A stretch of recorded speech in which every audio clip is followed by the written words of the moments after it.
California, left in peace, imitating us really. With my voice, some faces, I'm a priest, pray, yeah. Oh my god, this is so scary. Bum bum bum bum bum bum bum bum bum bum bum bum bum bum bum bum. Hey, my book, you gotta pick up. If you want to jam, I know people will run screaming from this. They say, "What is going on?" Go check the Spotify list on Twitch and come jam. Because I can't play it. Can't play it. Nope.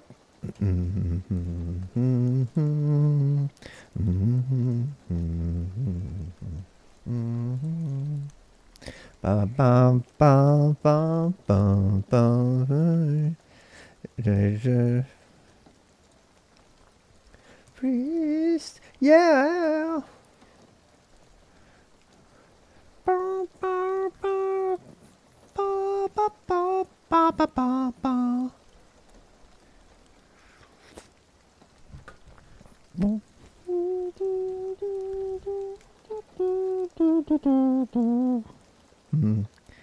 Bow, bow, bow, bow. Ba ba ba ba ba ba ba ba ba ba ba ba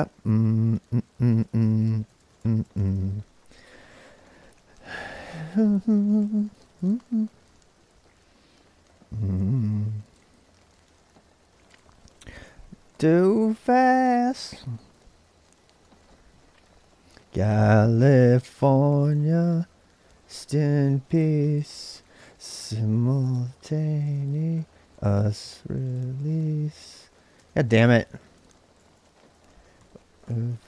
World, I face us. God damn it. Saturday night, people. Saturday night.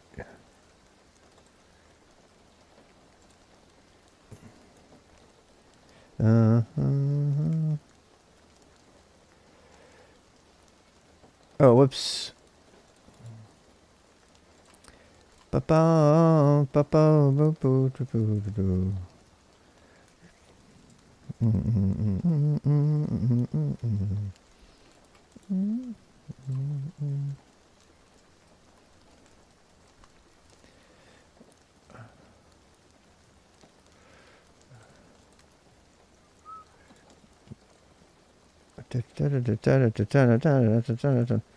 How's it going? How's it going? Yes, so yes, zero. I'm just logging in here. I have to re-sign into Twitch. I got logged out. And it's not liking what I'm doing. So many people are gonna be there's like so many fun people to watch on Saturday night.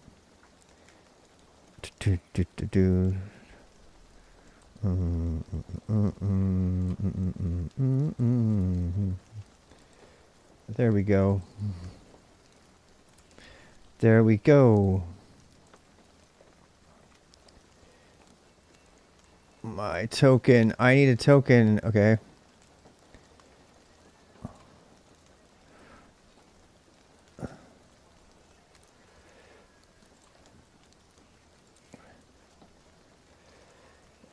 Two-factor authentication code failed. What? Why is my Twitch having such a problem?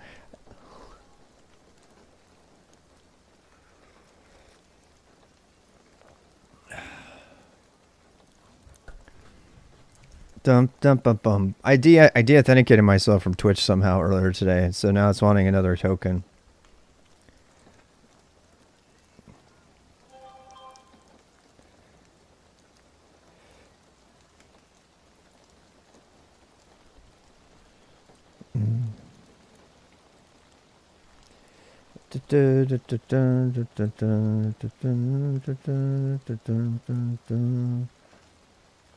There we go.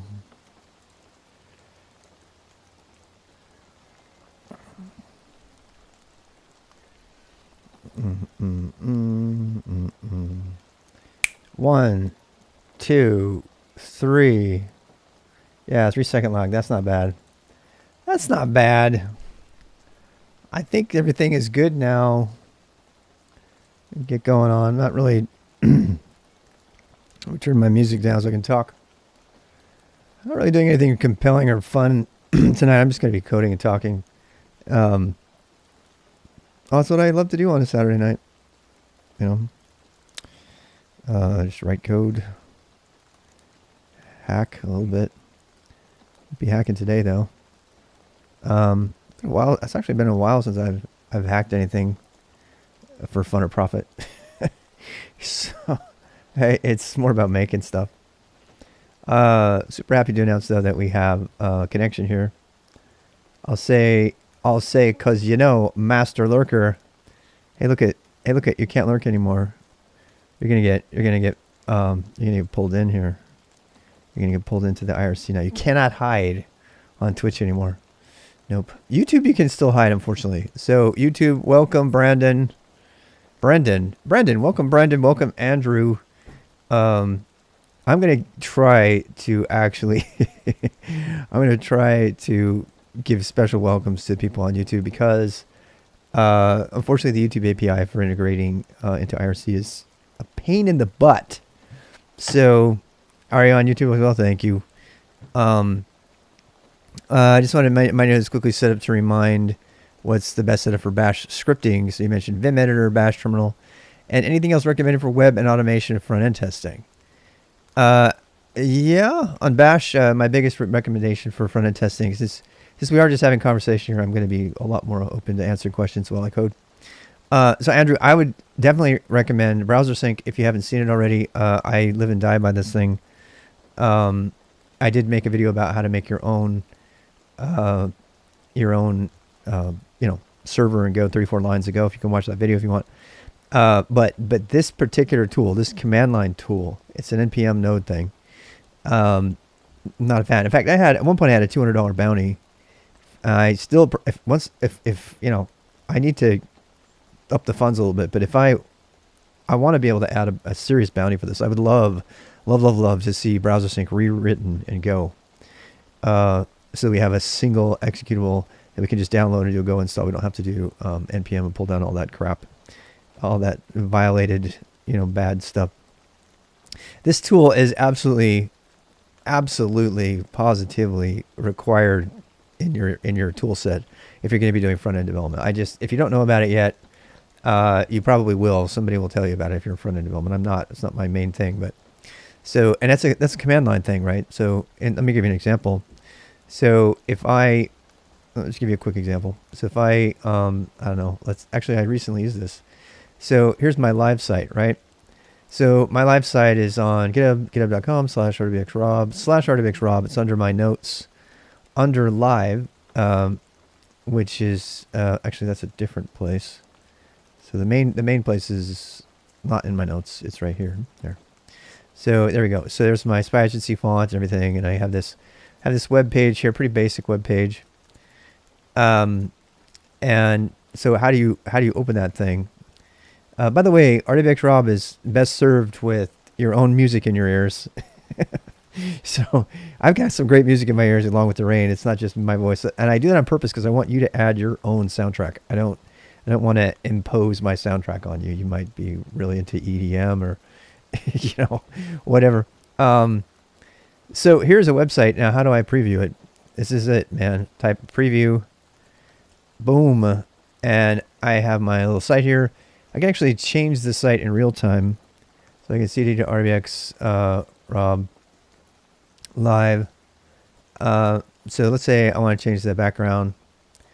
That's a style that's embedded. So where is it? So here we go. Font face, spy agency. Let's say I want to change, I don't know. Where's my background? So okay, there we go. So if I change the background, I just want to sample a better background. So I do background, like, I don't know, science. I'm like, I use that to test whether stuff's working. See that? Ouch, my eyes. But let's hurry and go back. The point of browser sync is that I can have an iPad connected to, or anything connected to this address is my internal IP address, and so I can connect to that from my phones, my devices, and everything. And browser sync will synchronize; it'll push out to everything, those things. And I've actually just got my preview script is just a little, it's just a tiny little script that calls browser sync the way I like. You need to install browser sync. So I'm going to go ahead and do echo here. I need to change this one. Echo. Need to install browser sync. There. Anyway. And then, yeah, if you want this little one, I can give it to you. So, I don't know. Give preview. So there's a link to that. You can follow it. You can, if you click my repo or whatever you want, that's like the raw code. You can curl that down if you want. But once you get browser sync installed, you can be in any directory that's got HTML content in it, and you can do that. And if you're building from Pandoc, you can just run Pandoc build, and it'll automatically detect any changes and show them and push them automatically without even forcing a reload, which is the best part of all. You don't have to reload like you might have to do on something else. So Andrew asked, just to recap, Andrew asked what are some command line tools that you would really use? What do you recommend in addition to Bash? And that would be it. I wonder, does this topic update properly? Let me go check. Opinions on Julia. Oh my God, what a great language that is. I would love to learn it. Yeah, I'm not. Thanks for the post. Yeah, I'm not. I mean, since we have a lot of questions from YouTube today, I'm going to answer them. I'm not a fan of Python as much as I used to be. I'm not anti-Python. Sometimes I come off as anti-Python because it's like an old girlfriend that threw all my shit in the street. I always say that.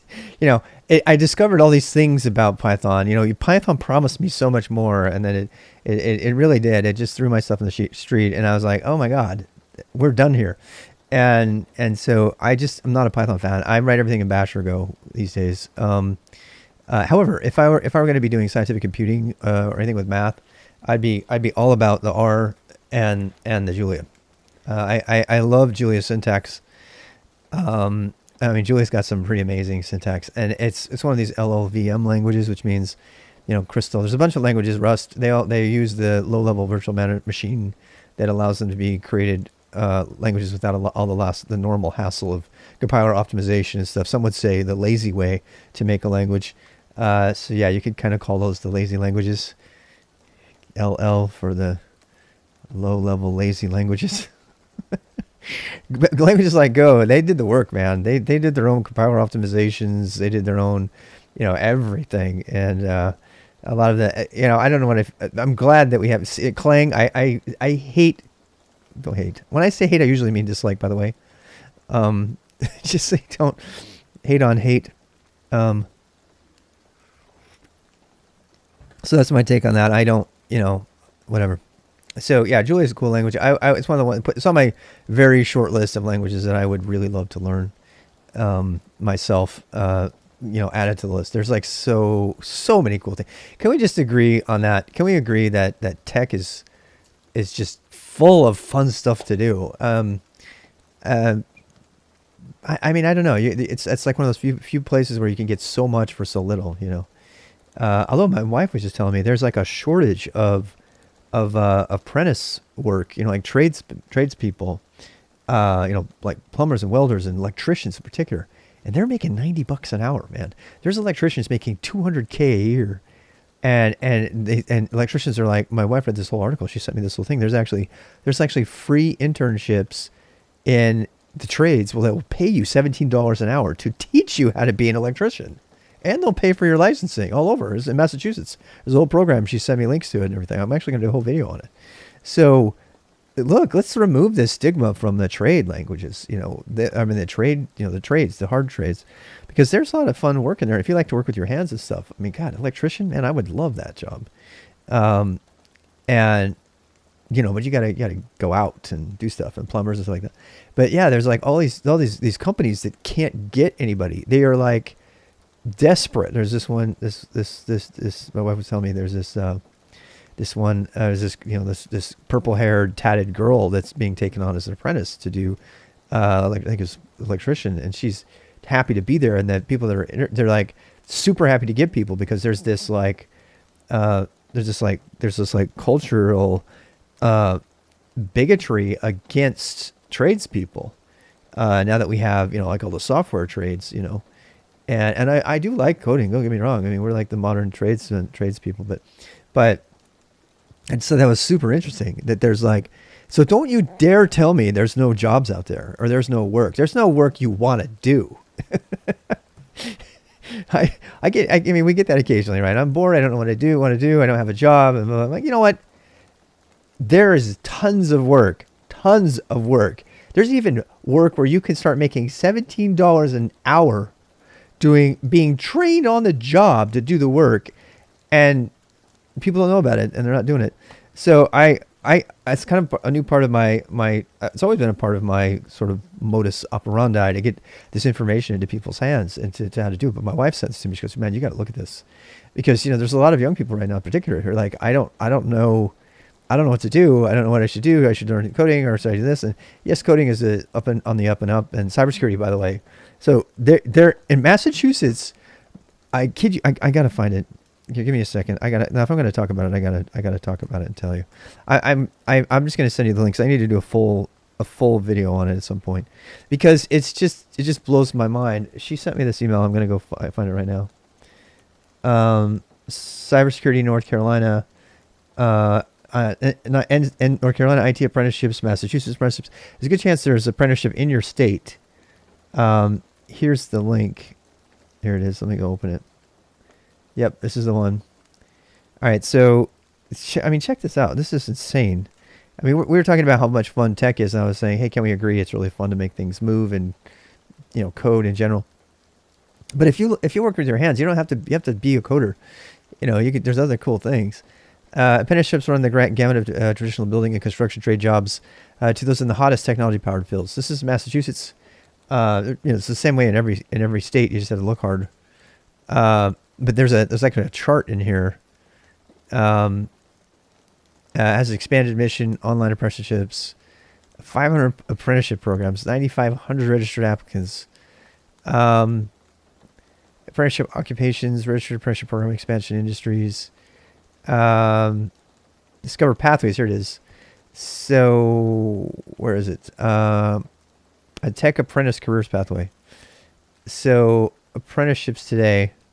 There's a diagram that I'm looking for that they have that's like really cool.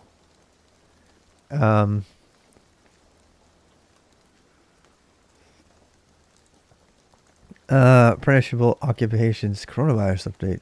Yeah, that's not good. Due to the COVID academic, we've turned down our apprenticeships probably. Truck carpenter, cement mason, general clerk, construction, correction officer, diesel mechanic, electrician, firefighters, of course, gunsmiths. What else we got? Painter, plaster, plumber, policeman, teacher's aide. I'm trying. There's actually a diagram that she sent. I'm trying to find it now. Wish she would have sent me that. I want the diagram. It was so cool. It shows all the paths, and it shows the ones that have apprenticeship programs, including cybersecurity. Yeah, you can go be paid $17 to be trained in cybersecurity. Yeah, it's like I was all about that. I'm all about getting paid to get taught something. Yeah, I think the biggest problem is people don't know about this stuff. They just don't know. They're so inundated with, you have to go do the whiteboard interview and you have to go get this one job or this one at this one place, and they don't think about the other possibilities because nobody talks about it. Nobody certainly teaches you about it.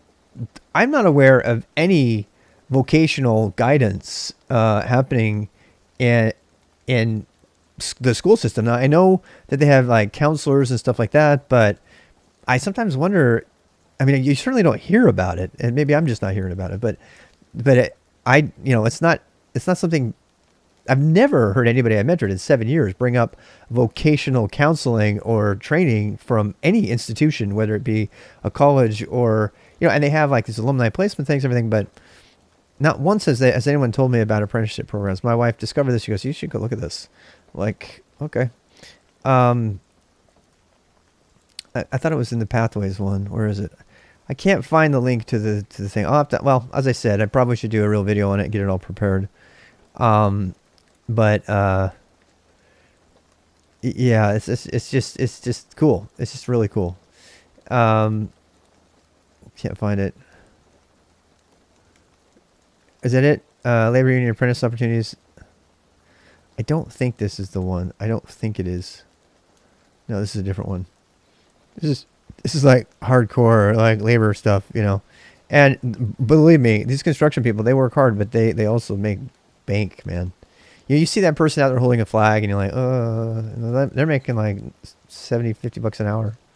They are, because it's hazard pay and a bunch of stuff. I don't know. I don't know. I'm kind of down this rabbit hole right now. Can't stop. I was blown away by the list of jobs that you could get paid to go get training for. It was just crazy. I'm gonna have to ask my wife where that is. Next time I take a break, I'll go ask her. I'll get it for you guys. If you want to stay tuned for later, I'll go pick that up. Oh, I just doxed my email a little bit. Oh well. Well, since I doxed it, I might as well see if it's here. Nope, I don't see it. Nope, I don't see it. Well, oh well.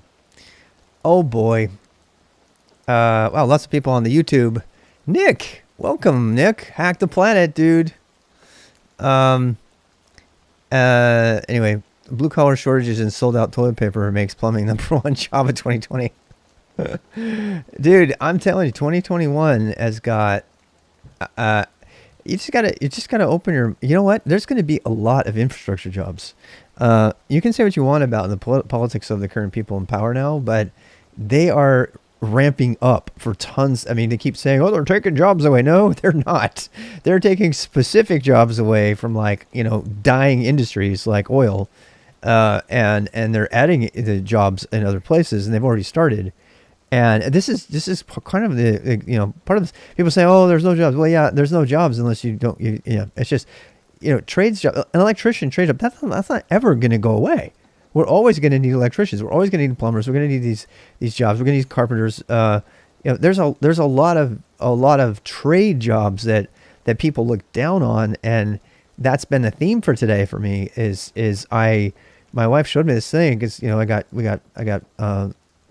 I have Zoomers that are my own sons that are headed for work as well, in different trades and stuff, and they're considering these things. And one of them, he's like, "Whoa, I'm gonna go look at that," because it's like $17 an hour is way better than waiting tables, right?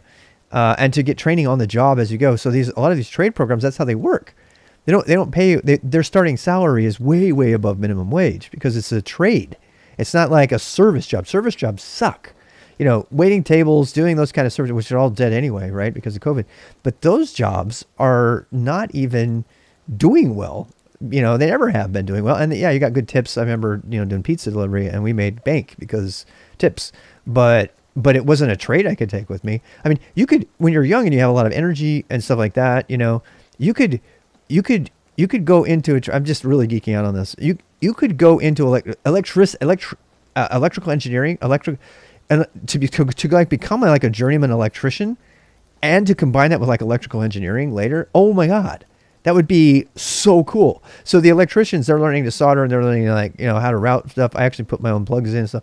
That low voltage wiring, all that fun stuff. I mean that's if I had it to do over again and I had to break into the industry and it was really really tough like it is right now, I would definitely go to become an electrician. It just gets me excited actually a little bit thinking about it, because it's such a cool job. I actually got to play the electrician a little bit in my house in North Carolina when we got sort of permission for me to go on site and do low voltage wiring. So I put Cat 5 cable all through my house before the sheetrock was up, and I was on site. I got to pretend like I was, the guy, the contractor coming in, and nobody questioned why I was there or anything. I got permission. So I had no license or anything. So but it's just low voltage wiring. You don't need a license for that. So I put all this stuff in, and then what's cool is I put the boxes up and everything, and then they sheetrocked the thing, and they put plates. They put plates over all of the stuff that I'd put the boxes for the Cat 5 on. Yeah. So I didn't have to do that myself. They just assumed it was part of the contract. Yeah, I probably put like $500-600 worth of low voltage wiring. I put Cat 5e at the time through my entire house in every room. And if we had to pay for that package, we had to pay like, thousands of bucks, and they always get you on that when you go into the design center. And so, yeah, I mean, if you could go become an electrician and learn all that stuff and learn how to wire up connections and stuff, it's like a precursor to electrical engineering, which of course is IoT, edge computing, all that stuff. It's all related, right? So then you learn like assembly and C later on. You take your electrician background, add it to your electrical engineering background, and you're like a superpower guy or gal. And so, I mean, even carpentry, stuff like that, I don't know. If I had to do it over again, I would really consider those trade careers because it's a good way to start. And there's definitely shortages. You start your job on Monday? No way. There's tons of work out there. Yeah. Are you going in corporate? Well, I'm gonna be with you again here pretty soon. I wrote my short list of companies I'm gonna apply for really heavily. How's it going, Hitchhiker? Welcome. And so that's going to be, I mean, that's my goal before May. I'm going to be picking up a full-time job, probably with a corporation, maybe with a nonprofit. We'll see. I'm going to apply at DigitalOcean first and see what I can get there. I love that company. I figured why not? I'm old. I can apply to the companies that I want to work for. I've kept my skills up pretty well. Don't let your skills get soft, people. No, don't do that. Just because you have a job doesn't mean you have to stop learning anything. There's so much work out there. I'm still trying to break into web development as a junior. Yeah, well, maybe not. Maybe that's not the place to go. First of all, as a junior web developer, I think there's a myth that there's a lot of junior web developer work. I've read that so many times, and I think I had somebody else suggest this as well, and I happen to disagree. I don't have any evidence of this, but my feeling is that the boot camps have glutted the industry with junior web people. And so there's a bunch of junior web people out there. And there's not a lot of web people who know back-end development. I know a guy who did some front-end stuff, but he also primarily learned Go for back-end development and got a $100,000 job as a junior developer for InfluxDB. True story. That happened last year. So I know that there's work out there for good work for junior developers. How do we bridge the chat? That's one of Vera's secrets. He's using a bot. Yeah, he's just using a bot. IRC is pretty easy to bridge because Twitch is already IRC. Yeah, and Discord already has a built-in integration layer into this particular bot. YouTube doesn't have an integration layer, unfortunately. So yeah.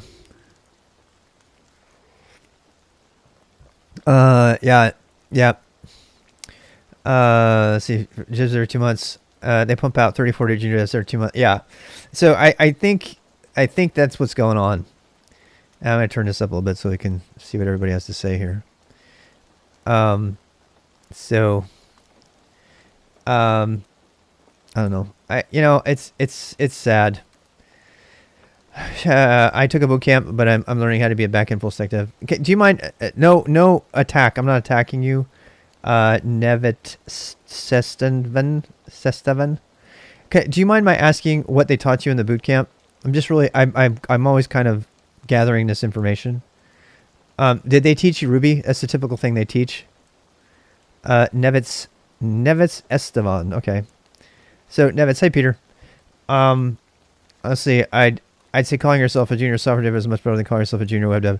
I don't think you should call yourself a junior anything, personally. They taught JavaScript, jQuery, React, and a little Node.js. Okay.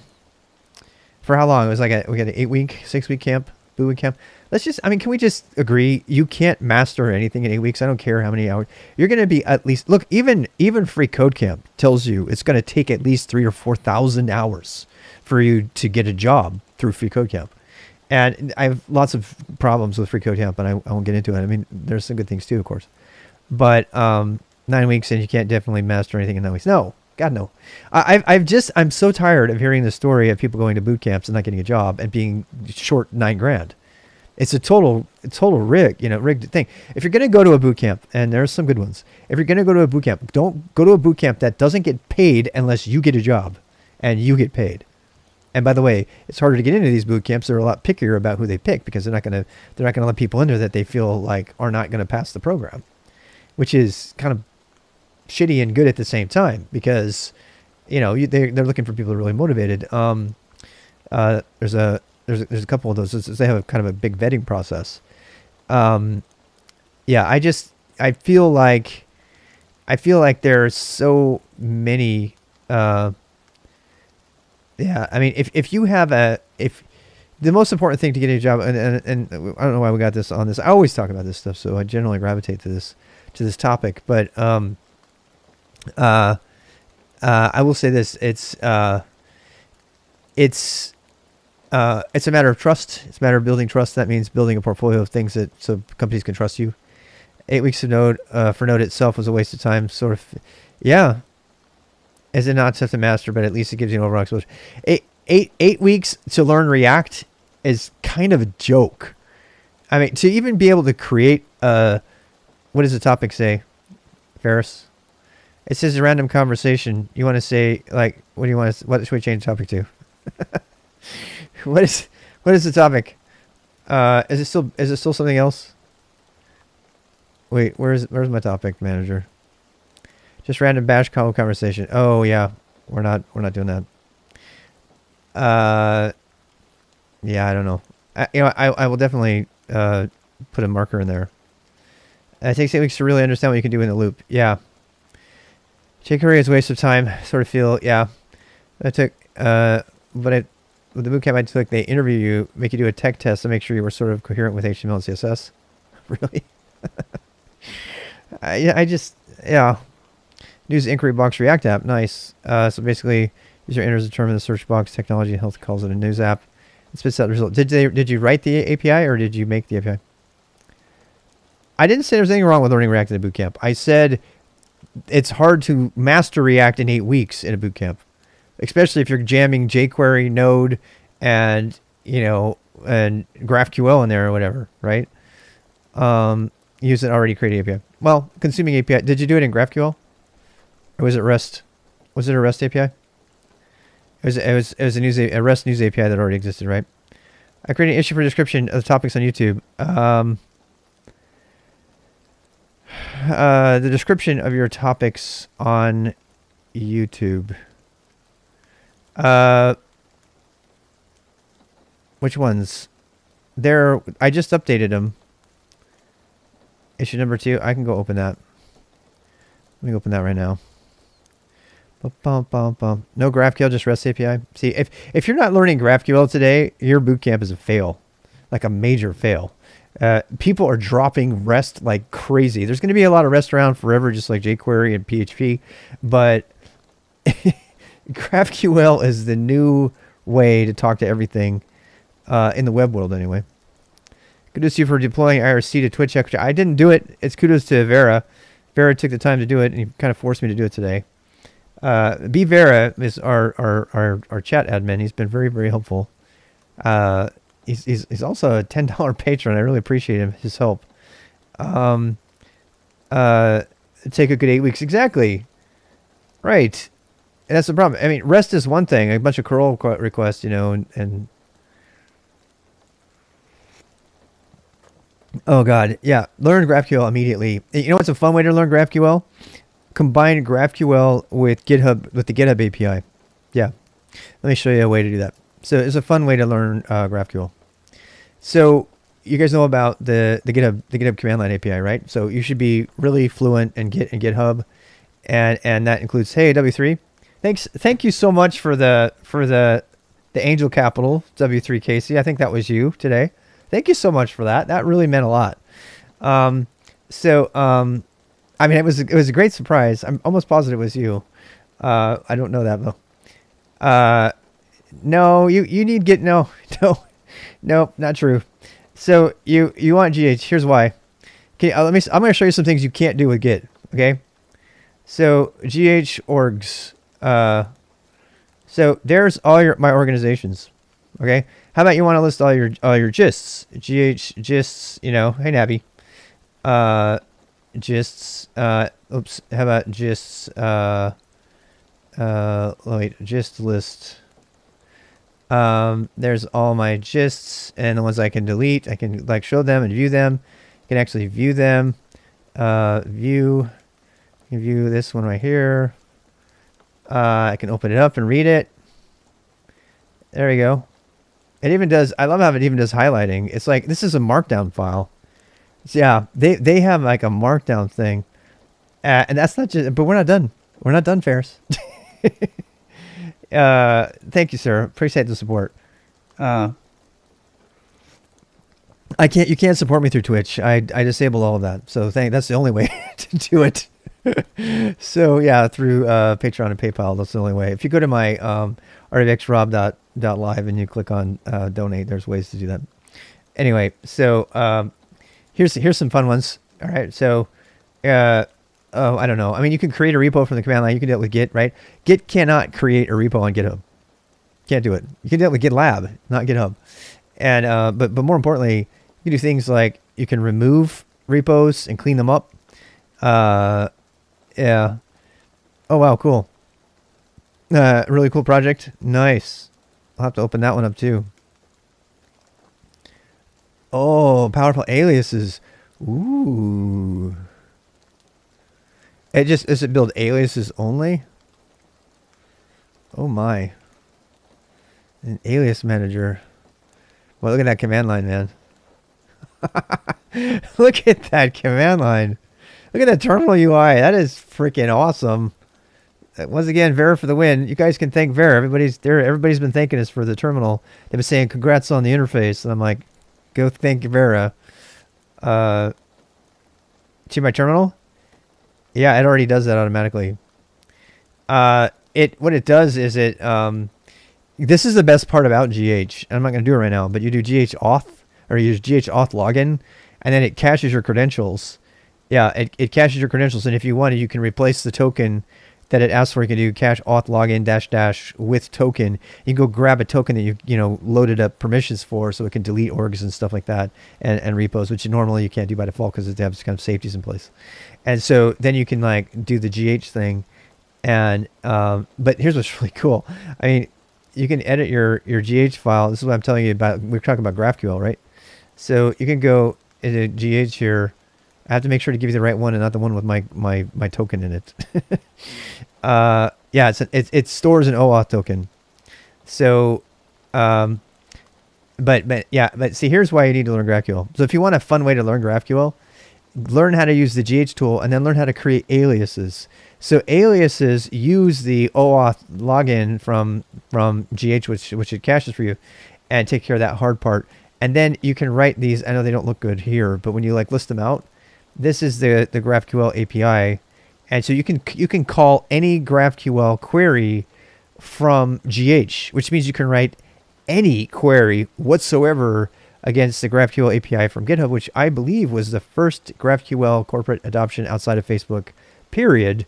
So they're way ahead, way ahead of GitLab. GitLab has a horrible GraphQL API. And this is actually one of the reasons I went back to GitHub so strongly, even though I'm thinking about using Git for a bunch of stuff as well. Anyway, and so if you want to learn GraphQL, that's one way to do it. I still feel like I have to go like comprehensively through the beginning, top to bottom on GraphQL. I have not done that. I might actually do that on stream. I got no problem learning stuff I don't know with the rest of all y'all going through it. So I've used GraphQL a lot, but I don't feel like I've got a perfect handle on the whole thing. I'd have to but it's like a lot of things. I couldn't tell you every single intricacy of SQL, even though I did it in production at IBM for thousands of machines. It's like one of those things you lose the learning over time, and then you have to kind of go back and refresh. You just know where to look.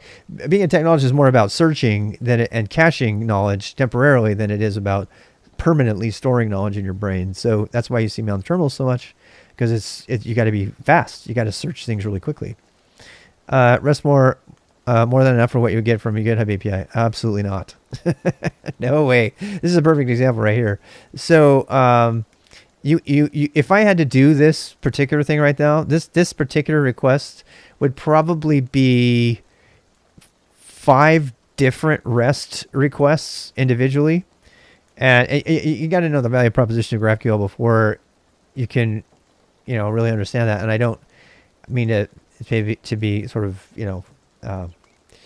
whatever. You have the whole value proposition of GraphQL is that it allows you to get tons of stuff the way you want it. See how it says nodes and page info here? It's a query language. That's what the QL is for, right? And it's a way to query a graph structure, which is a computer science term. And so that's what's really great about it.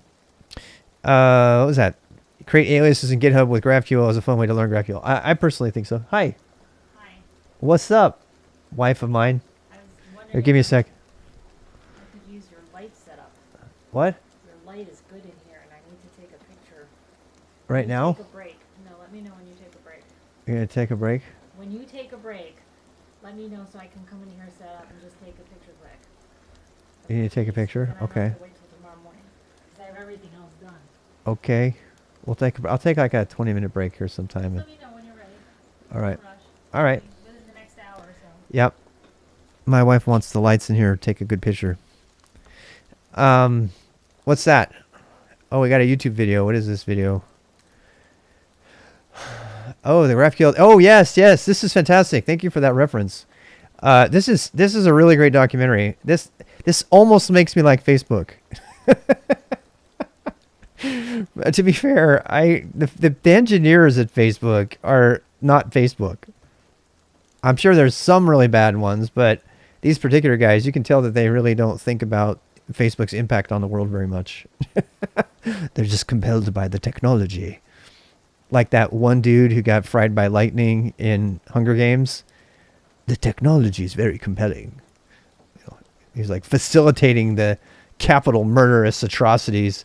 The technology is very compelling. Technology is very compelling. And and she, like, Katniss is like calling him out with that look that she can give, He's like, the technology was very compelling. Engineers will look the other way while someone's getting skinned alive. They will do it because they like the technology. They are so into the technology, and like the farther on the autistic spectrum it gets easier. This is a true story. I read an article about Russians employing Asperger's people because they give them a challenge and they don't care what the challenge is. They could be facilitating the death of millions and they don't care because it's just like an immediate challenge. It's a true story. I read that, and I have 2 autistic kids, so it's interesting to me. So if you give them a task, they'll just do it. What Linux distro do I use? I'm currently using Pop! OS because I don't want to mess with my distro. I've used Arch to build. I built a Docker Arch container to do some hacking with. That's how I like to use my Arch. If I'm going to use it, I believe in keeping with apt. It's just easier to manage. Pop! OS is just one of those distros that just freaking works, and I mean works. It has better Vulkan support. Out of the box because it has to, because it's you might not like it because it's got proprietary bits in it because System 76 has, got to make money. So they've made this operating system for their computers and they do a good job. So I really like it. I was a big Mint fan before that. So yeah, distro picks are largely based on what your goals are. If you really want pain and suffering and sweat and tears, then yeah, learn Arch. I don't recommend it to beginners ever. So, because they just want to get stuff done. Right. It's called Pop! OS. Yeah. It's very turnkey. Pac-Man is okay. The problem with Pac-Man is name one case of anybody who's ever used Pac-Man in an enterprise environment.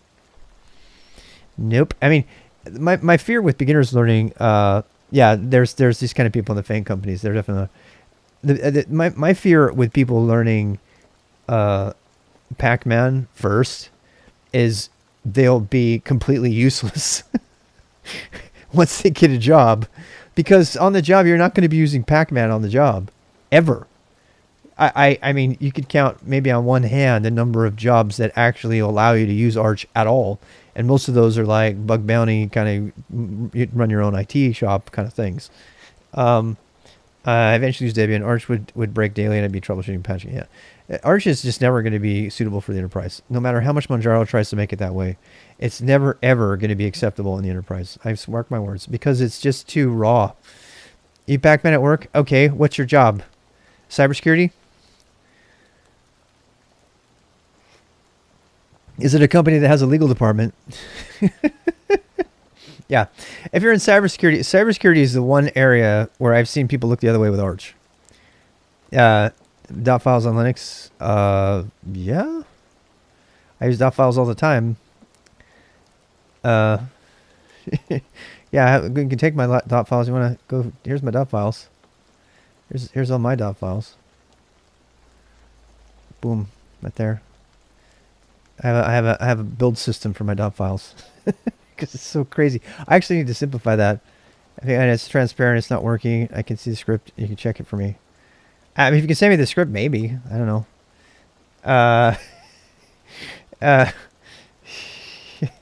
Peter's laughing. Shh, be nice, Peter. Yeah. Isn't Perry and Kali more popular for hacking? Yes, but no. I tried both of them. I don't like them. I understand why they exist, but I don't like. When I just so you know, I departed the hacking world. I was actively going for my OSCP in January through July, and I was streaming all about it. You can go back and watch the videos. And there's Black Arch. Black Arch is the one I used. And Black Arch was the last one I threw away and said, you know what? This is still too fucking bloated. I built, it's going to sound arrogant. I don't mean it to. You know, I built my own Linux distro in 98, you know, like not from scratch, but you know, I'm used to doing that sort of thing. And I was like, God, no, I don't want to, I don't like, this is really crazy for a guy who's running Papa OS to say this, but if I'm going to do cybersecurity, I would, you know, I want all of my own tool set, and I'm not going to put fucking whatever the Burp Suite Java shit. I never, in fact, when I found out that Burp Suite was one of the primary tools for bug bounty, I was done. I was like, I spent like 3 weeks like pretending like trying to rewrite all of Burp Suite and a lot of it from the command line and other tools and Go and stuff, and I was like, no, I don't really give a care, because it was I just know. I was like, the whole tooling system in cybersecurity, particularly in bug bounty, is just, some of it's such crap, and we're starting to see more of it turn into there you go. So we're starting to see more of the stuff pull up. So anyway, I started building an Arch distro from scratch and putting the pieces that I wanted into it as I was going through Hack the Box, which I still have an account over there. And I really, you know what, there's just too much to do, man. I really love that stuff. I do. So, I don't know. Strup.sh. Strup. Wait, is this a dot file or a shell file? Doesn't look like it got anything. Oh wait, it's gonna be I2 something here. Yeah, here we go. View paste. That's. Can you use Eeks, please, or something that will actually work? Fucking hate web pasters. Like, use Eeks.io, please. This is shit. This is such bullshit. Okay, I'm going to show you something. I want you to go use this instead. Alright, that's the only thing. There you go. Go put it in that. And if you guys don't know, actually, if you guys don't know about Eeks.io, you need to go learn it now. Oh boy, it's HTTP. I forgot. There's no S. There you go. This is their website, actually. You notice how they rickroll you? Yep. It's the only paste bin equivalent that's worth using. I swear to God, it's so freaking awesome. Somebody showed me this on a stream. And I was like, I'm never using anything else. It's actually 1S. So there's your link. There's your link there. I'm feeling terrible because I only heard about Aaron Schwartz and his story now. Oh, did you watch the documentary? Did you watch it today? I'm glad you saw it, that it was dedicated to AFK Works. Yeah, Peter. It's tough, huh? It's rough on your soul to watch that. We need to pick up the thing, man. In the name of Aaron, we're going to make the Knowledge Exchange Grid and have the biggest kegger in his honor ever. I swear to God, we're going to do it, man. It doesn't help. It helps me that I got this music that's like charging me up in my ears right now. It's making me feel like I can take on the world. It's like that music. You know that music when you have like a montage and everybody's getting ready and they're doing all their things, preparing to attack. It's like one of those movies where there's like 10 really highly specialized people that are about to hack into a system or something for the Robin Hood, kind of thing. That's the kind of music I have in my ears right this. I know, it's like we gotta do this. We're gonna do it. We're gonna divide and conquer. Everybody's gonna have their super special little quirky skill, and we're gonna make banter when we're preparing over the shortwave radio, and we're gonna just fucking own something. Just take down the establishment. I love that. I love that vibe. I love that vibe. Like, let's do this. In the name of Aaron, we're gonna. I can't talk about it very much. I'll get all emotional. Because I get emotional about it. I really do. It's like sincere emotion. He was one of the great. Can you imagine what Aaron would think right now of the whole Reddit thing, of these people taking on Wall Street? Aaron was one of the co-founders of Reddit.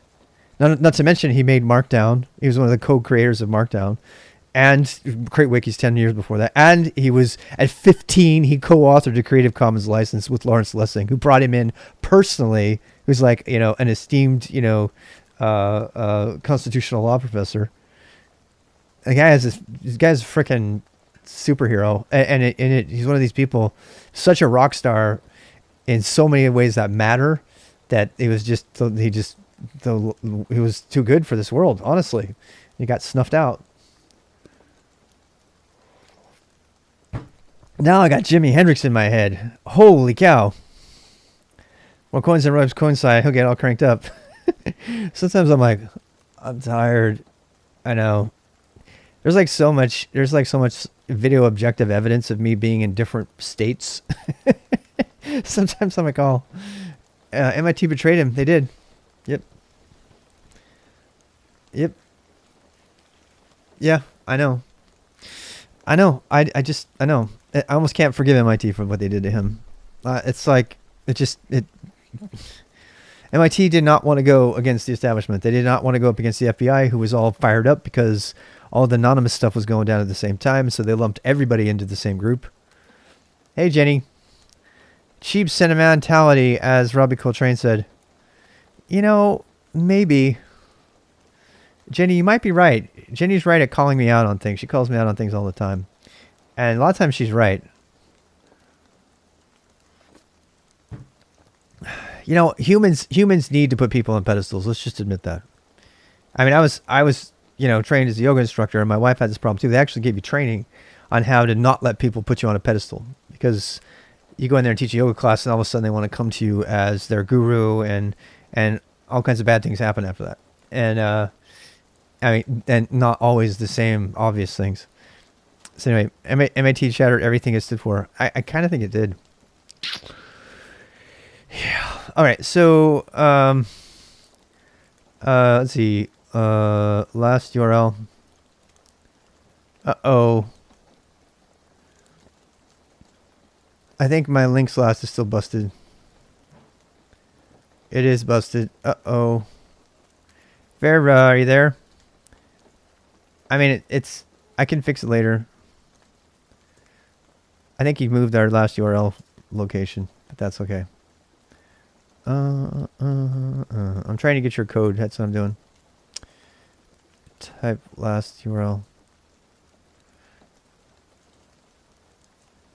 Oopsie.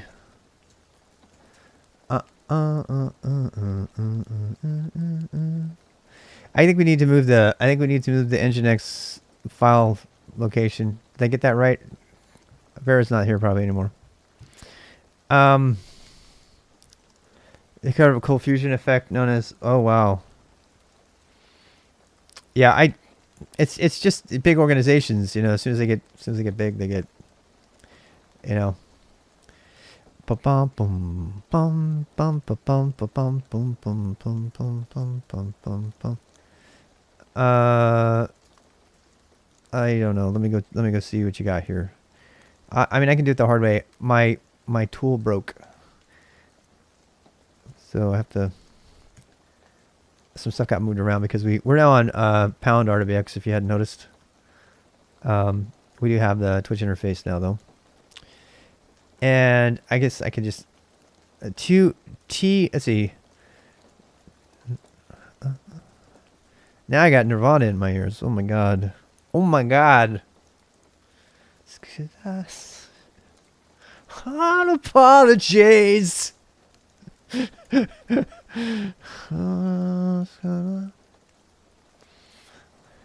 Everything's the same.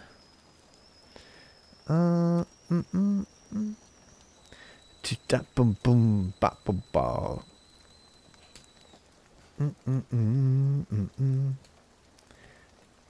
Wait.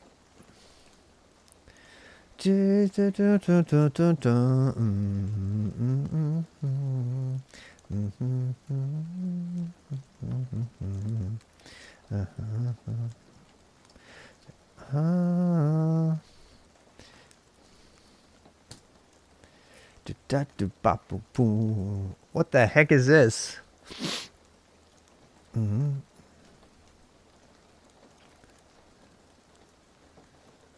This looks like a TOML file. What are you working on? Are you on? You're on Kitty terminal.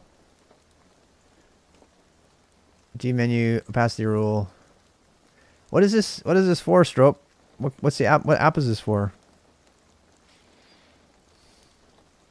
This looks like TOML. Looks like TOML, which I made the logo for TOML. I always say that. I did.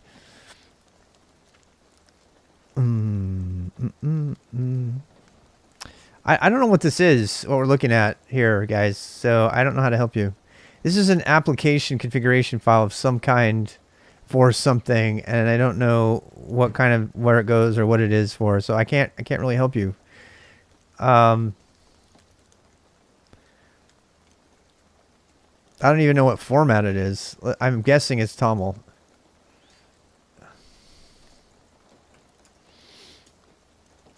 Actually, let's do this.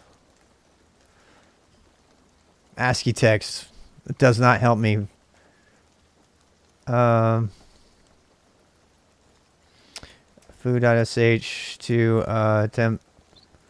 Foo.toml. Food. I don't use TOML anymore though. No. I don't know what this file is. I really don't. It looks like TOML. I have more messages. Okay, give me a sec. Go back to the bottom. PCOM, aka Compton. Termite terminal for transparency. On what kind of system? Oh, it's a compositor. Oh god. Yeah, forget that. Yeah.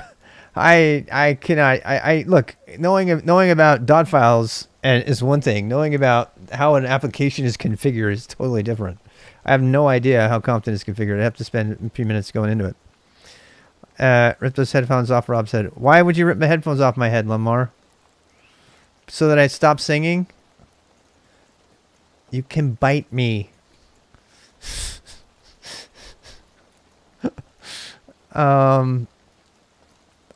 This has nothing to do with the configuration file. This has to do with how do you configure Compton, about which I know nothing. Rob's obvious markup language Rommel.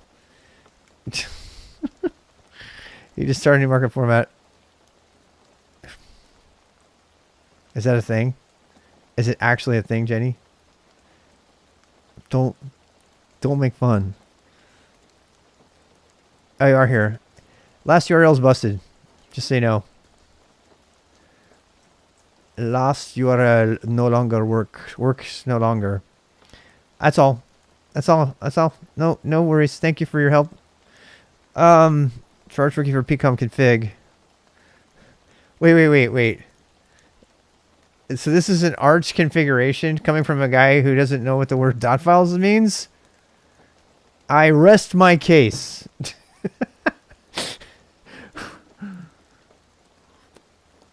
Give me a second.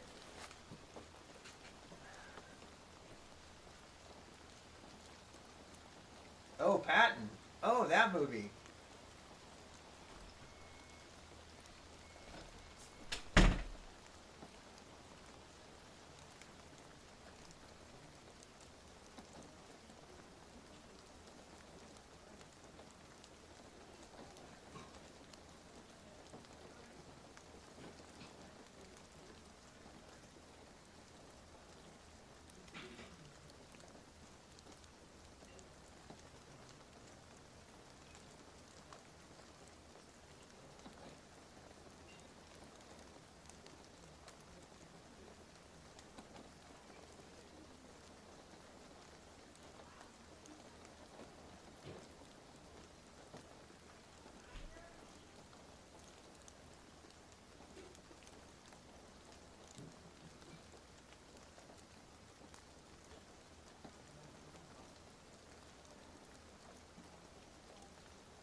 I didn't even turn the sound down so you guys can hear everything I was saying. I'm like in there yelling, having. My wife and I are in there going at it. I mean, not, in a bad way.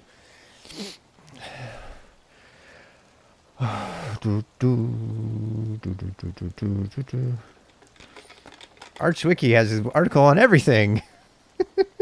There's like so many jokes about the ArchWiki.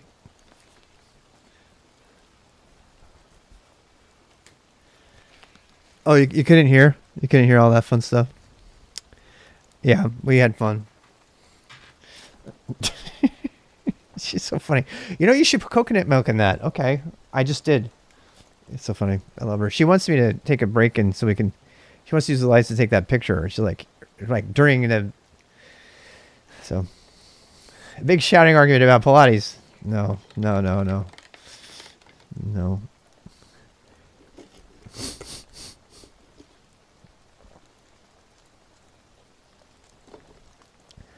Can you push your fork about KN?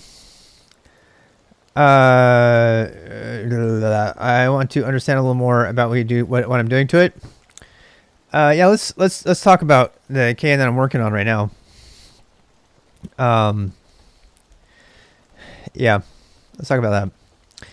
Am I sure this cup is big enough? It's just iced coffee.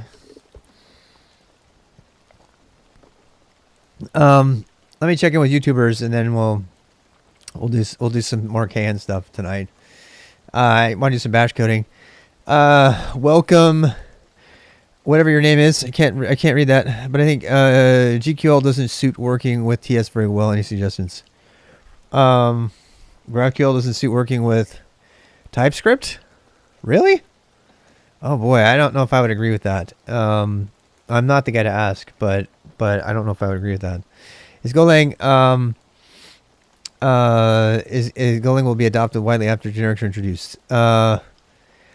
It's a tough question, Siam. I think Golang is going to be hindered by generics more than helped personally. I've ranted pretty loudly about generics. I'm very much against them. However, I watched the full presentation from Liam, I think his name is, and the one behind generics. And then I watched Rob Pike endorse his work on it, and so I'm going to give it a chance and consider the fact that I might be just dead wrong as usual. We just need a multi-user collaborative. So that's a good knowledge graph, yeah. NV, yeah. So that's my answer to that. I do think generics are going to help it to be adopted by a certain crowd, but I'm actually scared of that because they're going to use generics unnecessarily because they don't know Go. Go has already covered almost everything you would ever want to do with generics with interfaces, and which is a specific type. It's a non-specific type. It's not a generic. I know that sounds ironic, but it's true. And so the people that are going to come to the language from other languages are going to know generics, and they're going to deploy generics. And the thinking is, oh, generics are fine because it's only in people doing it in libraries. It's not going to affect end users. But that's bullshit, because as soon as generics get put in the language, everyone has to learn them, including the beginners. And I mean, concurrency, high-level concurrency and channels and that kind of thing. Yeah, beginners don't necessarily have to learn that. They can get around without and get by without that. And by the way, when they do finally have to learn concurrency, Golang concurrency is like drop dead simple concurrency. It's really great. It's very intuitive because it's an imperative model. I can't pull it down, dude. So that's my take on that. I do think generics. Generics are controversial. I'm going to give them a chance, but right now I still am going to stand by the fact that I think they're bad for the language. Everybody says you can't have a language grow that doesn't have generics, and I think that's bullshit. I think it's bullshit. I'm sorry. And the cases that they keep showing me that are needed for generics do not compel me to want to use them. There's other ways of doing them. Now, particularly now, in 1.16, they just optimized type switching. And they put in and it's now being inlined by the compiler. So there's even more reason to not care about generics, not less. So I don't understand. By the way, if you don't know about the changes in 1.16, I summarized some of the most important ones on Twitter. The IOUtil is completely disbanded, and all of this stuff went to other places. IOUtil is still there, but it's deprecated, so don't use it. They put everything in other things. Make sure you understand that one. That's a big one. And they added a pseudo file system abstraction, and they added a walk-dir in addition to walk. Those are probably the most substantial changes that most people will hit in the world. That's the one I've been doing. Yep. That was not working literally 5 minutes ago, and I have the video to prove it. So thank you for fixing that. Could a positive compliant OS be written in Go? I don't know, but they've come pretty damn close. I would suggest, if you're interested in that, and I am, to look into to K3 OS, which is entirely written in Go. The whole OS is written in Go. The only thing that's not in Go is the kernel, obviously, and that was written in C. Everything else about it, all the utilities and everything, are written in Go.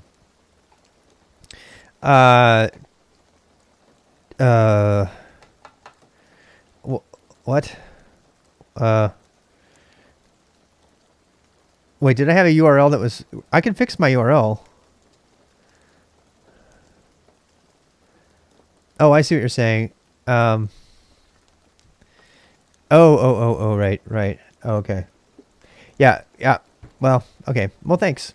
You are hitting his 301 redirect. Oh, I see. Okay. Nice. Well, I mean, it works, right? So, links last. So just people know this is what I was doing with this. Chat last URL. What's going on with that? Oh, right. Now that's the last URL you sent me. That's right. It's all good. Wow. It's an Apache rule?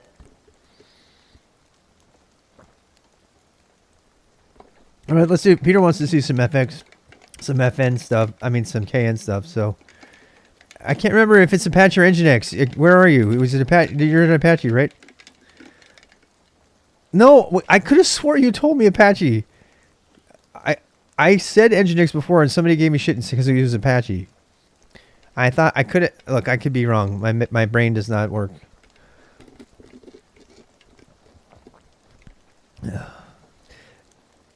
Oh, okay. You're the one who corrected him. Ah. Okay, I feel better now. So I was right. That's really what it's all about. That makes me feel better. Okay. Got it. AOL servers the future.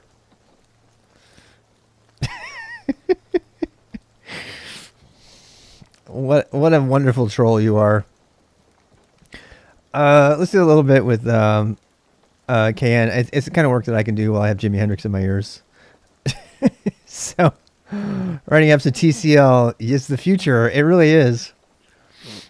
I should write some TCL now just for fun. Should we do that, Jenny?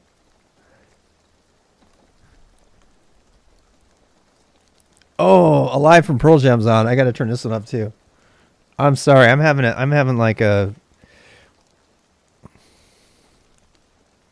M. Temsky, welcome. TCL, me, and AOL and Moser. Dempsey knows what I'm talking about. You're too young to do TCL, Dempsey. Seriously. Dude, I was laughing my ass off at you the other day when you were talking about your cat on the keyboard. I was lurking. Was I lurking or was I lurking on chat? I think there's video evidence of us lurking on your channels together, watching you code. It was so awesome. Your cat was like, Mike, Dembski, if you guys know Dembski, everybody got to follow Dembski like right now. Yeah, Oh God, I'm gonna cry. It was so funny. I was like, this is why people like M. Dembski need to stream, because it was just so funny. I was like having so much fun watching you. He's like, M. Dembski is like the straight man to like the silly guy, like Began Bot or me. We're kind of, silly off the wall kind of people. But Dembski is like this total deadpan, amazing personality, and you're like watching him code, and he's like, the cat has decided to join me. Oh, the cat's hit F fault. Just, oh my god, I was losing it. I was laughing so hard. It was like the best entertainment that night. I was just like, oh, it was so great. I mean, it's like Last Miles. Last Miles is so much fun too, you know. Yeah, you're a funny guy. Like I'm a funny guy like that. That's exactly how he would say it too. He'd be, what the fuck did I do to your Nick? You're Biera now. You're Biera. Oh man, I'm just having a good memory from that. It was like so fun. How's it going, Golden? Como se va? Oh, that was just such good times. I have to check in with YouTube again until we can get a bridge for YouTube and we can get us all in here together. I was wondering how you would extract type from a GraphQL query. I don't know. I'm not good enough with GraphQL to tell you that yet.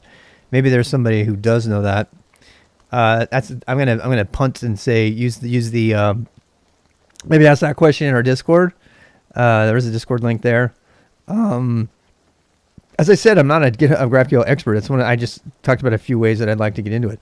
There are some GraphQL experts on stream. I wonder if CM Griffin, he's probably got a lot more GraphQL knowledge than I do. Yeah, that won't happen. You don't think YouTube link will happen? Not with that tool, right? Well, I don't know. We'll figure it out. Yeah, I have a sense that you're using an automation, right? That's part of your black magic. One of the libraries out there. I sense you're using a library, an app that already integrates Discord and IRC. GraphQL or GraphQL? GraphQL. I don't think there's a GraphQL. You mentioned the All4 incident and your coworkers the next day. They thought it was pretty funny. Yeah, it was funny. It was really funny, and it's all captured on video. I mean, that's why YouTube is so great, you know, and Twitch and stuff, is because you get to see the comedy that happens in people's lives every day. I'm overanalyzing it, I know. It takes all the magic away, but it's totally true. GraphQL would be awesome. Yeah. We're going to make KegQL. Yeah, KegQL is just YQ. It's just JQ. It's all it is. Yeah. Yeah, I'm super excited about that. That's coming. If you want to go read about that, that's going to be on AFK Works. AFK Works in our new keg specification. Fridays, we talk about the knowledge exchange grid. Wow, look at all those videos that popped up. That was cool. Anyway, so AFK Works, Association for Federated Knowledge Workers, is a thing that we're doing. Fridays, we talk about it. The keg spec is there's a new URI. I'm so happy it's coming. I want to. This is a good lead in. This is a good segue into the KN stuff that Peter wanted to go through. Compression gloves. What? KegRN. Kegger.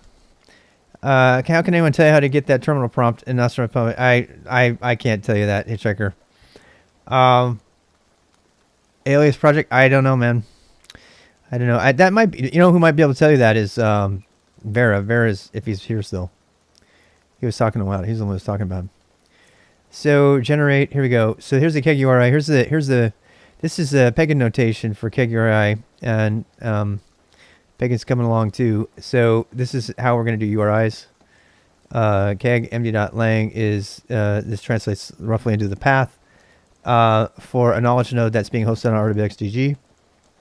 And then I was toying around with, well, what if we allowed people to like query into the YML that's there, and so you can add dot if there's an initial so I thought of the idea, and I haven't proposed it to the group yet, but of doing initial caps for the data, and then you can do dot summary or dot whatever, and then this is just a JQ query into the YML. So this URI would be translated by reading this part of the first of all, you go to the host, of course, and then it would read the node, which translates into a path, generally speaking, and then it would read into, it would do a query into the data that's in the YAML files there, and it would return back that as JSON. So this is a one-line alternative to GraphQL that is supported by knowledge nodes that contain YAML and Markdown files only, with no HTML at all. So that's exciting, and I'm looking forward to doing that. And we started playing around with all the different ways to do KEG and KN. So KEG is the knowledge package manager, ensuring utility built and managed under the KEG initiative.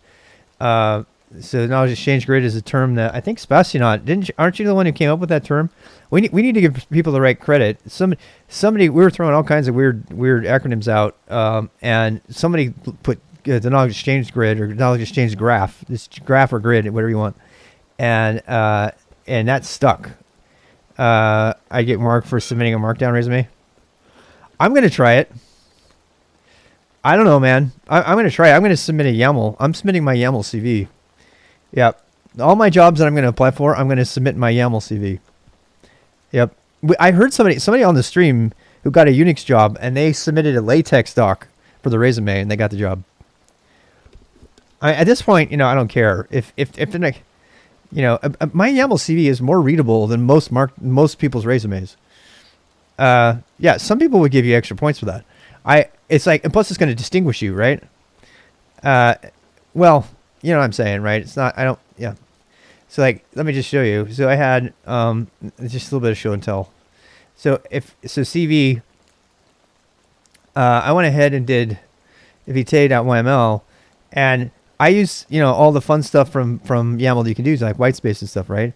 And I'm like, you know what? This is actually easier to read than any Word doc would ever be. It's like very easy to read. And I thought about, submitting it that way. The thing that's really great about this, and you guys, some of you aren't here regularly, so I'll go ahead and show you. But I can query stuff straight out of my CV. Yeah, so it's like, I just cannot get over this, how awesome JQ and YQ are. Resume is an advertisement, right? I completely agree with that. So you can do this. You can do like let's see. I'm kind of lagging a little bit. YQE. We'll do -C because I want to keep the color. E, and we'll do CV dot. Let's see. Let's do dot employment. We'll do all the employment opportunities. And we'll do that CV/VT. I do this all the time, but it's just so much fun. I absolutely love JQ and YQ. I am like so enamored with it. So let's say I want to get all the employment. I want to show all of the entities. That's my field. And boom. So there they are. There's all the entities. And actually I could do this. I could do entity and then do the years. Yeah, watch this. I can do like, I don't know. Let's do entity, and then we'll add a thing in here. We'll add a colon, and then we'll add the start date, and then a dash, and then what is it? Stop, I think. Is it end? I think it's end.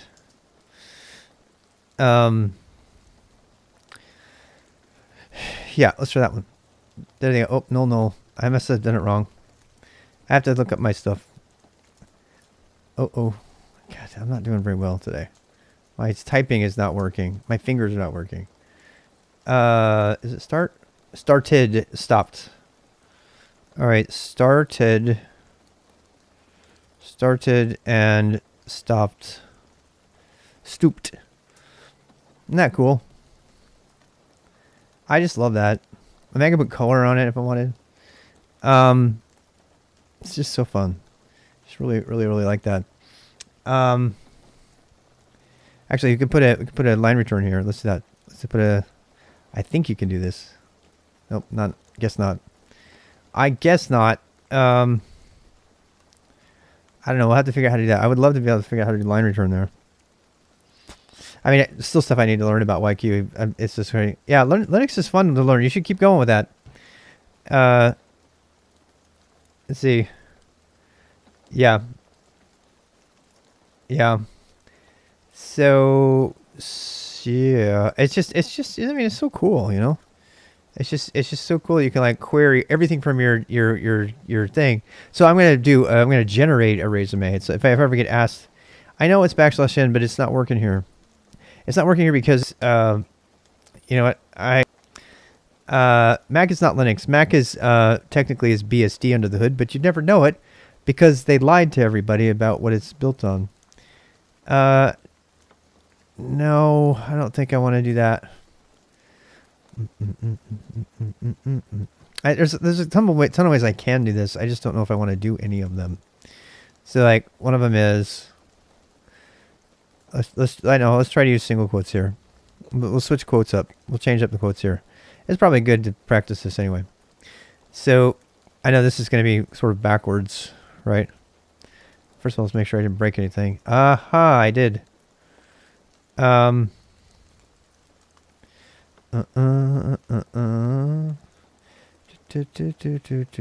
I don't know. I don't think it's gonna work. We'll see.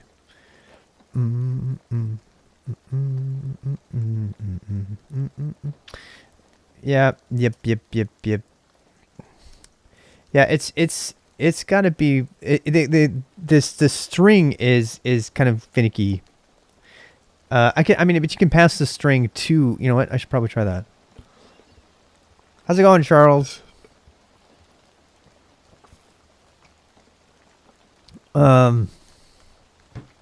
Yeah, just start out. Getting started is fine. No, you can't. Mac OS has, you can do most of the things you can do in Linux. Trying to get a job in data analytics. Yeah, it's a tough place to get it. We've had people complaining about trying to get jobs in that today. Having a hard time with that. I don't know how to do that. I don't. I wonder if I did this. Nope.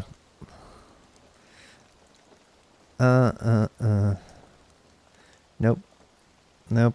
Uh-oh. What if we did this? No, because YK doesn't do escapes. You know what I can do? Yeah, now you're gonna be like, what is he doing? Yeah, there we go. There we go. I mean, I know this is like cryptic stuff here, but I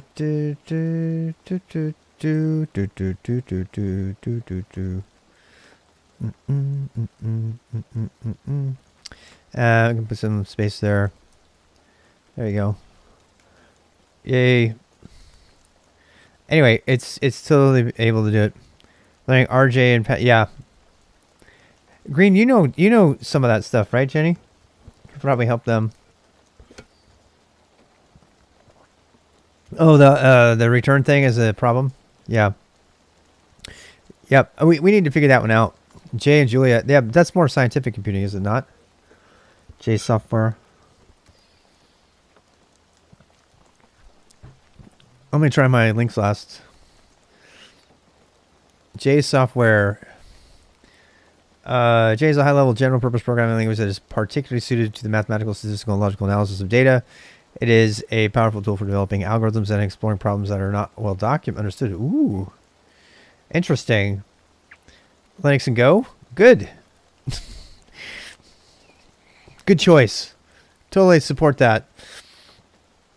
Python and PyTorch. That's pretty popular stuff to use. I mean, that's pretty mainstream stuff. So. Yeah.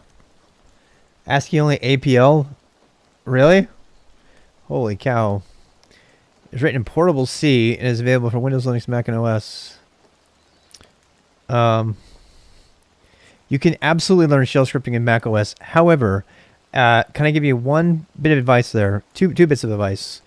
Number one, install GNU utilities. Okay, so I think the first thing everybody with the Mac should do is install GNU utilities. That will give you the same PS that you expect on Linux. It will give you the same LS that you expect on Linux and stuff like that. So you get used to that. Well, first of all, you need to install Brew. So if you're using a Mac, install brew, install, you know what? I'm going to change the topic real quick. How to use a Mac for shell learning. I'm going to change the topic real quick. I mean, there's been a lot of topics going on, but I'm gonna try to mark my topics better. Anyway, so somebody's asking about how to learn shell on a Mac. They're brand new, and so I'm just gonna give you the rundown. Everybody here agrees. It sounds like number one, install Homebrew. You have to have Homebrew on a Mac. It's not even, you can't even use your Mac without Homebrew today, as far as I'm concerned. Number two, install GNU Utils. Jenny agrees. Thank God we agree on something. That will make your Mac feel like Linux, even though it's not Linux at all. And that includes installing Bash 5. That comes with GNU Utils. So, you know, Bash 5 has done some really noticeable things. Very noticeable delay on the stream. Sorry about that. If anybody else is experiencing it today, let me know. I mean, it could be any number of reasons. With ARM Max, it's almost there. Is it really? Didn't know about that. So that's how you get started. And then number three, go get Learning the Linux command line for free. And there's all kinds of books out there for that you can go get. But let me put that in the thing. It's called Learning the Linux command line. You can get a free PDF. Don't pay for the book. You don't need it. And the book's a little bit dated, but it has some really good tips on it. It's an older book, but it's called. You can actually go to the website linuxcommandline.org, and you can do. William Schatz has got a great writing style. I really like his intro and everything. He's an amazing author. Unfortunately, the book is you know, a little bit out of date. They're writing CGI scripts in Shell and stuff like that. But yeah, I love this book. Yeah, PowerShell, Power Tools has been around forever. It's pretty good. It's been around forever. It's one of the ones, and the one I learned in my first Unix book was the O'Reilly. You guys remember that? I wish I had it. I do not know where it is. I actually think it might have gotten stolen. I'm so mad. I had one of the original O'Reilly recipe books on the O'Reilly Unix recipe book. You know, the sort of green blue one, turquoise one. That was the one I learned in, and I love that book. I love it. Anyway, so that's how I would suggest learning the shell. I really can't overemphasize enough learning Bash first before you learn anything else, and then go back and decide, you know, if you want to throw out everything and just stay with POSIX, or you want to go with Z Shell because you want to be a BSD person or something. That Z Shell is a default on Mac.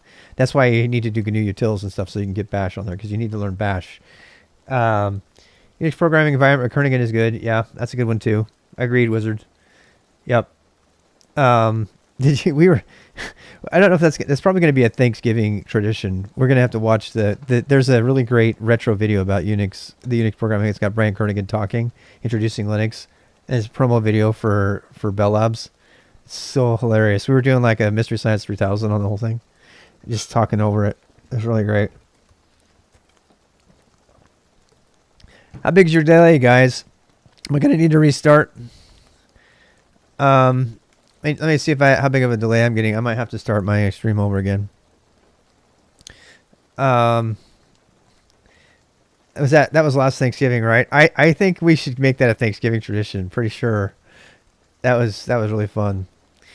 Let me see what the lag's like. 1001, 1002, 1003, 1004, 1005. Oh, that's unusual. We usually have like a 3-second delay. If you're talking about if you're watching this stuff, if you're writing here and it's not hitting the IRC for a while, that's not my fault. That's Twitch's fault. If you want it to be instantaneous, you can join the IRC room and stuff is instantaneous from IRC. Yeah, did you find it? Yeah, I think you did. I think you found it. So yeah, and then so let me try over here.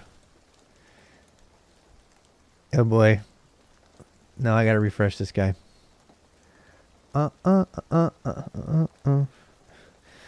This is a great song, man.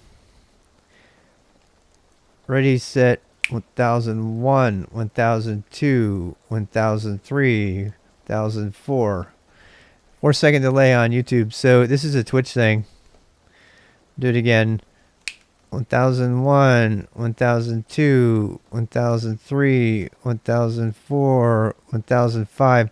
Yeah, that's an unusually high delay for Twitch. Usually it's around 3 seconds. So, I don't know. It is what it is. I'm gonna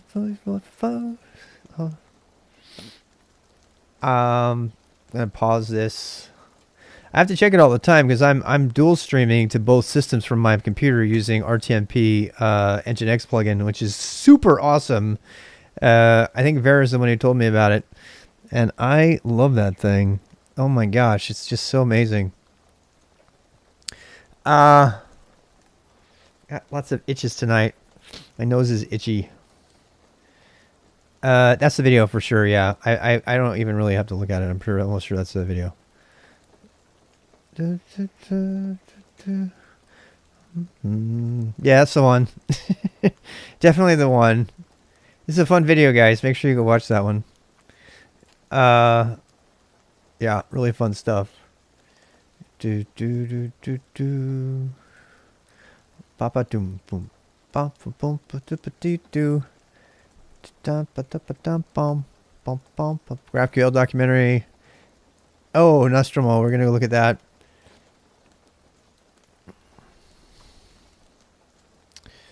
All right, so I feel like I can spend some time on the keg stuff. I'm doing some bash scripting and talking about the fork of KN and what I'm doing with it, where it's going. I have to do this stuff anyway because I have to clean up my directories tree.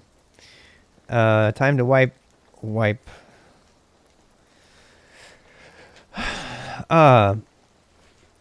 Named after the ship in the Joseph Conrad novel. I'm not that well read, Jenny. Not as well as you, anyway. All your RKeg and KN goes over my head. That's fair. It's the keg stuff is going to become more relevant to you when you start to see it used. Yeah, I apologize. I mean, this is just my regular work, but at the end of the day, it's going to be a way for you to get answers much faster than Google, because you're going to be getting answers from people you trust at some point. It's a new take on the entire proposition of the web, and I'm really excited for it. But we're still a ways away from it.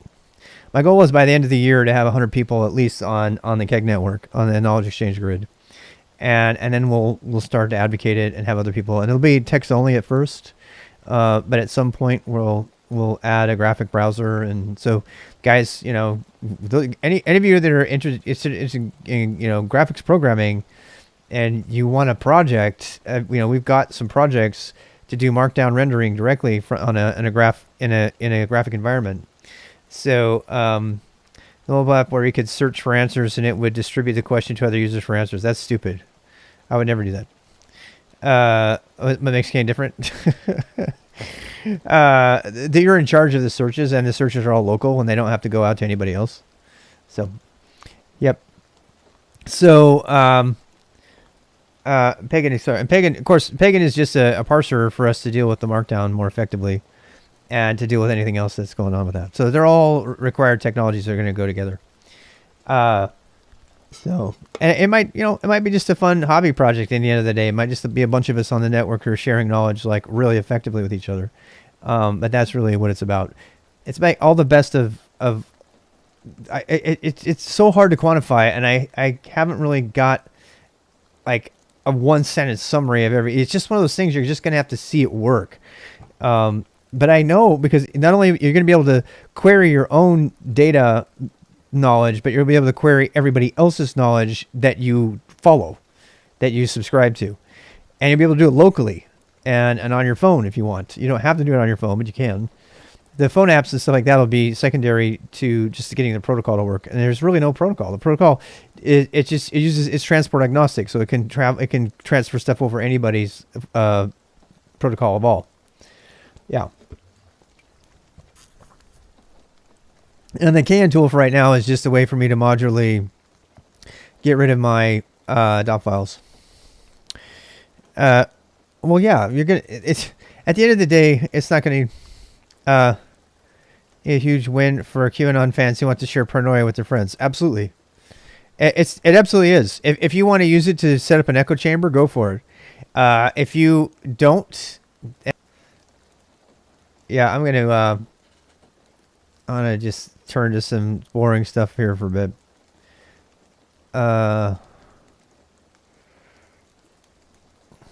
No, we need okay.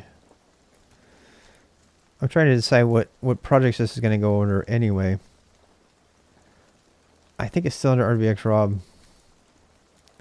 Yeah, it is. I'm just going to have to change. My beard is itchy today.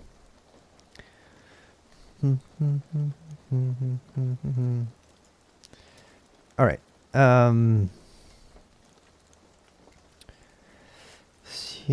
Ben Timuxin. So I mean this is just a basic front end right now. It's not anything fancy. Markdown blockchain for can. It's kind of what it is, but not really. And this is right now. All this is just a way to modularly add stuff that's documented. I wanted to plug in architecture. There's nothing fancy going on here right now. This is just me abstracting stuff that's already from in a rather large file and putting it out and breaking it up. Do I have a folder for Arch? Not right now. No, I have. I started doing an Arch project for hacking and I didn't finish it, so I don't have anything on that. I just want to make sure everything in here is good. Absolute path. AVS path. All right.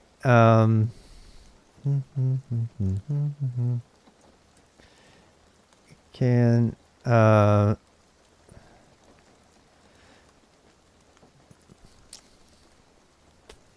think I probably want path to always be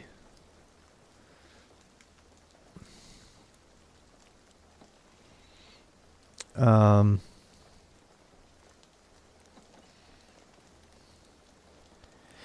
don't know. I'm trying to decide what to name that. This is just stuff for my own use, guys. So don't. I mean, you probably don't care. I don't like absolute path. I'm gonna change it to full path.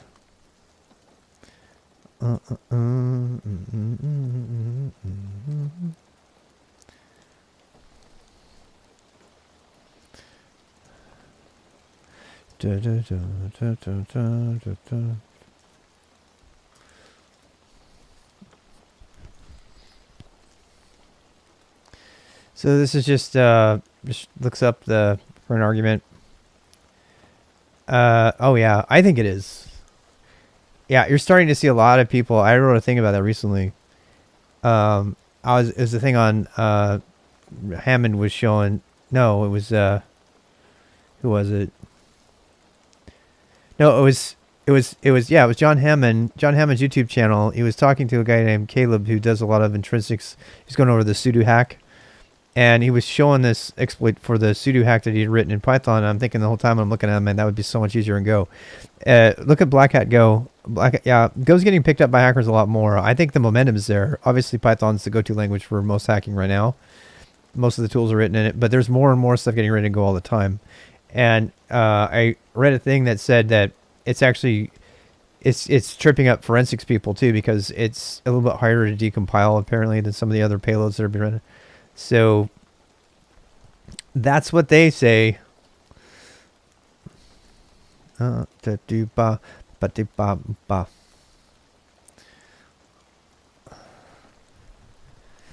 almost think I only want the path version. I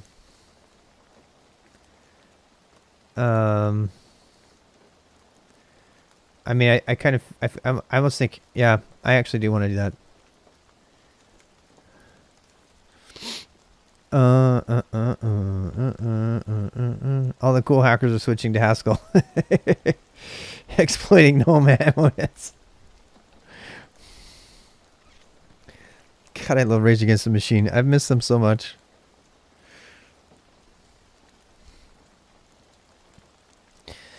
Let's see. Goes way, way, way faster than Python at every level. I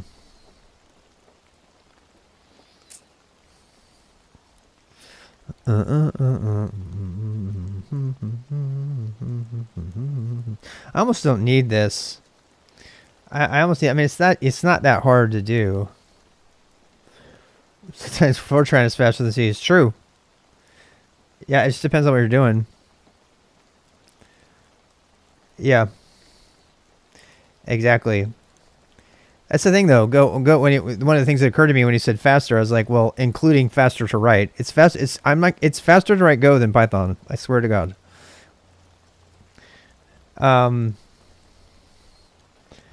At a DJ doing scratching before I saw them live and realized Tom wired a feedback short into his guitar. Oh, I know. Tom Mac, you know what I'm talking about, right? Yeah. Yeah. Oh God, it's just like I just listened to Testify. It just got done. Is my Twitch working on that? Because I got to tell you, I'm self-conscious about it because I don't know. I find so much pleasure in the music that I'm listening to while I'm on stream here, and if people don't know what I'm listening to, it's not as fun, but to talk about, right? Earth's deadliest virus. Oh God.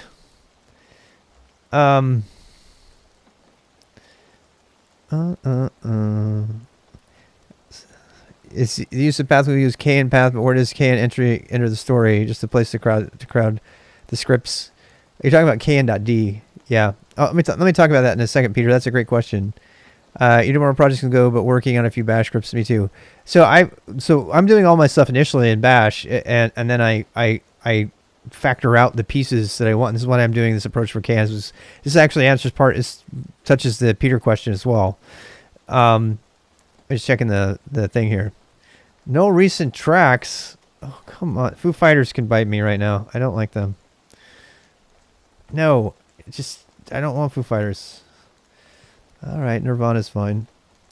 Why isn't this doing its thing? Did I break it somehow? I have priorities, people. Peter, I haven't forgotten about you. I swear. I'm going to come back to this. This is driving me crazy, though. I think I deleted it in an accident somehow. Is this gonna dox anything? Your account is connected. So why aren't you working? Do I have to have it open to work? That's what I want to know. Do I have to have Spotify open in like another window or something?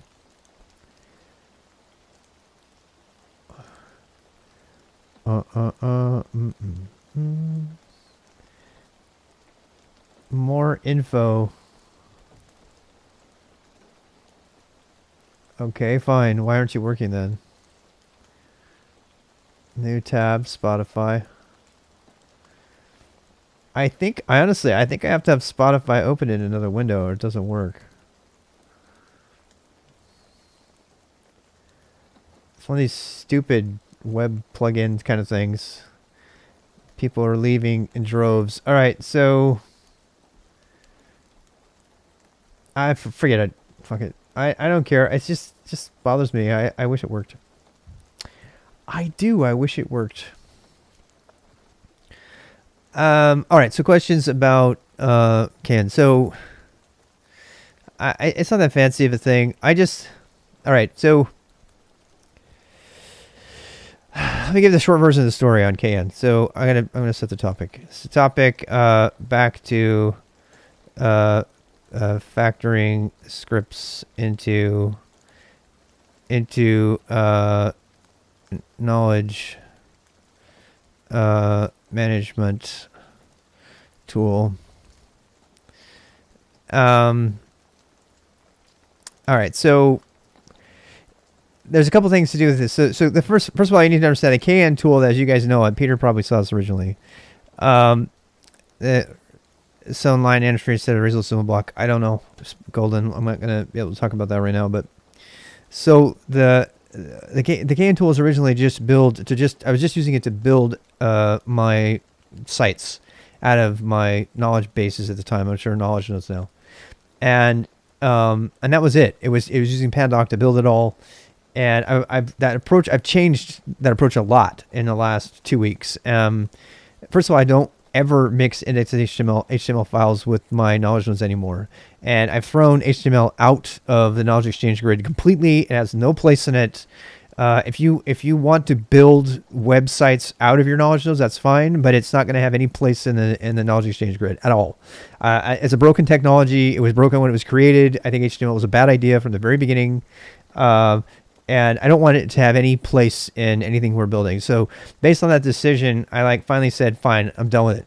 And so KN changed from just being a tool that runs Pandoc on a knowledge base to turn it into a website, into being a way to manage a knowledge node, which includes searching it locally. It includes querying it locally, and it includes running a generator on a specific node. It included a bunch of things that were already so the first decision was, okay, I'm not gonna. It's not just a static site generator anymore.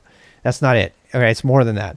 That was the first decision. And the second decision over the last 2 weeks was that I have a ton of. I'm gonna turn my music down. Or I'm gonna scream at you. The second decision was that I have a ton of stuff. Got full Temple OS. Yeah, I really have. And the second decision was that there was so much crap in my dot files directory, which I was cleaning up because I wanted to get ready and look really pretty to go apply for jobs. I wanted my GitHub profile and dot files that look nice and pristine and clean. And so I was looking through that. And I was like, okay, there's a lot of crap in here that needs to be cleaned up and stuff. And the more I got looking at it, I realized that half of this stuff is related to my knowledge node stuff, my topic script, my my YouTube sync, and my auth tool, and date pass. And there's tons of little tiny things that are in there that were related to what I'm doing with the whole knowledge node thing. So I thought, okay, I need to create a way so that I can incrementally, and then my CAN file was getting 500, 600, 800 lines, and as you know, I already tried to do that in Go and got kind of sidetracked by that doing it in Go, because Go is slower than Bash in terms of development. So then I came back to it and said, look, let's just do the framework. I've already done this whole thing in shell once. So I started breaking up the shell script into little pieces. So all those functions that were in there, the subcommands and stuff like that, I'm breaking them out into a thing. I said, well, how can we organize this? And I said, okay, good old .d directories, right? And so then I started putting all of the, using the Linux way, I started putting everything into the kn.d directory, and I started factoring out all of these little pieces that were either individual scripts or they were subroutines, functions within my larger bash script or in my original Go code. And I'm starting to put them all as little executables so that in the very Unix way, they're doing one thing well, and KN is just the entry point to that. So, and then, KN is the entry point to that. It sets up the environment. It grabs the KN environment variable, which points to the current knowledge node. You might have several on a system, and sets the context for that particular session. And then, I can do KN log, and it knows what log file to write to, and then, what date path to create and all that. And so that's where I'm at. The question isn't if, the question is when. This sort of thing will dominate how we express knowledge on the web. Absolutely. Yes, and I am actively building that very thing. I think YAML is the key. I believe we already have the answer to that question. The semantic web failed because it wasn't built by people who had any practical need for it. It was built by ivory tower academics who were telling us how we were going to browse organized data on the web. XML, the semantic web, ASN1, a lot of these efforts have been designed to organizing data so we could query on a universal data network, and the web has not yet become that, and I don't think it ever will. And frankly, I think the web is a stupid fucking name. I hate it. I've always hated the name web, and we're going to call it the Knowledge Exchange Grid or Graph, which is what it's always been. We're going to use the leading technology, the grassroots engineers of the world have decided that YAML is the format for structured data that humans will compose. Whether you like it or not, YAML and JSON are the leaders, and they are continuing to be leaders. So all I'm really doing is riding on the coattails of all of these trends that are already happening. Markdown is where all of our knowledge is being stored in Markdown and YAML these days. And some of it's in databases as well, but then you talk about, and then we already have these query languages that have already emerged. JQ is the sed and awk of the command line. It is the one-line query language for YAML and JSON data. And now that we have YQ, which is a Go version of JQ, and they use the same query language, we already have the query language. We don't need GraphQL.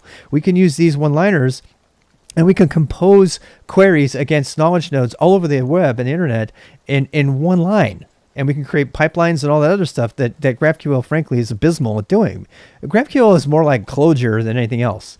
It's got all these necessary. It's like really, it wasn't conceived in the sense of a pipeline like JQ and YQ were. And so JQ and YQ are a better query language for the web. And so I envision a web of knowledge nodes just connected either locally or remotely, and we're using the same URNs to get into the thing, keg space, whatever, and then you do the, md.lang at rdbx.rub, and I can pull down that entire thing and cache it locally, which is a really significant difference from any other approach to this. Localized caching, the user control, has never been a part of any solution that's been proposed by anybody so far that I know of. And so this is where I'm like getting kind of spun up, because I really am excited about this. They're powered by S expressions. YAML is too junky. Ha ha. You're such a troll. Jenny's my favorite troll. My favorite green troll. So right now I'm just trying to take some of these things over here. I don't want to give up K and path though, because K and path should actually show you all the documents in your path. So I'm actually gonna fix that right now. Localized caching mean for the knowledge exchange graph. It means that you can control. It's basically everything about RSS. So you can search everything locally. You can query everything on your local computer, because you have the manifest data from any knowledge knowledge that you've ever queried in the past or you've ever subscribed to. You have the manifest from that thing, so you know whether it's updated or not, and you have the last version of it that you control. So you can still query the last known data, and then you can update your thing and pull down the manifest or the entire knowledge node if you want. And all that stuff is just cached on your own system. Yeah, she's don't mind Jenny. She's just having fun. Yeah, it's Lisp. Yeah. So anyway, I'm sorry. I get kind of excited about all this because I want to make it so. But I want to pick some good names on this particular stuff. The CAN path, I don't think we should be the CAN path. I think it should be something else. So it should be. I think it should be. I think we should probably have as path.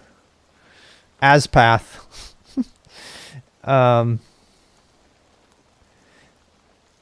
Yeah.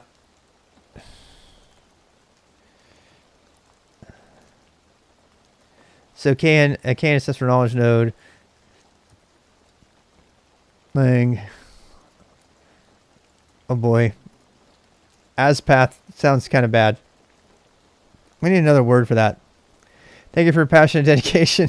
Aspiring to see you grind and share your knowledge. I'm trying really hard to make something useful, and hopefully, people will want to help. So far, we've had really great help, so it's been great. What do I want to say here? I think I want to say. I think I want to say dir. It's the directory version of the knowledge node is what it is. So yeah, so the path is really the dir. So I'm going to be doing a lot of this stuff. It's kind of annoying, but can dir md.lang. I want to translate it into directory type, right? And I think we're going to have ABS be the full path. I want small things. Yep. Full path. Oops. ABS. In Korean, I think I understand about 75% of what you're saying. Well, I appreciate you sticking with us and hanging on it, because it's, I do talk fast. I've considered not, and that never works. Cambodia. Oh man, is this just not totally awesome that we have so many people from all over the world here? I mean, it's just a miracle of the modern age. We live in the future. In the year 2000. Nobody remembers that. In the year 2000. If you remember that, you're way too old. And you understand like 50%. Well, do that Lang. That's so much better. Okay. I need to write it. You know. Let's call it the web or Rob will get angry. Don't you dare. Didn't they keep doing that a bit like until 2013? The year 2000 thing? Yeah. It's like really old. In the year 2000, Conan. I could probably get away with playing this clip without getting dinged.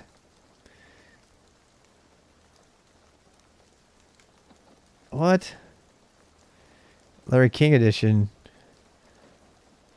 Conan and Larry King took all the future. What? What? List of Conan sketches. They kept having it year even after 2000. Yeah, they did.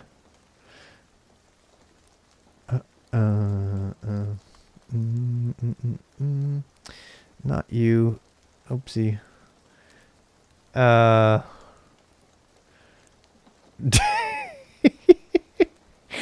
They had Larry King do one? Oh god, I gotta play this. I'm gonna get dinged for it, but I don't care. Fatalamak, you're, by the way, my favorite song. All right, we're going to stop screwing around, because clearly we've just been silly so far in the show. And that's not what this show's all about. We're I love Conan. get serious now. We're going to behave ourselves, because, folks, I think it's time, once again, I'm gonna get so dinged for this. look into the future.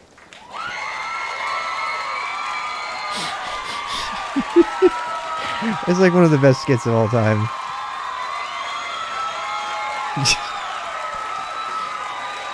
Larry King, oh my god. The future, Conan? That's right, Larry King. Let's all look to the future all the way to the year 2000. In the year 2000.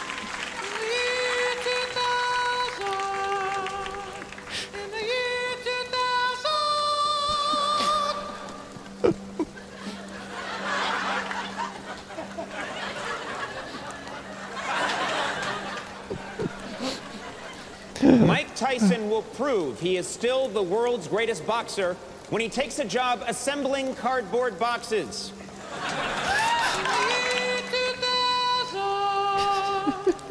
Parents will stop telling their kids about the birds and the bees when the birds and the bees release a series of bondage porno films. Oh god. The Beach Boys will finally change their names to the Beach Men, but only because Michael Jackson keeps asking to meet them. Oh my god, this is like... When was this? 2001. Paris Hilton's marriage will come to an unfortunate end after she decides that she wants to see 600 other people. Nobody even knows who Paris Hilton is anymore. Oh god, that makes me feel old. Sales of Dr. Pepper will plummet after it's revealed that Dr. Pepper went to medical school in Guatemala and he specializes in back alley boob jobs. 2000. Hunters in Alaska will shoot and kill a black bear and then discover to their horror that it was actually a skinny dipping Tony Shalhoub. 2000.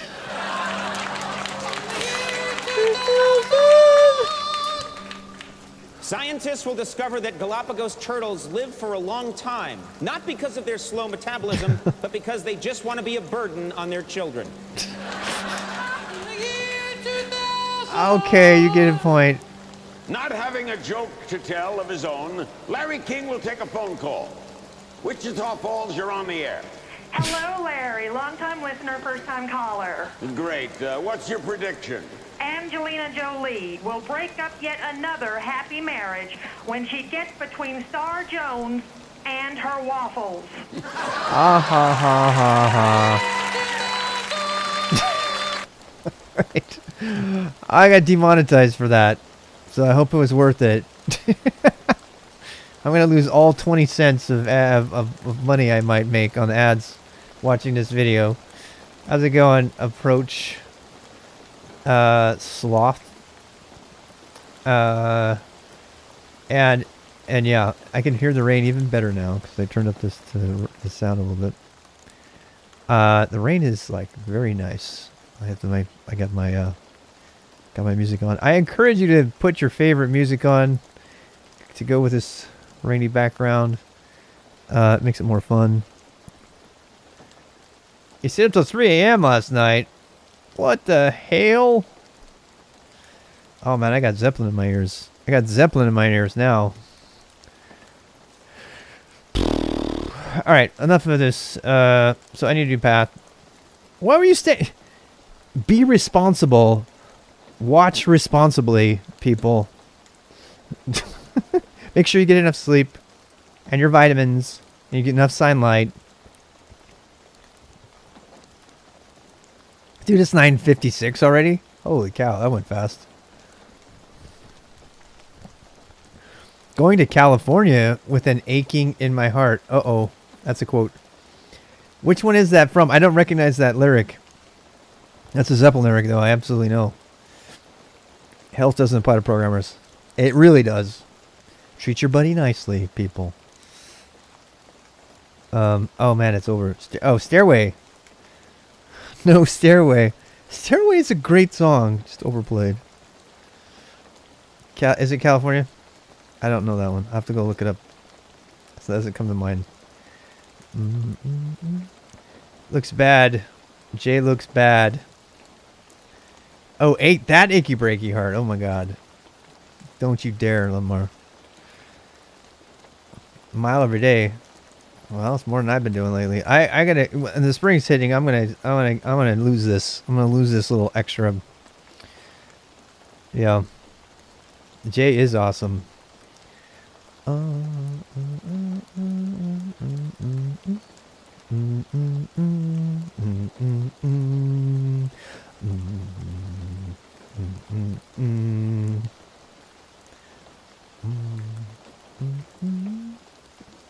This is like, no, just like chilling me out now. It is. It really is.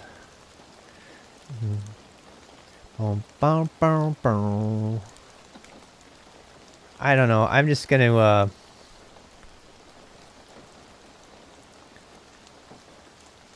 you know what? I'm just gonna put these all in here. I know they do.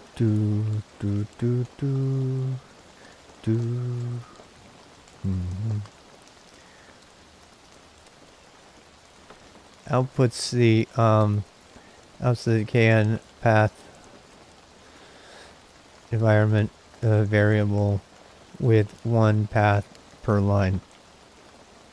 There we go. Fizz Buzz and Jay. Seriously? Wow. Some tense stuff there, Jenny.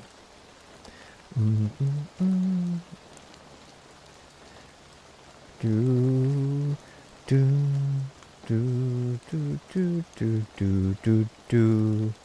bum bum bum na na na na.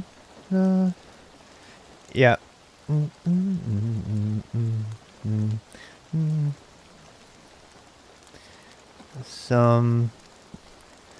Another one. Here ya go. Boom, boom, bapa doom. Look to the west.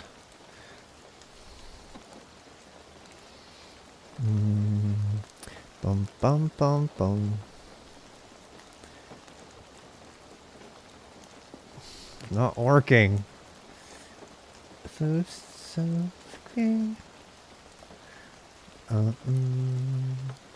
Uh-oh.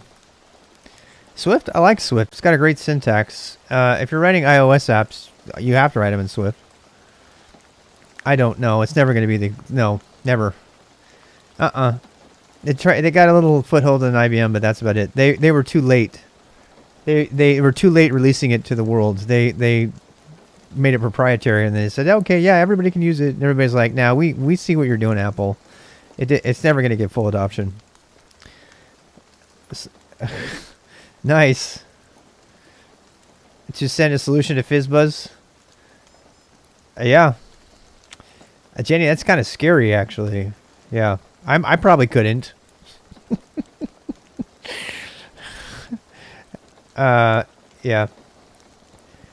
It's midnight. Yeah, you should go to bed, Peter. Good night. Uh-oh.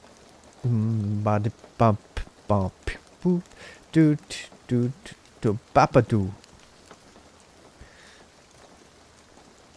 That didn't work. Oh, I know why. Wait. That definitely. Oh, wait. I need dash E. Why is that doing that? Batu ba.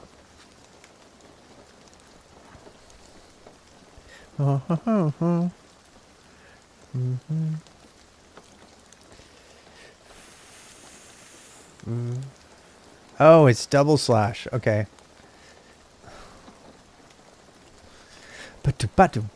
John Bonham, man, he's so amazing. You have to admit.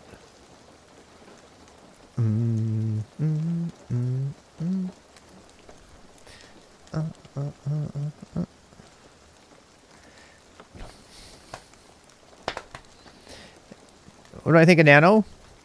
I think Nano's great for beginners, but I think you should get off as soon as possible. And here's how. That's my guide on getting off of Nano as soon as possible. It does have you use the arrow keys, and people hate that I say that, but you should. The first thing you should not use is the arrow keys. The first thing you should get off out of this is the arrow keys. Get off that. But this is all you need to do to get rid of Nano from your life and become a VI person. Then whatever you want to call it.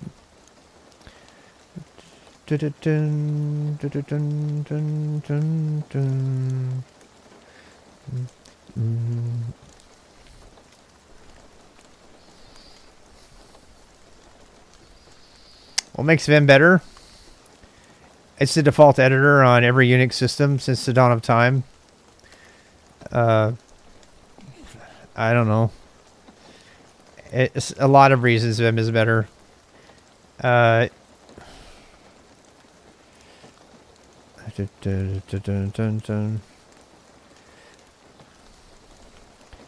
you know, use what you want. Use the best editor for you. I actually did a video on that. Yeah, go watch the video there. That'll tell you about the difference. It talks about why Vim is good. 90% bragging rights. Yeah.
Yeah, good. Everyone else is jumping in for me.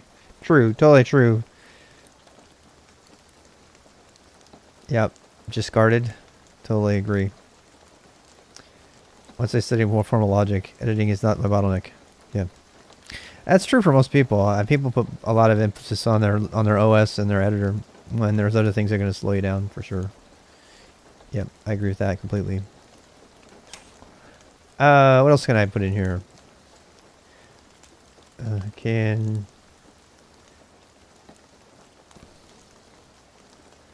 All right. I should put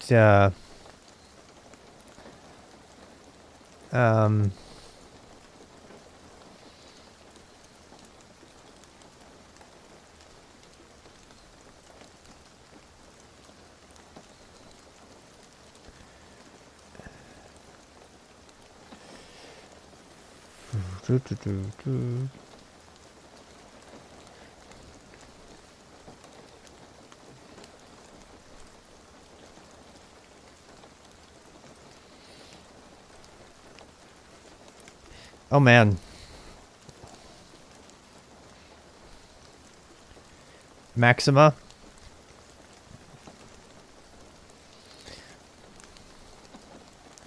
Man, I haven't heard this in a long time.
Python Media Softy. You're 27. I'm 53. Yep. So together we would be 80 years old, on right, evenly 80 years old between us both. I hope I'm still writing code at 80 when I'm 80. I'm planning on it. I don't care. I don't care if people ask how old I am. I think it's stupid. Yeah. I don't care. Woohoo! 48's a great age. My wife's 48. Yep. She's actually, yeah. 47 actually, I think. Is that right? Yeah. I should know that.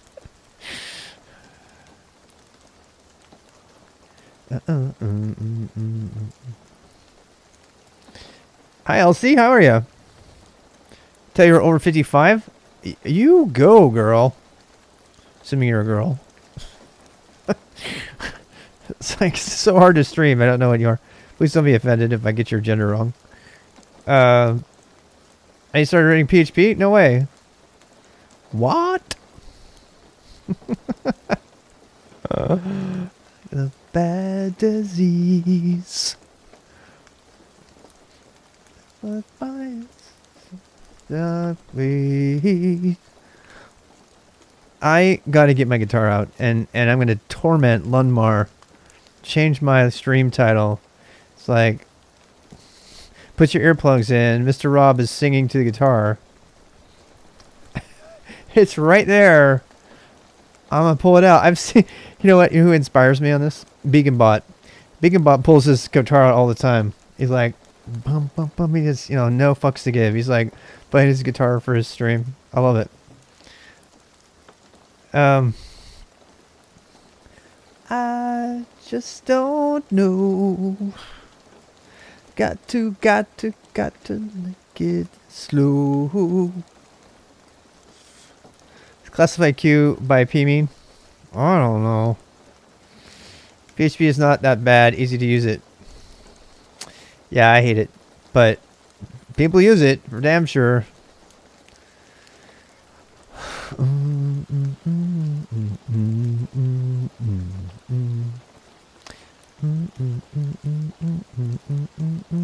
This is making me want to learn bass really bad. And Davey504 is like my all-time favorite YouTuber. So slap.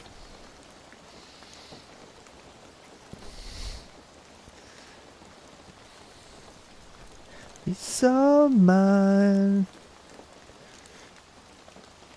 Don't like SQL and love SQL. Yep. SQL is great. It's just not as necessary anymore.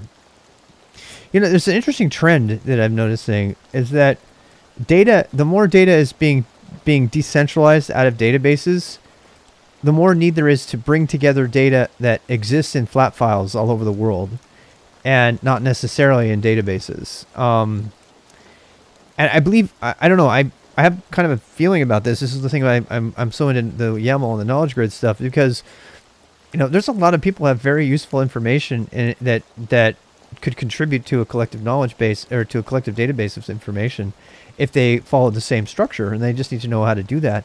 And, you know, a lot of this machine learning and stuff, this data, you know, mining and all that, it's being based on what people are, you know, providing. But some of that information could, if they could agree on a schema to provide it, and if they know what a schema was.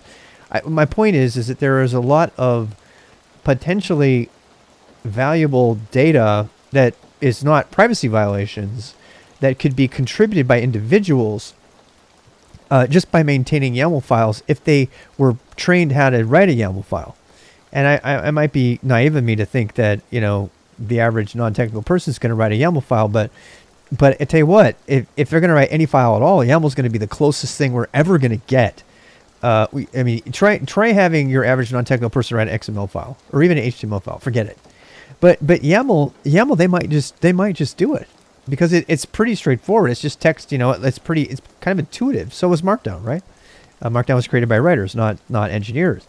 And I guess the point I'm trying to get at is SQL is really valuable when you want to mine data from big data sources and stuff like that. But I find myself focusing on this untapped collective wealth of structured data that we can't get access to because so many people are not maintaining that data in a way that we can query. And that's what the knowledge exchange grid is all about.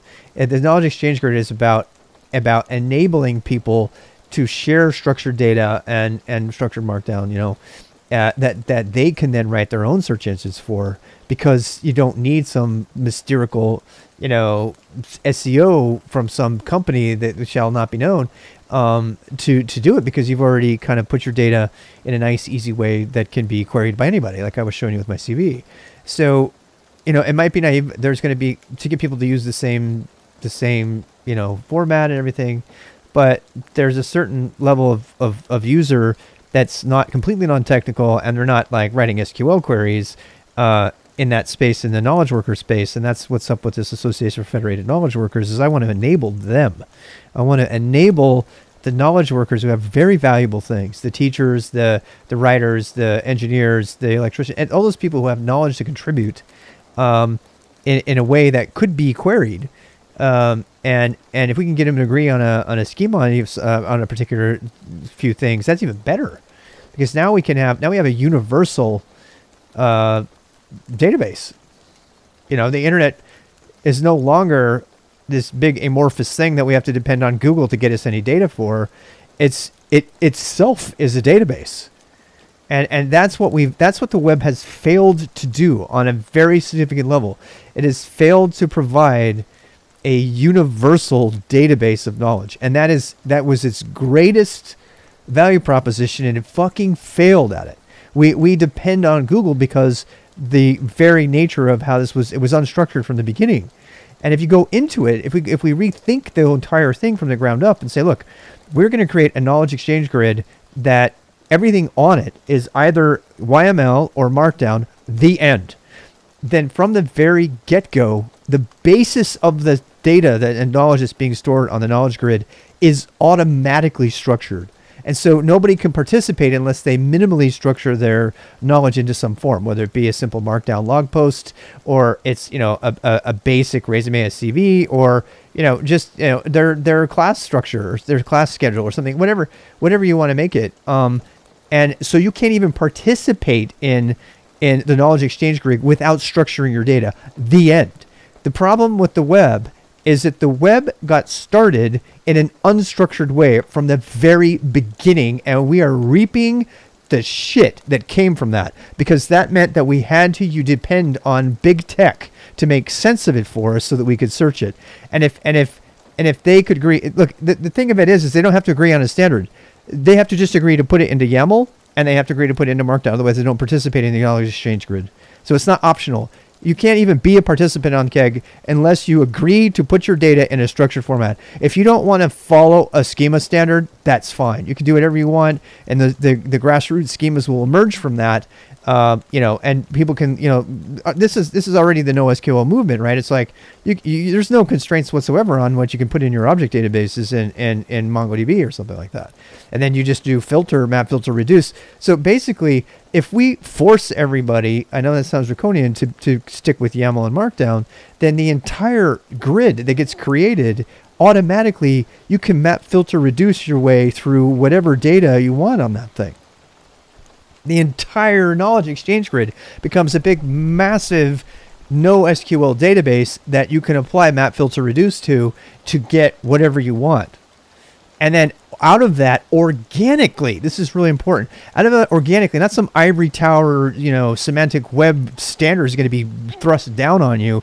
The organic thing that's going to emerge from that is people are going to say, well, a few people are going to agree on what they should call, the fields for the resume. And so there's going to be agreement that's organically going to, like we do with hashtags right now. So Reddit and Twitter and everything have proven that the community can organize when it wants to around some level of structure that can be defined to be organic. And then the community decides what those things are, not some stupid fucking standards body that comes in and tells you what you're going to use and it just fails before it's even begun. So the problem with the World Wide Web was it's absolutely based on an unstructured system from the beginning that required engineers to interpret and deign to give us access to searching our data, which was already our data in the first place. So I really hope that sort of thing is what's going to do it.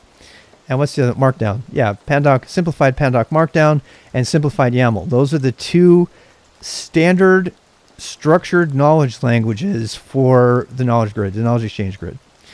And they're super easy to use. You can learn both of them in less than 30 minutes. And so people might be able to do that. Write their own knowledge in MD and YAML files is already pretty ivory tower. I don't think it is. Because I've seen people do it. I've seen college kids do it. And it might end up being, look, it's no ivory tower than expecting them to write HTML.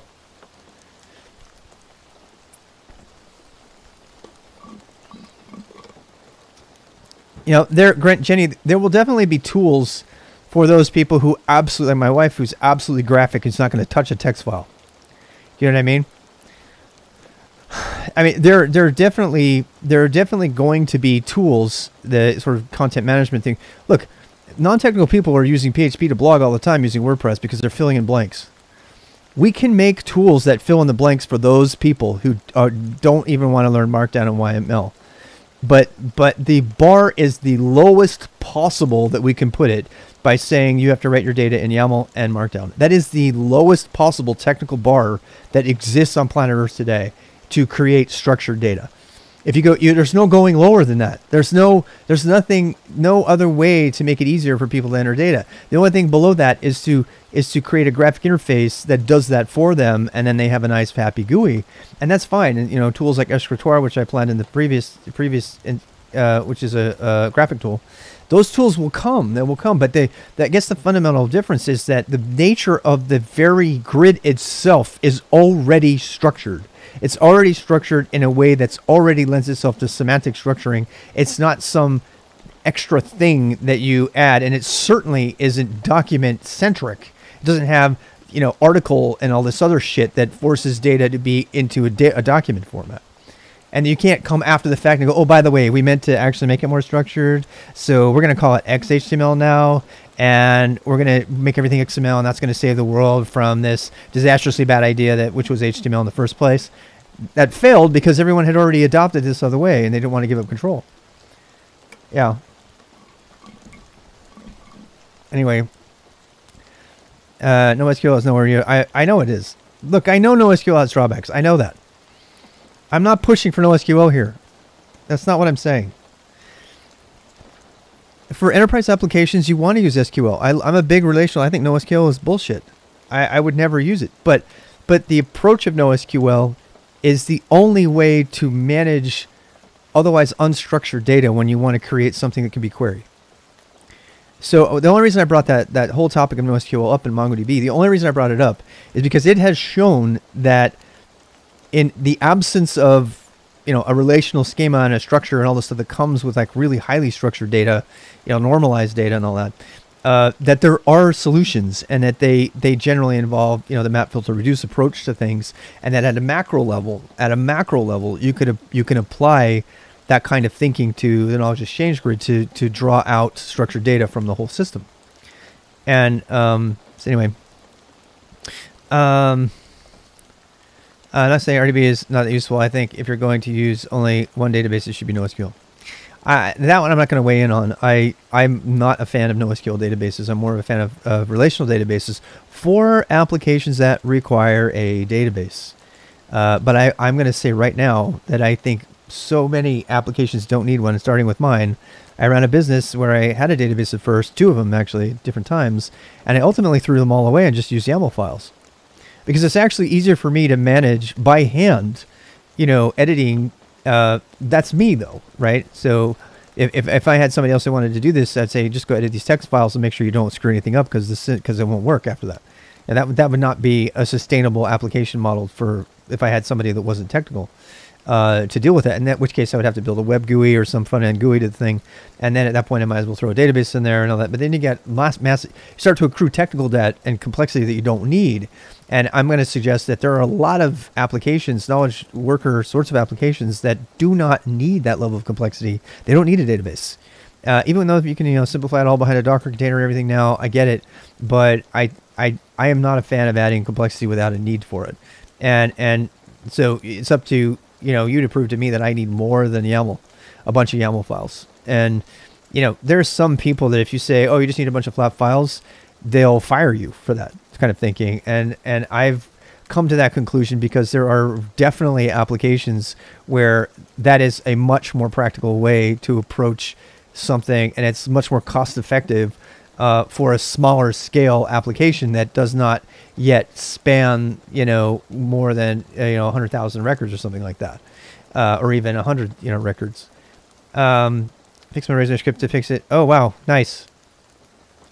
I'm relying on development of cheap commodity search engines to handle unstructured data. Yeah. Yeah, there's going to be a lot of them. That's not going away. So, right. Yeah. So if it's all the community driven, how do you deal with it? Say facts that 2 people disagree on, have different opinions for. Well, that's the whole point, Vera. The whole point is everyone gets an equal say. It's like there's nothing centralized by it at all. You don't deal with it. The way you deal with it is people trust the people that they want to trust, and they add them to their own ring, and then they're in their group. Now, as I said, you can create an echo chamber, just like if you want to. Yeah, be Trump line all over again. Yeah, it can be. Look, the Trump people illustrated one thing, and I actually don't think this is a bad thing. The Trump people illustrated that if you want to live in an echo chamber where you cancel everybody except for what you believe to be reality, you can choose to do that. And by the way, that's your right as a human being to do that. I fucking hate that they do that, but that's your choice to do that. You have the right to say, I don't want to be inundated by a bunch of fucking idiots on Stack Exchange who upvote shit that has no business being the top answer. Do I want to cancel them? Hell yeah, I want to cancel them. I don't want them anywhere near my search results. And that's a case where you actually want the power to decide who's going to be in that. And if you use that to only listen to QAnon conspiracies, that's your choice. So I hate right now that this fucking like mentality has taken over the web, and that Google has decided what I want to see, and without me deciding what I want to see. That makes me nuts. It makes me crazy that I don't have control to see what I want to see, to trust the people that I want to trust. Google has decided who I will trust and what I will see. Facebook has decided who I will trust and what I will see. Twitter has decided what will be upvoted. Stack Exchange has decided that the mob wins. Quora has decided that the mob of dumbasses who upvoted answers get a view more than anybody else. That is what's wrong with the web right now, because the people who are participating in the web can't make the choices. Yeah, the reason GPG model works is because you trust who you want to trust. If you want to trust people on the left and the right, here's what's really cool, is you can actually make a different profile, just like people do on Twitter all the time. You can, if you want a balanced profile on the knowledge exchange grid, you can create a knowledge exchange with the subscriptions that go to both of them. You can have one be biased, and you can access that knowledge exchange grid just like you use with Twitter lists or something like that, right? And you can choose, I want to participate in this one. And it's not going to influence your advertising. How many times have I gotten some crazy wacko right-wing advertisement show up on my YouTube because I watched some fucking military documentary one time? And now I'm looking at what the fuck on Fox, that shithead, what is his name? I don't even remember. I'm watching him now because now all of a sudden YouTube thinks that I want to see that because I didn't get to choose the profile. It's decided it for me. Once again, it's taken the power away from me to make the decision about how I use the knowledge on the net. And that is wrong. DuckDuckGo is getting closer to it, but DuckDuckGo is, at best, DuckDuckGo gives you a non-biased search result set. At best, but I actually want bias. The difference is I want to control the bias, and they are not giving you that. There is no service on planet Earth right now. I'm getting a little spun up about this because it pisses me off. There is no service on planet Earth right now that gives you the power to control your own SEO parameters, to control what you find and what you see and what you want to hear from. There's nothing that allows you to say, I trust this source and this source and this source. I want to see stuff from that. They have all these crazy fucking algorithms for deciding what that is for you based on your search history and all that stuff, but none of them lets you explicitly define that. None of those lets you define it. Lets you say to the AI, no, you got that one wrong. I actually just watched one documentary. Please stop sending me Fox shit in my resources. That one time I forgot to do this one thing and now I'm getting this, right? None of us have control over what we view on the web or any of our data, and that has to stop, and that's what the Knowledge Exchange Grid is all about. It's about putting the power in the hands of the people creating the content and doing the searching and using the tool permanently and in a decentralized way. And if I was Google, or if I was any one of these power players who's doing this thing, and if I can get this off the ground, my goal is to fucking destroy Google. If I am able to do this and we're able to actually get this off the ground within the next decade, I know it's a long shot, but it would be nothing more than satisfying than to actually create a system that people opt into using, that's easy enough to use, that destroys Google, because Google is, all of its model is based on owning you as a commodity. And if we can make something that's easier to use, that gives you full control, that allows you to cache your own results and search offline, and to do it all over the world without necessarily having even an internet connection, we win. And you know what? And if it doesn't work, it doesn't work. If it peters out as nothing, fine. But I will say I at least tried. And instead of complaining about this situation that really angers me, I have at least given it my shot. And if my shot isn't good enough, and if I die too early, fine. Maybe somebody will pick up the torch. But if nobody tries to do this, we're just going to sit around and we're going to have to sit back and be fucked in the ass by all of these people who have the power over all of us. And I'm tired of it. Go, Aaron.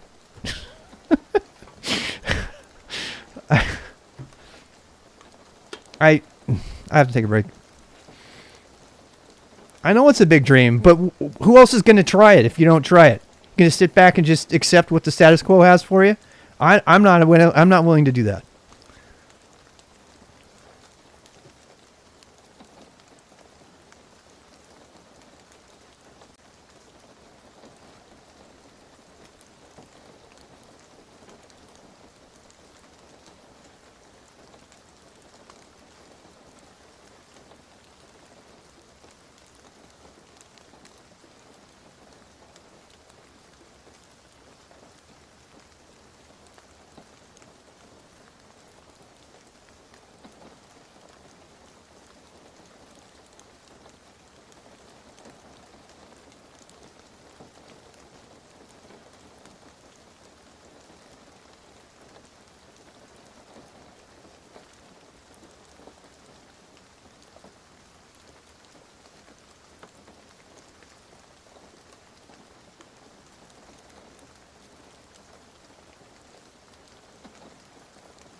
Dude, people have said that.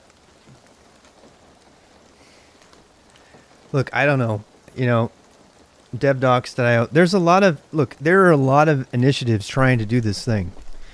And they're like Zettelkasten, there's a bunch of them. But you know what? None of them have dared to take on the entire internet. They're all about documentation. Discord chat integration is not working. Did I break something? I'm sorry. I hope I didn't break it. Hey, look, I dropped everybody down to 16 viewers because I got really ranty.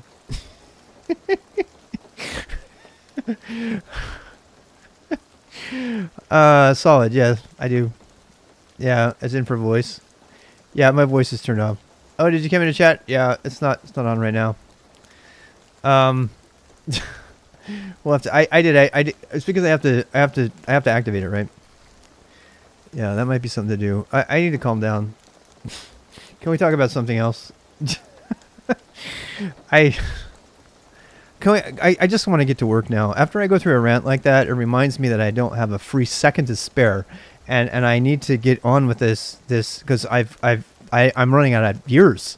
I'm 53, and I've got to at least start the initiative so that people can pick it up, and you know, and honestly, Aaron keeps coming to mind. Because you know, he ran out of time, and he would have done this. Aaron would have done this.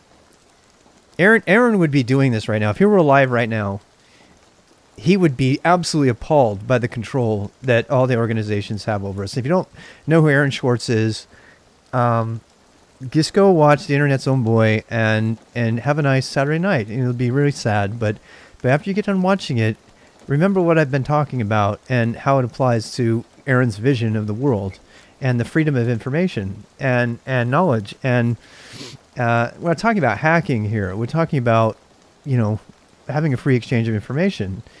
He would probably be in the big house. Yeah, he probably would. He'd probably be locked up.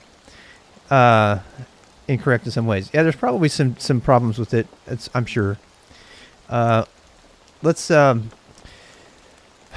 to try to, I have to try to calm down. This is supposed to be a nice weekend day. And I allow myself to get really upset there.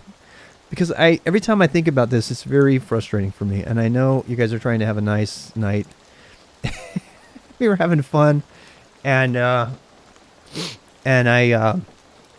went off. So I'd rather just start working on some code. Oh, you got the bridge working for Discord? Oh, nice. For which one? You got YouTube? I am very happy with you. Yes, of course, I'm super happy with you. Ah, you got the bridge working. I'm super happy. Thank you very much. I'm very, very grateful. Thank you very much for that. What about JSON? JSON is really great, except for you can't do line returns in it. That's the biggest problem with JSON. JSON is a good companion to YAML, 17th dimension. So I'm answering your question there. So JSON's really great. JSON's not going anywhere. JSON and YAML are largely the same thing. YAML is basically JSON that you write, right? JSON you would never write. It's just JSON is a horrible syntax for maintaining that you're actually writing, because it doesn't allow you to do, you know, like structured data in paragraph format or anything like that, because it's all \n, and that means you have to have a tool for it, right? YAML is the only human-friendly way to capture structured data, period, as far as I'm concerned. The TOML's kind of there, but they're, you know, TOML and HashiCorp configuration language and INI. And there's lots of configuration file formats, but there is no file format that lends itself well for humans capturing their own structured data and schemas. YAML is really, really good at that, and it leverages white space for that for all the right reasons. Reasons that are annoying to people that are writing, you know, configuration code for Kubernetes or for Docker or something. But you know, significant white space can be a pain in the butt. But so yeah. Anyway, that's answering that question there. Every other question I think I've been seeing. Yeah, no, it's not. It doesn't matter.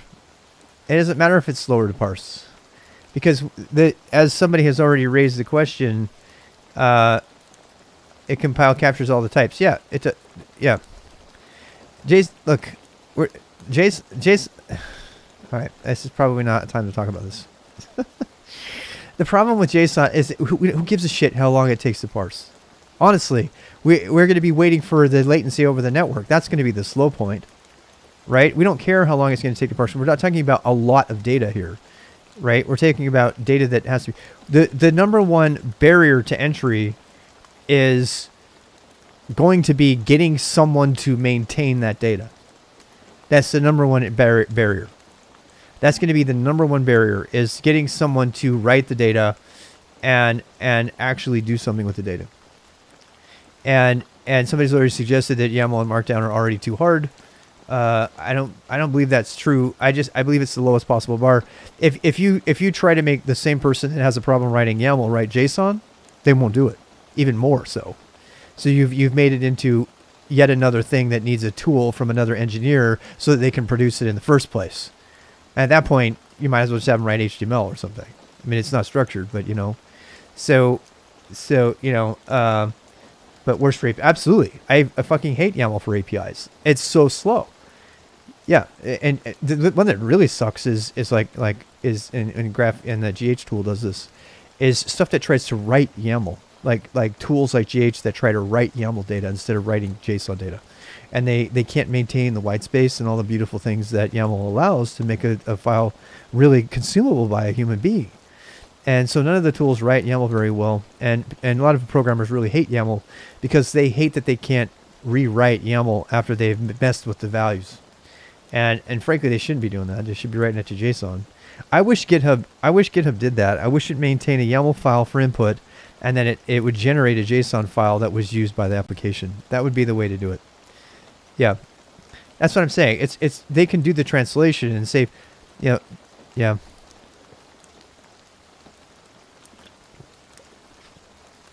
No, it can't. I really wish it could, but that's completely impossible. No, you can't provide semantic structure to the current web. It's impossible. People have been talking about doing it for years, but there's no way they'll ever do it. The only way this is going to work is if we throw the whole thing out. And obviously people are going to still use the old one. And we create a new thing where nothing exists on it that's not already structured. And it can't even participate unless it's structured. If you do that, then you're already ahead. Because now nobody can even participate in the system without creating structured data with semantic meaning from the beginning. No, they don't. Now, Google fucks you all the time, and we're done talking about this. Google is the source of the problem. Dude, Google gives you the results you want to get, and not even from the sources that are best. Yeah. So, yeah. Whether video is porn or not. I mean, if you want to trust Google to make all your decisions for you about what knowledge you should trust, what we need not that. Yeah, Google's the problem. And if I have my way, I'm going to fucking destroy Google. I'm coming for you, Google. In the name of Aaron, I'm coming for you. Yeah, on Fridays, Vera. Fridays is when we talk about AFK works. Yep.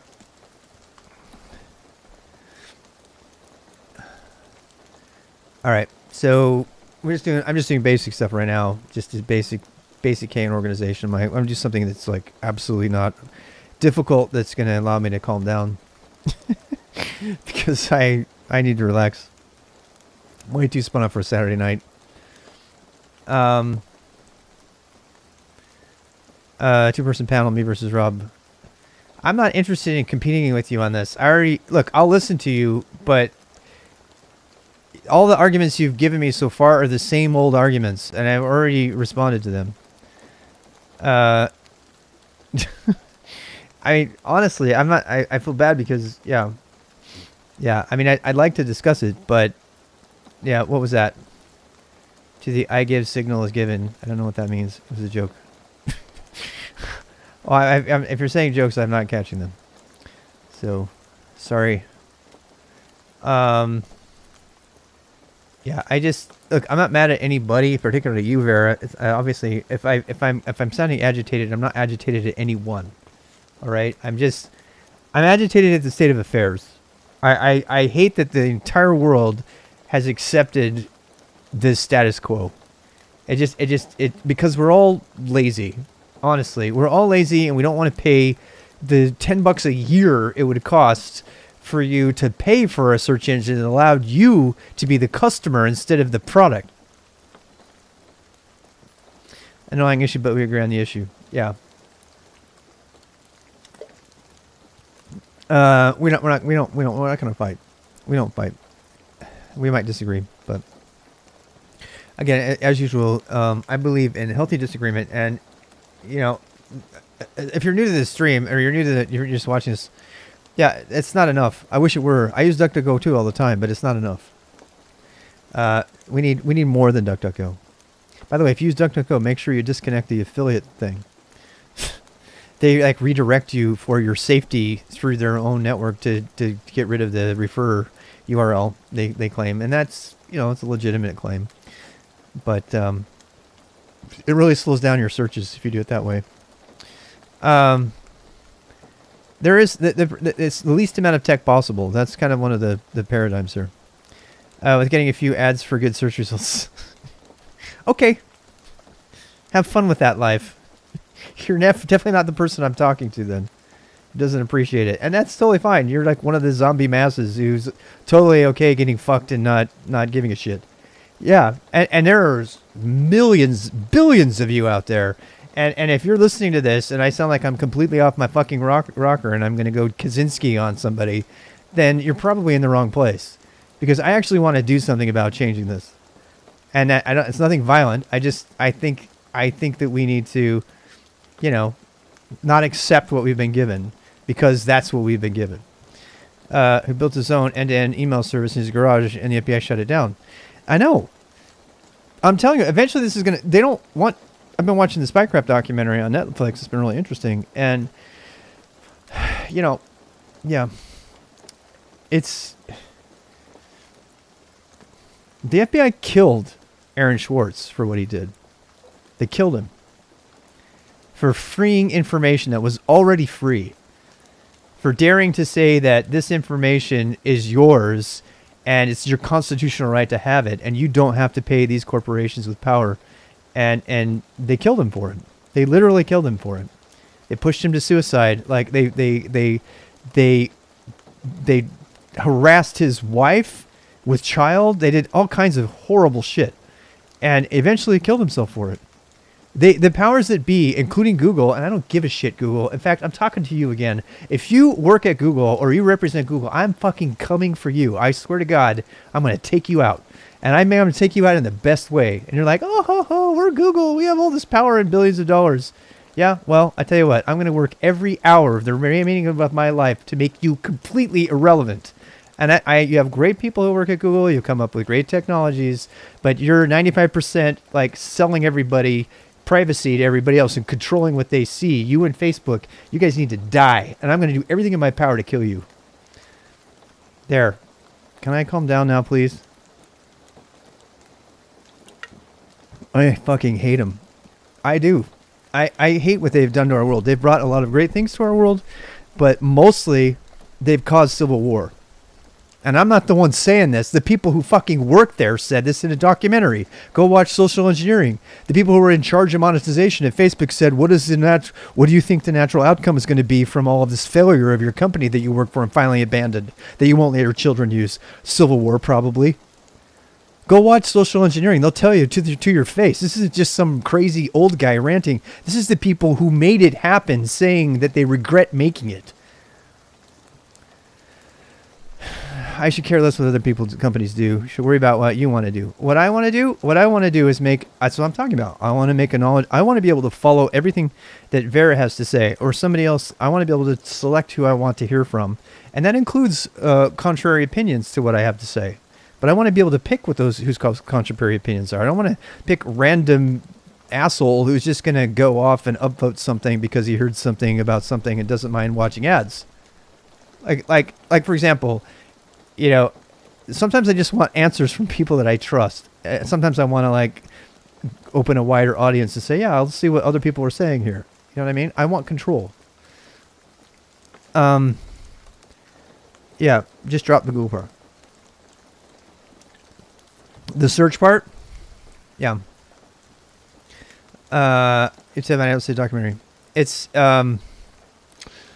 what's it called? It's the Social Experiment. It's on Netflix. I think you have to have Netflix to watch it. Yeah. Yeah, please save that story for later. It's a very important story. Facebook employees have disclosed that the like button was the worst kind of invention to ever happen in the history of humankind. Yeah, yeah. Again, I'm not attacking any person who works at Google or Facebook. I know amazingly awesome people who work there. One of whom is probably already run screaming. M. Dembski is a Google employee, and I freaking love that dude. He was here. I was laughing my ass off at him. He's a compiler engineer for Google, and he's an amazing human being. This isn't about any person. This is about the corporations and their priorities. And unfortunately, there's a lot of people who are very limber in like justifying their separation from all this stuff. They can easily say, well, you know, I work for such and such a company. Doesn't Mu.com already do this? Good privacy with no ads. They make money by paying for extra features. It's probably a good one. I don't know. I don't know about that one. Yeah, I don't know about that one. Mu.com.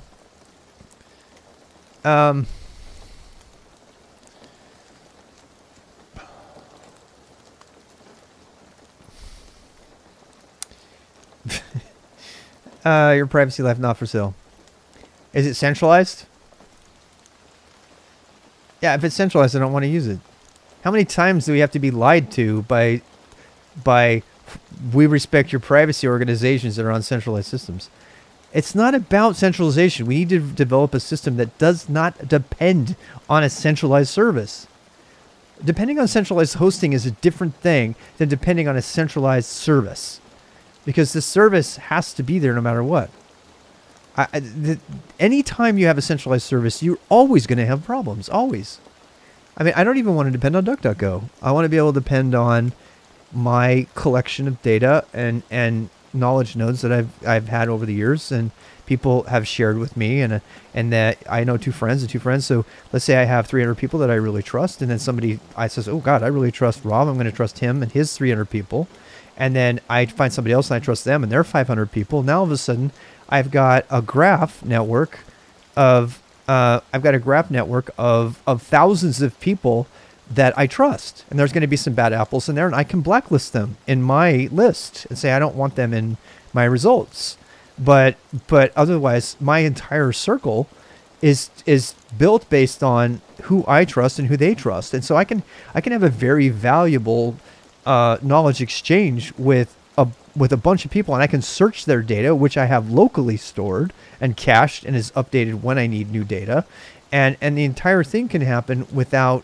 I mean, we have the capacity on our systems, including our mobile phones now, to store, the metadata information about those thousands of knowledge exchange grid of people. Now, and where they host their data is up to them. They can host it on GitHub. They can host it on a website. They can host it. Some of those knowledge nodes are going to be only accessible through, SneakerNet. Like I'm going to have to go. I can go exchange. So if you're in Africa or not Africa, I pick on them all the time. Nagios is like way advanced, way above America. It's not just an Africa thing. But there are dark spots where you can't even get the internet, right?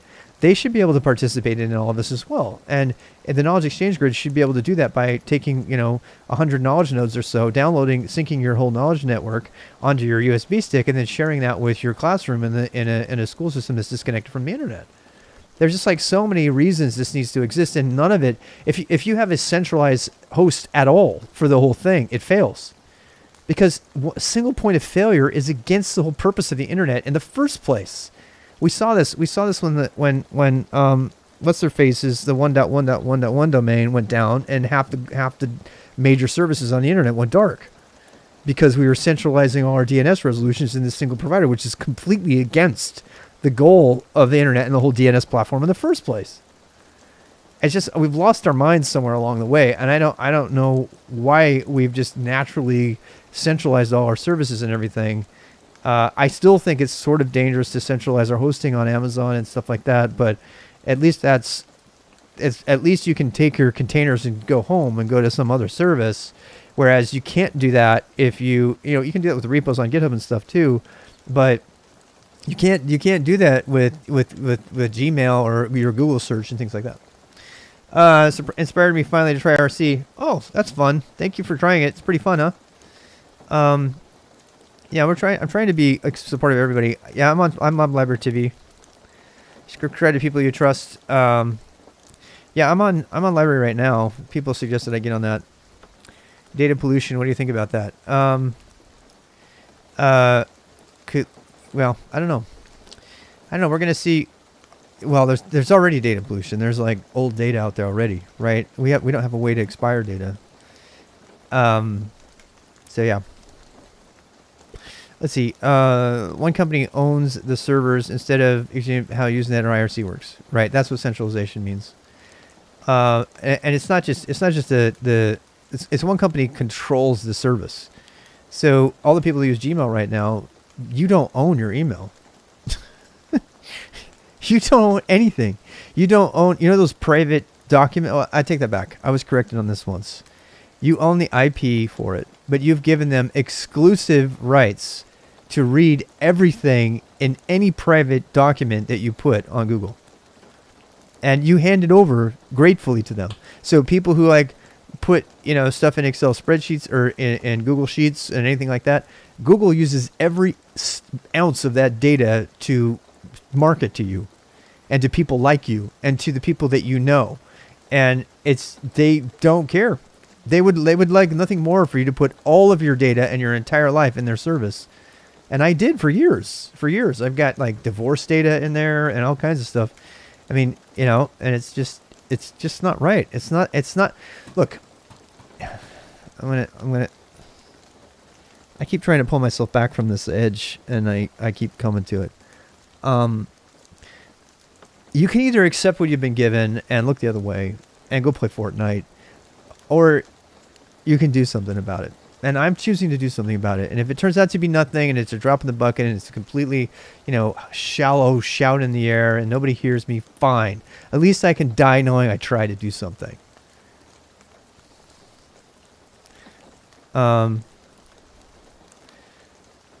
Right. Tax return data, everything. You put a PDF with your W-2s, your tax data, in a Google Doc directory, and now they own that data. They don't own it, but they own a right to it.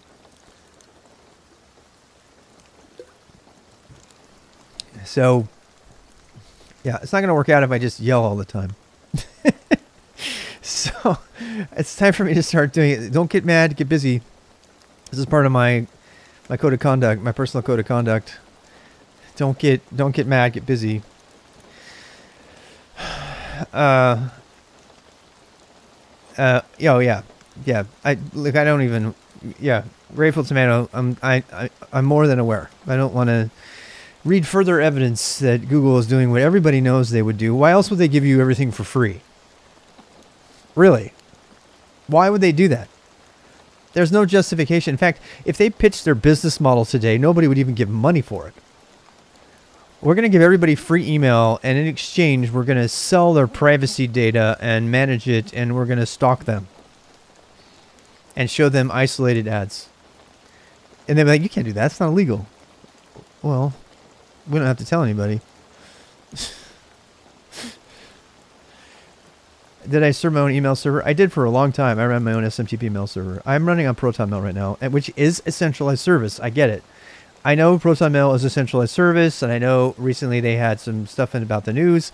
I tell you what, I trust the engineers at CERN way more than I trust the people at Google, mostly because I pay them. I pay them for email.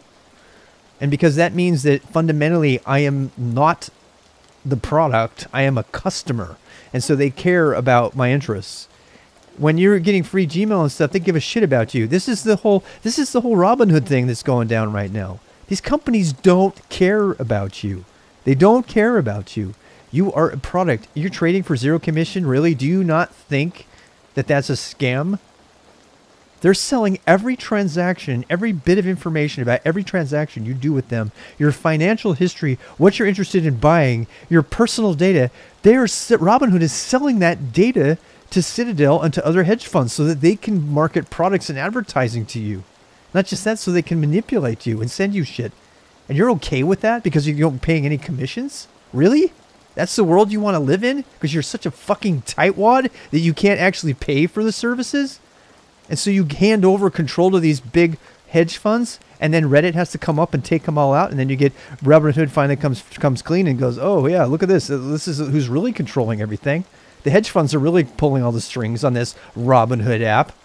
That's what's really been happening the whole time, and you've been like totally complicit by just using the fucking service. Everybody who uses Gmail and just says, oh, it's no big problem. You're part of the problem because you keep putting money into the system because you are indirectly allowing them to sell you to somebody else, which means, hey, there's still money here. And as long as there's still money there, you're a part of the problem because you're complicit.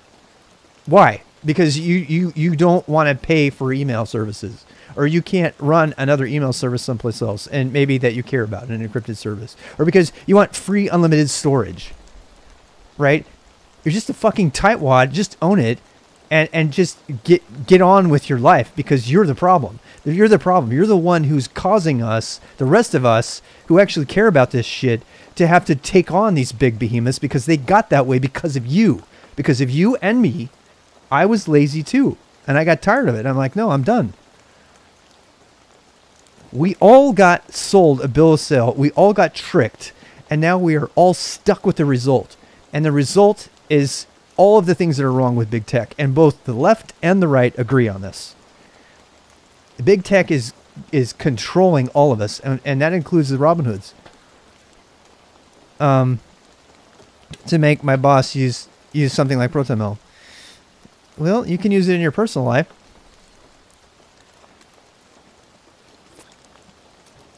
Most people choose convenience over privacy every time. They always will. Because people are shits. People are shits. They are. I'm sorry. It's like, I'm trying. Look, I was in a good mood. I swear to God, I was in a good mood. I was in a good. I'm getting all spun up. I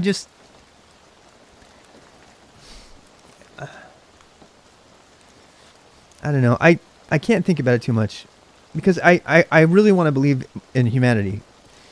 And then I have to remind myself that half of the world isn't even on the internet. More than half of the world is not even connected to the internet at all. And then I think about them and I think to myself, you know what? I don't have to judge humanity based on all the people who have made the mistake, the greedy mistake to be wasteful and to sell their privacy and everything out to the cheapest bidder and allow hackers to run amok and allow big tech to have all the power and to literally laugh in the face of regulation, and to have centralized lobbyists and stuff like that going down and going. I don't have to think of them as humanity, and I'm going to talk myself off the sledge here because that's not humanity. That's a small percentage of less than half of the world that's connected to the internet. The other half of the world is not even connected to the internet at all. And we can't forget about them. And I don't even think they need to be connected to the internet to live amazing lives. The more I get into this technical stuff, the more I want to do the Kaczynski thing, not blow shit up, but like just disconnect. One of the reasons I love live streaming so much, even though I know it depends heavily on technology, is that it has provided a level of human connection. I know it's not the best human connection, but it has provided a level of human connection that reinforces the idea that there are good people out there who care, who are connected. But I do regret the fact that there's such a large amount of the human population that doesn't even have a voice on the internet. We're not even hearing from them. And some of those people actually there's other people with internet connections who you also don't hear from. So, and one of the reasons you don't hear from those people who are on the internet is because of Google and Facebook. They've decided who gets to talk and who doesn't. And that's not cool. That's not cool. I'm not arguing that we should all be whatever the fuck that other service was that the Trump people were on, which is the same problem. It was just another big tech with a different conservative slant. I love that everybody thought that they were moving to a more open platform. Let's see. Do I have any programming friends who code chess engines? Ooh, no, that'd be fun. 70% of traffic is not traffic at all. That's an interesting statement there. Had a really hard time trying to convince people to migrate to Telegram, which I love. Yeah. And, there's Telegram and Signal and stuff like that, where your eyes weren't open until it gets real. I didn't know this stuff. I haven't recently been wanting to mess with Google APIs like C#. Been using Google Drive too. Yeah, and I did too. I mean, look, that's what's so hard, right? The technology is very compelling, right? They make great tech. And so it's like, well, there's good things coming out of it, and then there's bad things coming out of it. And I just wish, if anything, look, I don't really want to destroy Google at the end of the day. What I want to do is I want to put the pressure on Google to do the right thing. And they've been responding in many ways. And Microsoft did. God, if you were to tell me that the Microsoft of today existed in the 90s, I mean, they were so bad in the 90s. Yeah, that's the one. That's the YQ I like, Tappetains. I love that YQ. It's still in development, but it's really good. I mean, companies can be changed, and there's a big argument about, well, maybe you should work for Google, and it doesn't even show up in my router's configuration. Wow. Oh wow. Yeah. The problem is not that soccer moms were late to the internet, but that when they finally arrived, they decided they wanted to control it. I think they should have a voice too. They should all have a voice. That's the thing. That doesn't mean I have to listen to their voices though, and that's really what I want. And that doesn't mean that I want to cancel them. It's not the same thing. That's not the same thing. I think coding is just less much. Nice. Necessary evil. Google is a necessary evil.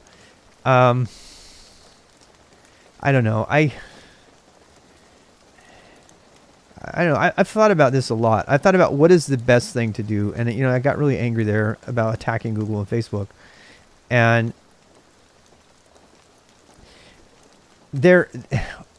these companies don't understand anything but a loss of profit.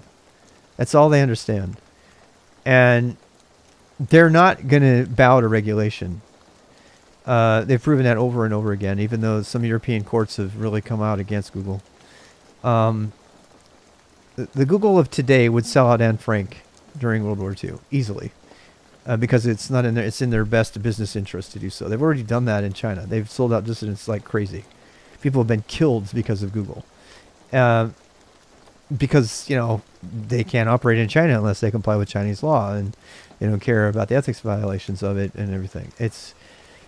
This is why so many people are actively walking out of Google itself, because the company is bowing down to corporate interest and money and greed and not doing the right thing over and over and over again. And I don't know how you change that. Do you do an Elliot and work within the company and take down the bad guys from within? Or do you, like Mr. Robot, or do you try to pressure them from the outside, or do you create a competitive alternative?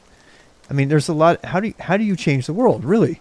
How do you change the world? Do you activate lobbyist groups? Do you just play your drums and cut the balls off the bull on Wall Street? And don't take a shower? That's not doing anything, right? I mean, how do you really, when you realize there's a world that you want to live in, and you're not living in that world, what do you do? What do you do? I think activism is a part of it, but what else do you do, right? I mean, if you want to, if you believe in climate law and stuff like that, maybe you get your law degree and then you go to, go fight on the legal battles and stuff. I don't know. Get licious like it ebb.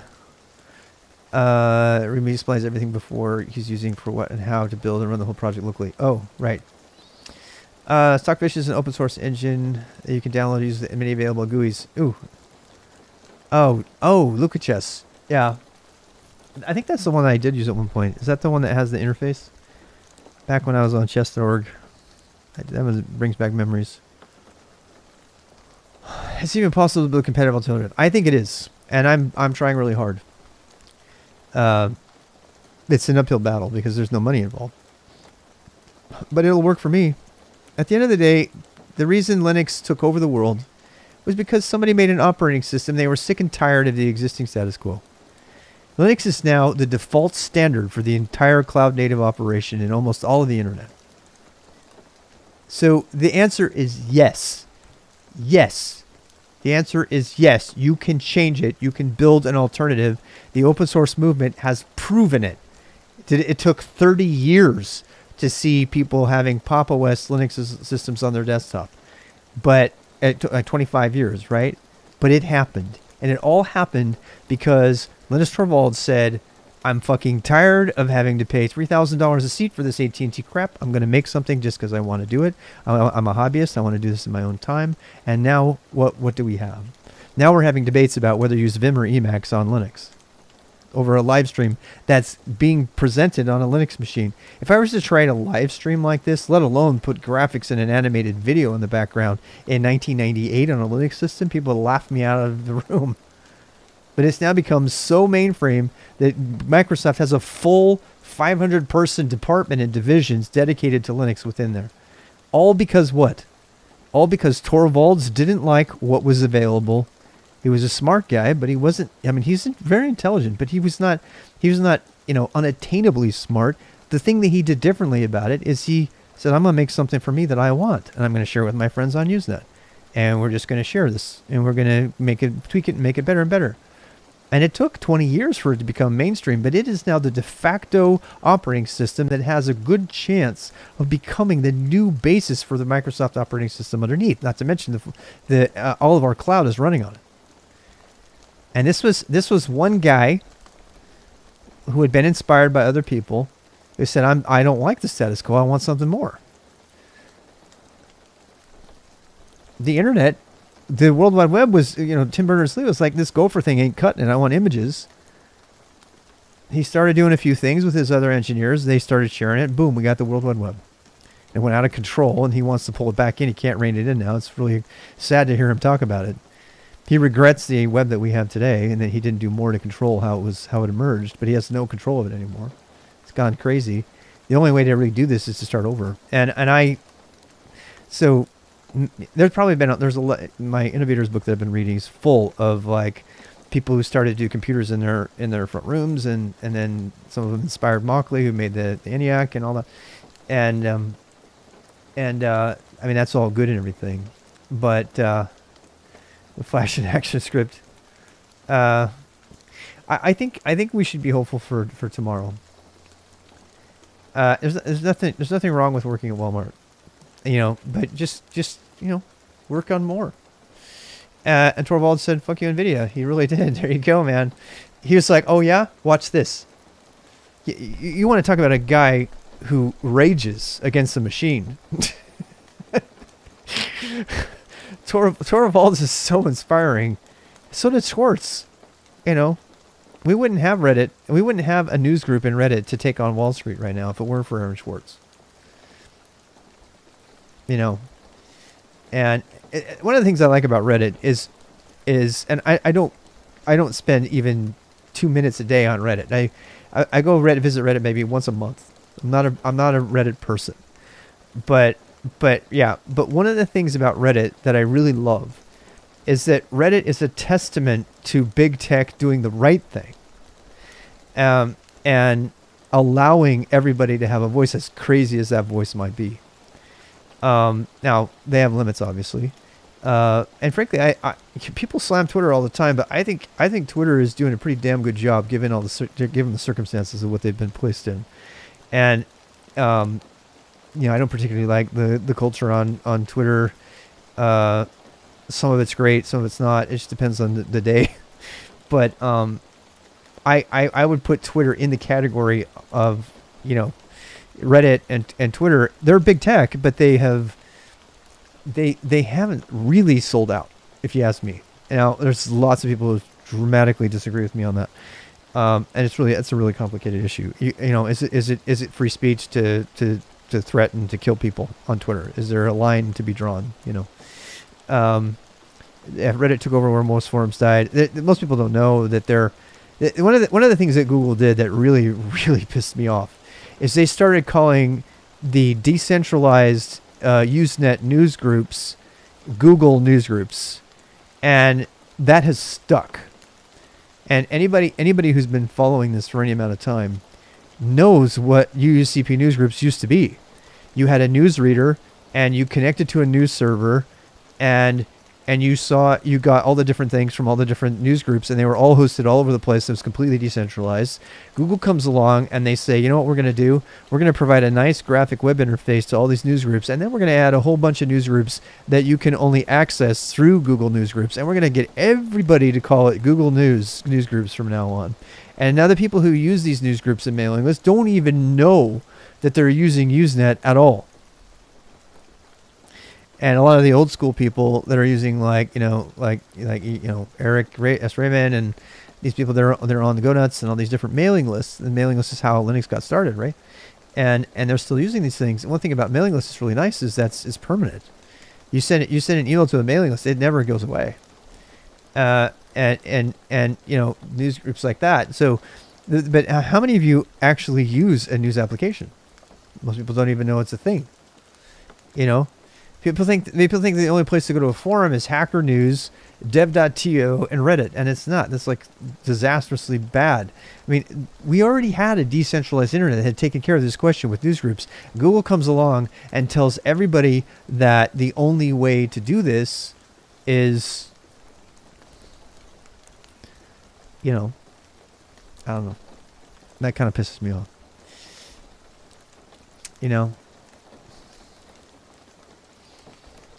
They took over news groups, and now nobody even knows what news groups are or were, or how the internet was built on them, and you have to go to Google to see your news groups.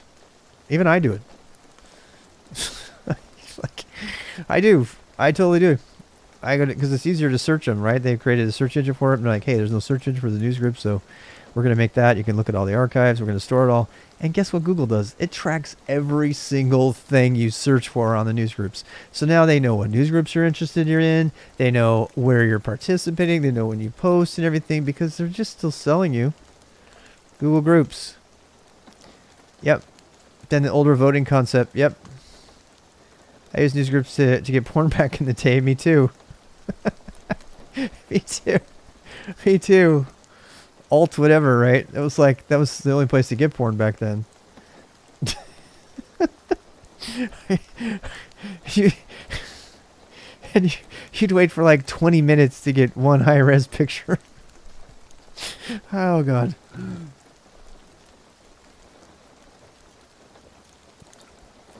Yeah. Jack Ryan, Shadow Recruit. Yeah, right. The thing about news groups was that they were anonymous, completely anonymous, decentralized. Back in the day.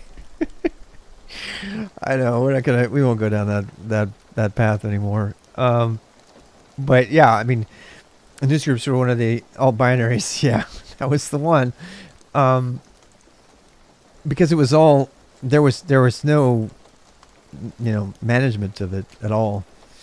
So, I know. I don't know. I just wish news groups had remained. Well, here's a good song. Short Skirt, Long Jacket. From Cake. It's got me in a good mood again. I'm going to code.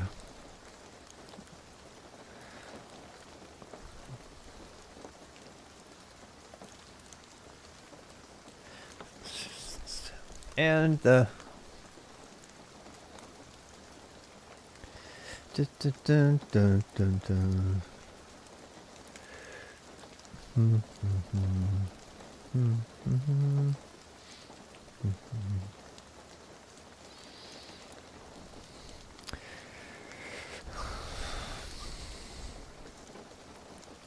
Email over the network. Yeah. That's what it was about. Yep. RSS feeds are kind of problematic. We're using that using Thunderbird. Nice. Really? Holy cow, that's cool. Nice. I learned everything I learned about Perl programming and internet. I learned it off Usenet news groups because there was no books on it.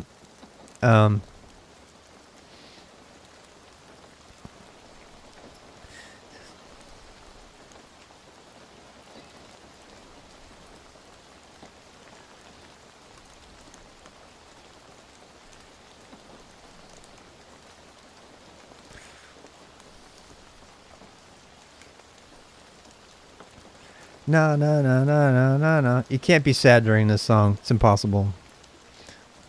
It reminds me of Chuck every time. Any Chuck fans? Do we have any Chuck fans out there in the house? No, no, no, no, no, no. I'm going to go watch Chuck. I am. In fact, I'm going to put Chuck in the background on right here. I'm going to watch it all again. Chuck just makes me happy.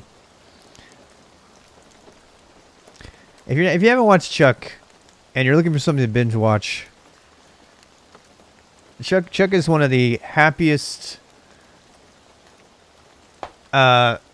positive series you'll ever watch.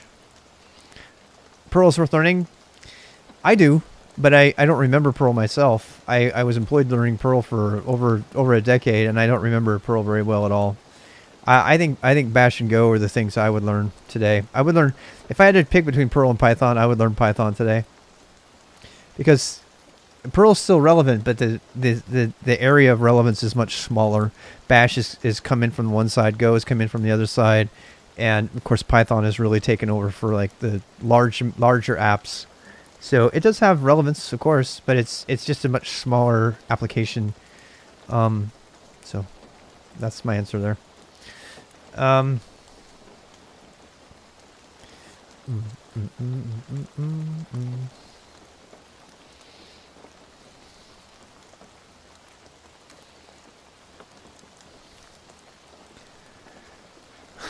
Python can age.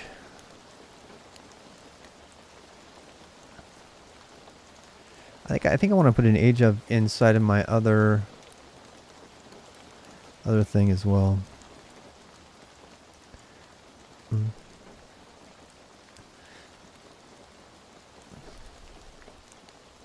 All right. Program in C.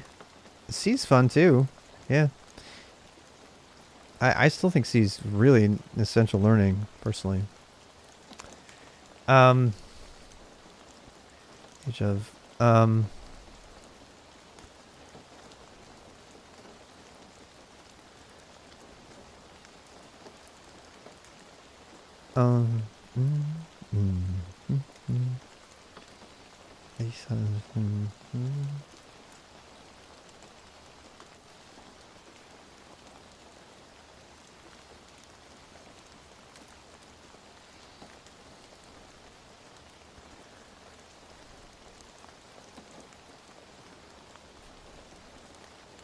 oh, P and then C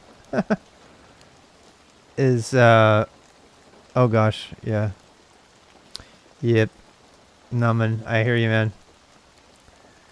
Yeah. Yeah, C is definitely cool. Ruby is a great language too. I love Ruby. I do. I haven't written Ruby in forever, but I was obsessed with Ruby for a long time. It's funny because I can't even function in Perl and Ruby anymore. It's totally vanished from my brain. Python,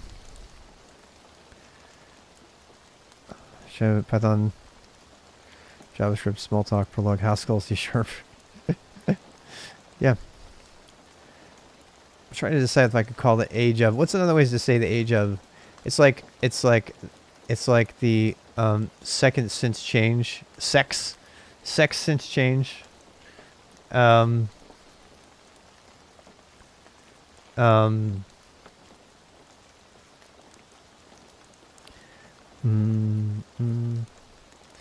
landslide.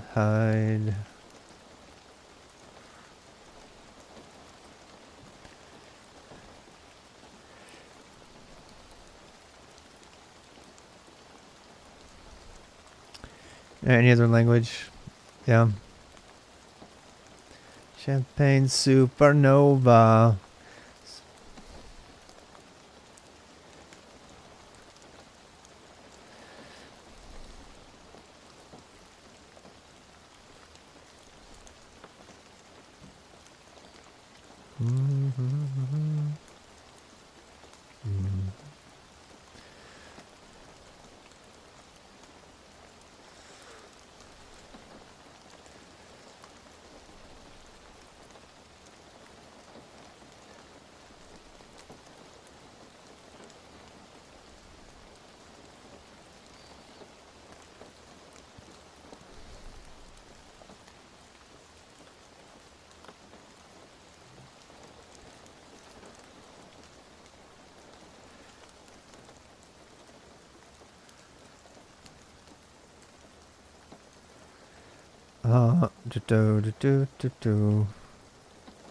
Yeah, I like Pearl. Don't get me wrong. Hi, Tim.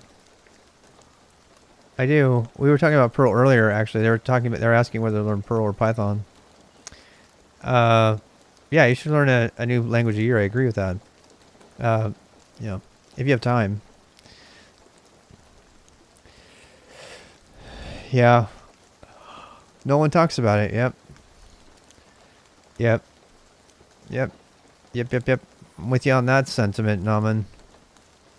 Yeah, I mean, it's crazy. Isn't it crazy? It's totally crazy that Richie, Richie doesn't get any attention. Completely agree with you, man. Completely agree.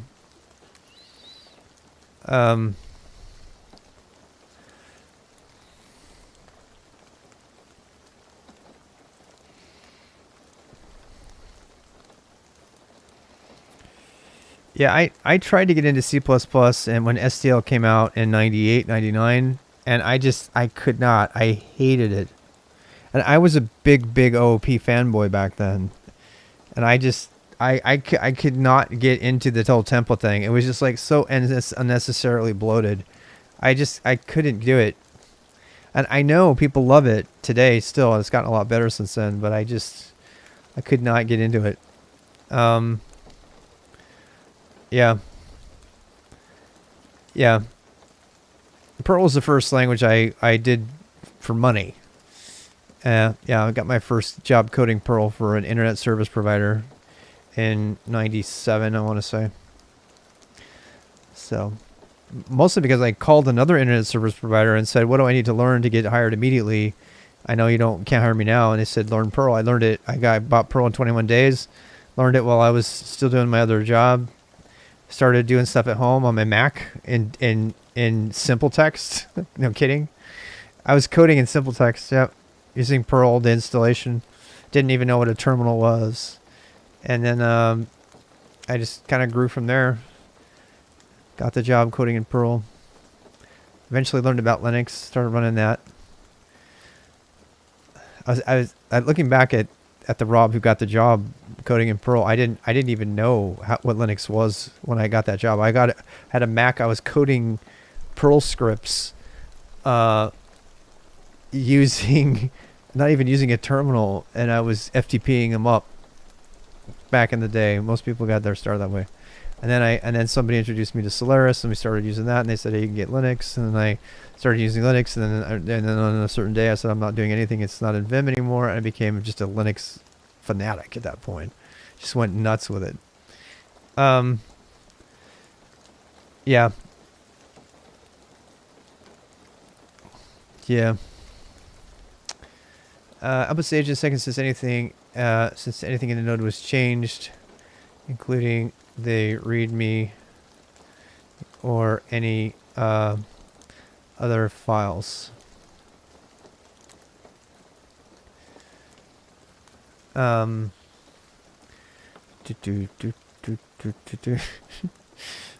Yeah. So we're gonna need to walk the tree here and do age of anything in the thing. You know what? I just realized in the manifest. I'm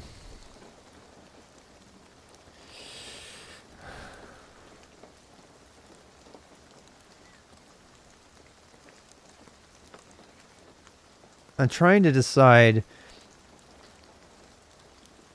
Okay, so every knowledge node has the readme.md file on every single one, and it has one or more YAML optional files as well for data, structured data to go with it. It can have a generator file, generate script that can run if you have that want that. And it can have any other resource files in there that you want.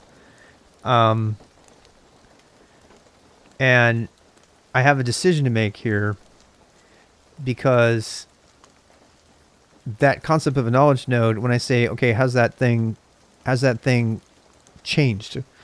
Has the knowledge node changed in any way?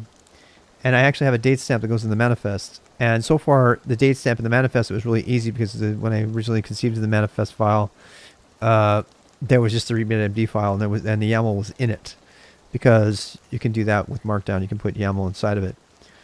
And I've since decided to separate the two. Thankfully, that was a really good decision. So you conventionally you have data.yml, and then you just have Markdown in the Markdown file. But the issue I'm hitting now is what does it mean to say this was changed? So there's a couple of ways to go here. If I say that the person maintaining the knowledge base or the knowledge node can change the data in the structure, let's say for example in the data.yml file, and not change the readme file, that means in order to create the manifest, to determine whether that knowledge node has been updated, because I really just don't want a single date for the entire knowledge node, because that's the lowest form of deconstruction, I suppose. It's the most finite form of knowledge in the system. So I need to have one timestamp that represents everything in the knowledge node, which means that if somebody touches the YAML file or the README file, the date stamp in the manifest should be updated for that knowledge node. And there's two ways to approach this. I think I've just talked myself out of what I was thinking of doing. But one of them is more intensive on the build process in the manifest. So it means that it has to look at every one of the files in the node and say which one is the most recent of the files in here. That's the change date. And then it needs to put that timestamp in the manifest. And that's fine. It's a little bit more processing power and CPU, walking the tree and everything. That would have to happen anyway. And I mean, we're not talking about a massive amount of files here, right? We're not talking about there's no way to generate a manifest without walking the entire tree of files, and that's but the difference is that the manifest can be made by doing it asynchronously. So I can actually walk the entire tree, and I've done that with Go. I can walk the entire tree and get any one of those updated bits of information and data without having them to be dependent on each other synchronously. So I can make that operation very quick. And in fact, I believe find does that very thing. I think the find tool does actually. Does somebody know if find is synchronous or asynchronous? I think it does as asynchronous. I'm not sure though. So my point is that creating the manifest file is going to be the one thing that's going to slow down.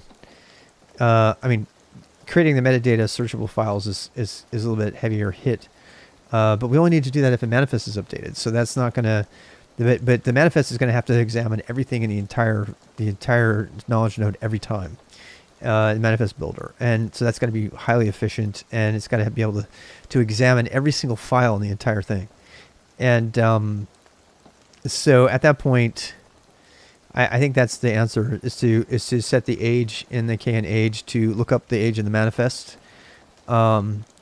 and or to examine all the files and then update the manifest entry for that particular thing that you just ran age of against. If we do that, then, ultimately the manifest file is going to have to be built for the whole site anyway. But if you're just doing like daily stuff and you don't want to incur that kind of penalty to rebuild the manifest every time, you could run age of, and then it would examine that thing and update the manifest entry, and it would give you the manifest entry straight up. So yeah, I have to go for a second.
Okay.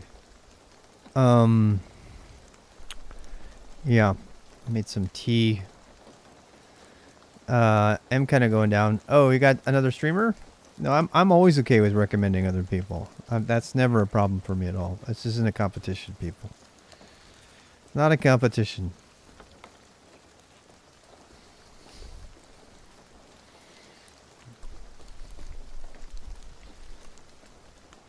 Hmm.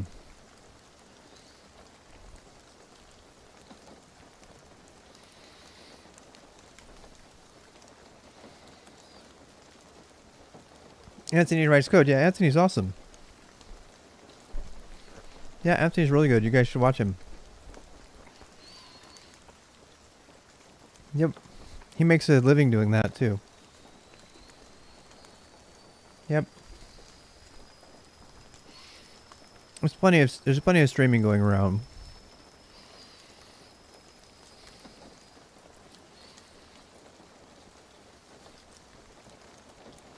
I think that's the difference. I think one of the problems is the many streams. Whenever you're making money on producing content, like knowledge content, that can be a problem, right? Because it starts to shape what you do. It starts to shape your decisions about what you cover, about how you cover it. Do you do things to be popular? Do you do things to get more likes because it's going to get you more money? If you're going to ask, if you ask me, the reason that news is such a problem right now is because at some point, money came into the equation. It's like, oh boy, my wife is this yours or mine? You made me one? Aww. It's my own hot water bottle I've been given. My wife's watching this thing on YouTube about all the things they do in England, and somebody said hot water bottles, and she's all about the hot water bottle. It's crazy. It's very. So you can make the argument that news went downhill as soon as money became a part of the issue, and you could make the argument that happened as soon as cable news became a thing, because then they're selling ratings and they're not selling news anymore.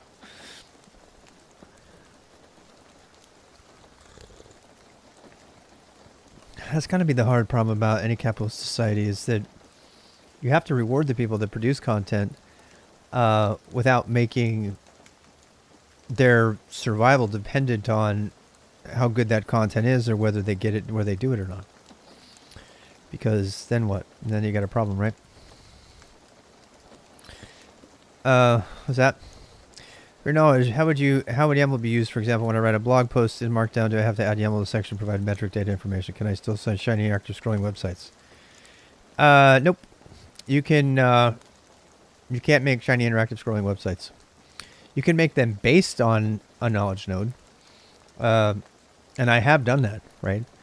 So you can build that out. You can take a knowledge node and you can render the knowledge node as a PDF. You can render the knowledge node as a book. You can render the knowledge as a shiny website with React on it.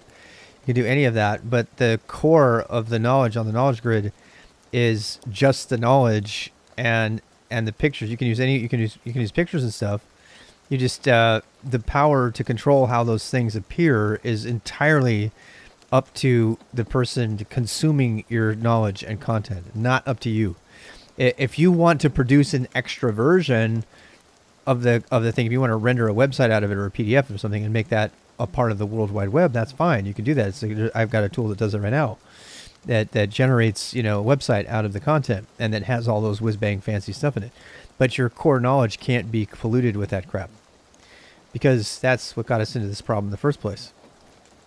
So the YAML goes in a separate file. A knowledge node basically has one or more YAML files, optional YAML files in it, and it always has a readme.md simplified pandoc file.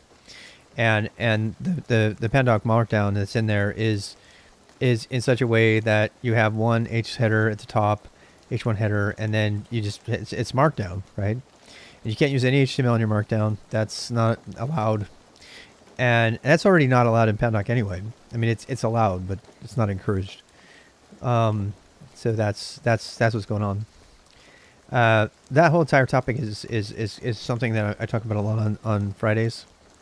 So if you want to tune in on Friday, I'm going to try to dedicate all of Friday to peg it into the knowledge net, the knowledge grid. I don't like the word web, by the way. Don't you dare call it web. I've always hated the term web. It's not a freaking web.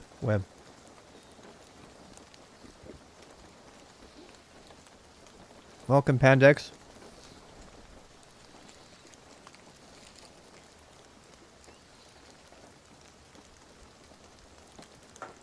Right now I'm struggling with a decision about the manifest. It's just directly affecting this tiny little utility I'm making in KN that checks how old a knowledge node is. In the past, I could have just checked the README file and checked the date stamp on that and been good. But can't do that anymore. Because I added the ability to do YAML files and separate other files in there. So the question about when a knowledge node was last updated is bigger than, you know, it's bigger. It's a bigger question than just what whether the README file was changed. It's actually I've got some started. Yeah, go to AFK Works, github.com/AFK Works, AFK Works. You can see some stuff on there. There's a bunch of stuff I've been porting over, a lot of which is not finished yet, but yeah, I've got so many papers. If you want to read some of the original ideas about this, you can go to GitHub. I mean, the original origin of this idea happened when a bunch of us in my mentored community got together and we were like sick of the web the way we saw it, and so we decided to start making a new one, and we called it Essential Web at the time. So this is the link. If you want to really go back in time, this was the seminal idea for what we're now calling the Knowledge Exchange Grid. It's gone through many names over the years. None of these repos are public though. They're all private right now. Man, not even the sample. Oh, essentialweb.org is free. So yeah, how's it going, Nate?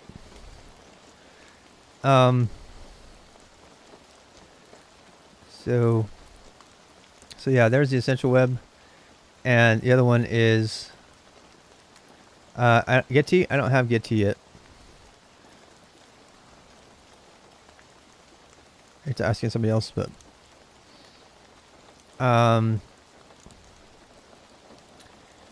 AFK Works, the Association for Federated Knowledge Workers, which is something I want to kick off. I eventually want to have conventions. They will never be conferences. They will always be conventions where we just get together and as knowledge workers and just hash out what we want the world to look like without any corporate influence. If you're a corporation, you can participate, but the way you participate is by having your people attend, not a bunch of, you know, lobbyists. I'm going to make that happen. Before I die, I swear to God, I'm going to make that happen. When COVID goes away and stuff like that, we're going to have the first kegger, AFK kegger, and we're going to get together and we're going to meet each other and we're going to have a convention with the sole purpose of shaking hands with each other and staying motivated to carry on Aaron Schwartz's work to create a free knowledge exchange. That's really what we're doing. We're maintaining a free knowledge exchange, and that is it. Our sole mission, if you will, is to promote the free exchange of knowledge. Period.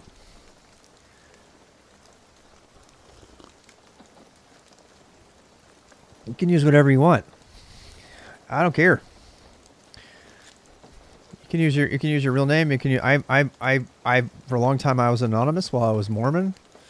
When I was Mormon, I had a lot to lose, and then I lost it all. Now I don't give a shit.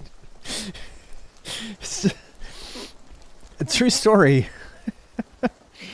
You don't want to hear that story right now. Yeah, I was Mormon, and at the time I was Mohawk, so it was my pseudonym, and I ran around the world and did all kinds of things and studied all these different things, and God help me if anybody ever figured out that I was doing it, I would have been kicked out of the church right away. At the time, I wasn't even I wasn't doing anything really sinful. Eventually I did. Eventually I got myself kicked out of the church for having sex with the person I fell in love with, the teacher who helped me out, helped me get out of the church and everything, and lost my family and a bunch of stuff. It's a big, long, sad story, but I got nothing to lose. So I'm just me now, and some people, I've been watching the Spycraft thing, and having that level of public profiles is always scary. But if that means I can motivate somebody to, I'm not asking other people to be public about their identity. That's up to you. IPFS, yes, I have heard of that. Yep. It's pretty damn close to it's got a lot of the seminal ideas. Yeah. Yep. Peer-to-peer hypermedia. This is very, very close to what I'm talking about. The only problem with this is it doesn't have any ability. It doesn't have any semantic application of it. It might be that the IPVS is. I mean, it's really awesome, but the problem is that it's still. It's exactly what it says it is. It's a decentralized, distributed file system. It's not a decentralized database, universal database or data store or whatever you want to call it. So that's what it's really cool. But there's a lot of things that come really close to the mark for me. Zettelkasten is another one, and they are all bringing things to light. But there's nothing that has a universal way to search the thing. Or that I can, follow a particular person. So basically what I'm trying to do is synergize a bunch of stuff that is brewing that I think solves a lot of problems in different ways, and then take the best parts of all those things.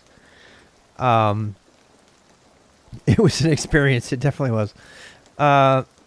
Yeah. So your file on the blocks within, no. I love all this stuff. This is another reason I don't. Nothing about IPVS that I don't like. I'm now remembering, is that I don't want it. I don't want it to be technical at all. This doesn't have to be highly complicated, people. It just has to be a bunch of files in a directory in a particular way. That's it. We don't care how those files are stored. We don't care where they're stored. We just have to store the files in a particular way, and we have to be able to get to them. And I don't care about how they're encrypted. I do personally believe GPG is probably the way to sign stuff if you want to do that, because that's universal. But we don't need to get into the low level details of like the exchange of the information. We want to focus our attention on the knowledge itself and on the syntax of that knowledge and how we share that knowledge. All the rest of the stuff is just unnecessary complexity. And I really mean it when I say that you can have an entire knowledge node on a USB stick that doesn't live anywhere else. Go over to somebody else's computer and say, here, let me share my knowledge node with you. And then they can sync their knowledge node to you by basically just downloading his file structure. And it's good. Tarball, whatever. Which brings me back to the problem I'm having right now. Which is the problem I'm having right now is this date update thing.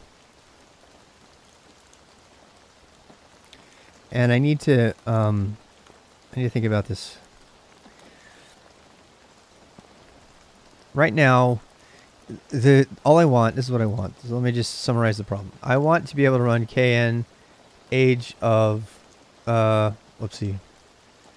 age, I can just do a kn age. I don't even need age of. I can just do age of md.lang, right?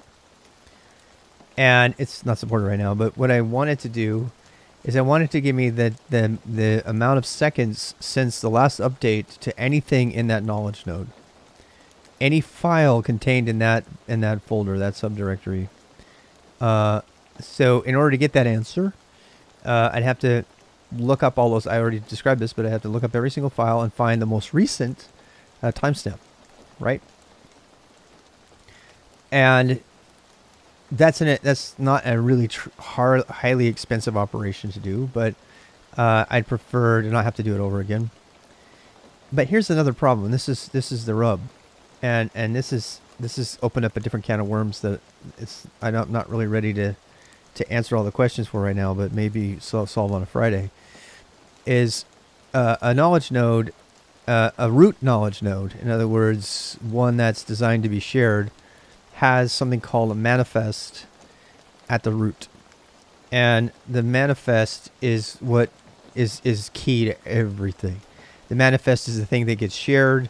It's the thing that decides what files get transferred. It's the thing that tells you whether something has changed. It's the fastest possible way to access the metadata of a knowledge node, the fundamental metadata, which is, when something's changed. Let me show you a manifest. And the manifest file, whether it stays the name manifest or not, I imagine it will. You see me out here already. I was already trying to convert them all to knowledge nodes. And the reason I need to challenge the knowledge nodes is I don't want people to get the mistaken impression that that a knowledge node has to be a file system. It can. That's the primary way to do it. But conceivably there'll be knowledge nodes that don't have a file structure at all. They could just be database queries. I mean, there's nothing that says. I mean, a file system is just a piece of software anyway. So, so I don't want to marry permanently the idea of a knowledge node specifically to a file system, even though for most people that's how it'll be. But here's where the rub comes. So, up until today, the knowledge nodes in here represent, one for one. In this case, a directory that's got a YAML file in it and a README file in it and anything else in there. And the date stamp that's on this is directly taken off the readme.md file, which has been the file that determines whether a node has been updated and needs to be synchronized. Constitutes a knowledge node. All over. My entire rwx.gg is all knowledge nodes. Every single thing in here. Yep. Domain grabbing and spam. Nope. There's no domain grabbing at all. Because there's no conflict. There's no conflict. You guys have to look at the URI. Yeah, look at the URI stuff. The URI is... So, a knowledge node is like... So, the knowledge node for Markdown, for example, would be md.lang at rwx.gg. So, you have to control the domain. And then it's all the knowledge nodes that are on that domain. It's kind of like an email address. And then, so, here is a...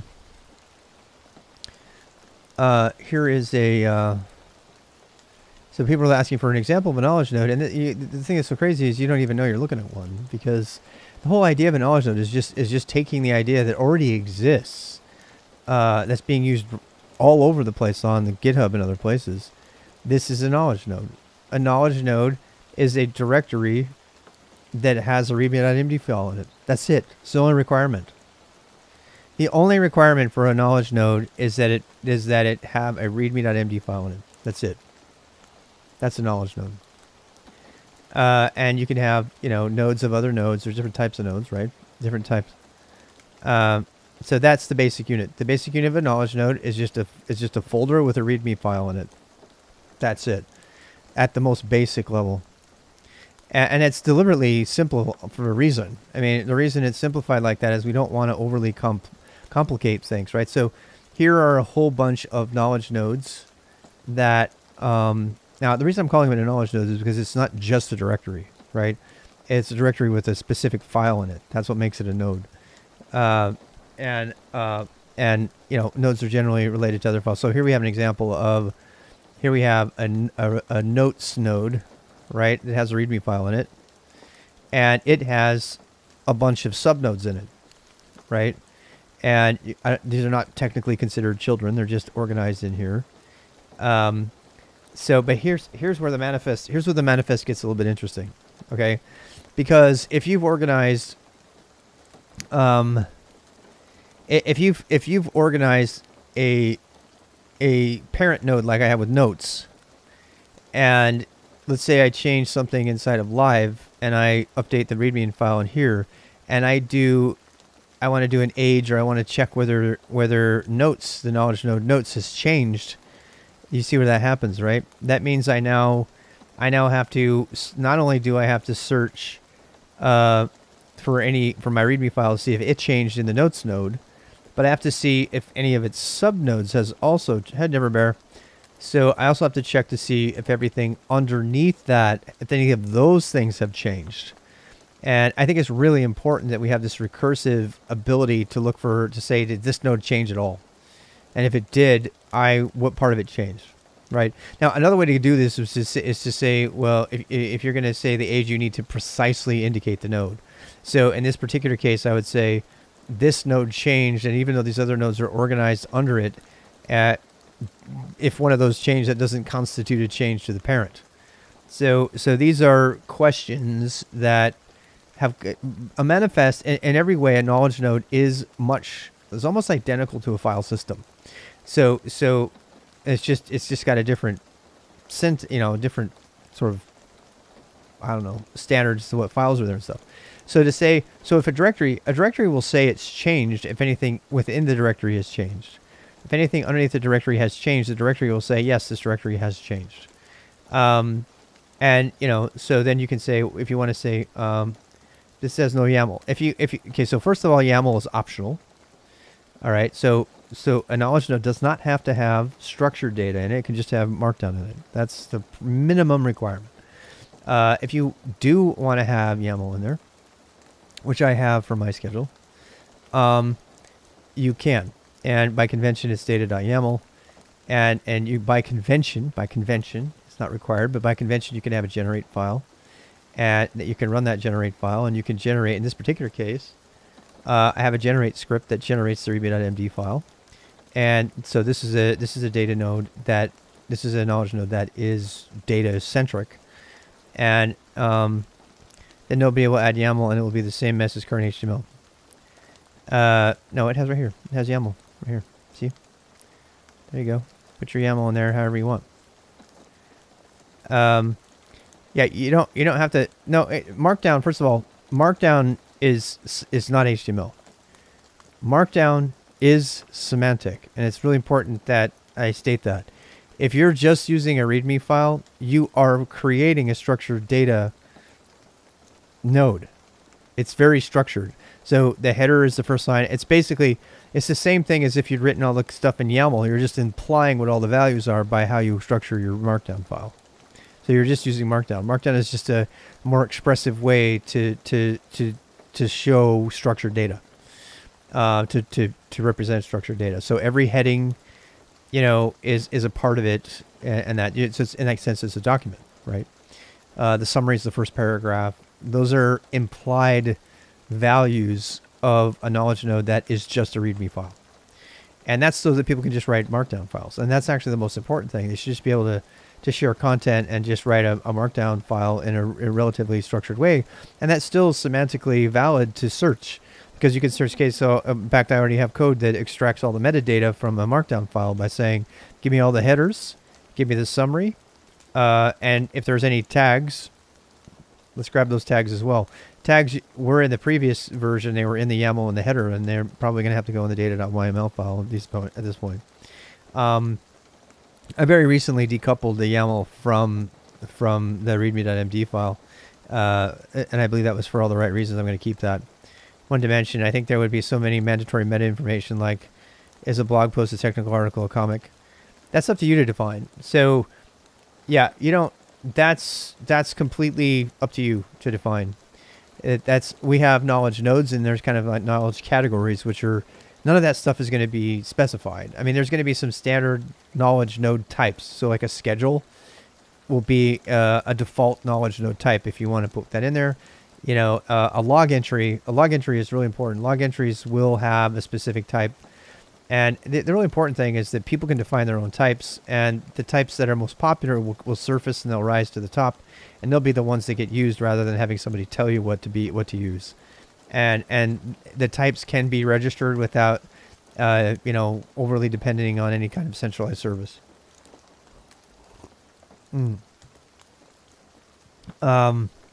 The problem with adding mandatory meta information, I've really fought with that, Tomato. I've gone through that a lot. Is that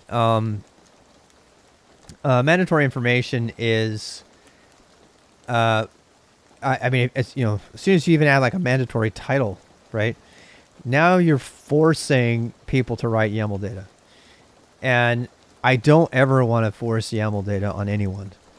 That's the biggest problem for the World Wide Web. The reason that non-technical people are not using it the most is because of the barrier to entry, and so they use services and they give over control because it's too hard to just create files. And I want to believe anyway that if it's, I mean, like the Markdown original creators, the reason they made Markdown was to lower the bar for participation in the World Wide Web, specifically in that case, by writing Markdown and then just converting the Markdown to HTML, because it was a pain in the butt to write HTML. So they're writers, they're bloggers, and to this day we all use Markdown because they lowered the bar for us. And that's why I don't feel comfortable forcing metadata on people. So I want someone to be able to feel like they can just write a README file and learn how to write Markdown in 20 minutes and participate without knowing anything else. They could get a GitHub account, really. They could use the editor on GitHub if they wanted to.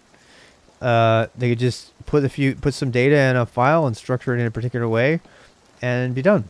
And obviously there'll be tools to do that. But the minimum required tool, the minimum required tool would be a text editor and a computer that has a file system. That's it. Now you're going to need to host it at some point. And so then it's up to you to decide, well, where I want to host this thing, right?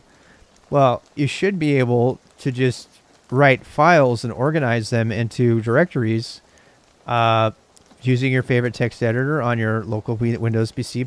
I'm imagining a non-technical person at this point. And if you want to use a fancier editor that shows you a preview of what it's going to look like, fine. But that's not needed. So you can just do the simplest possible thing, and then you go up to.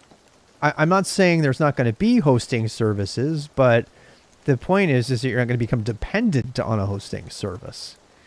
So you could go to a keg hosting service, anything that can support any sort of directory file of any kind. You can put it on the web, you can put it on Gopher, you could put it on some yet to be determined network host. So it won't work on my iPhone. No accessible file system. Oh, it'll totally work from your iPhone. Yep. Yeah, it will. Yeah, it does. Your iPhone, believe it or not, has more access to localized files than you would give it credit for. The problem is that those files are all getting stored as cache files to the web browser. And yeah. So it's storing files for you. It's just doing it. This is why, so mobile device participation in all of this is going to require some sort of app that has the ability.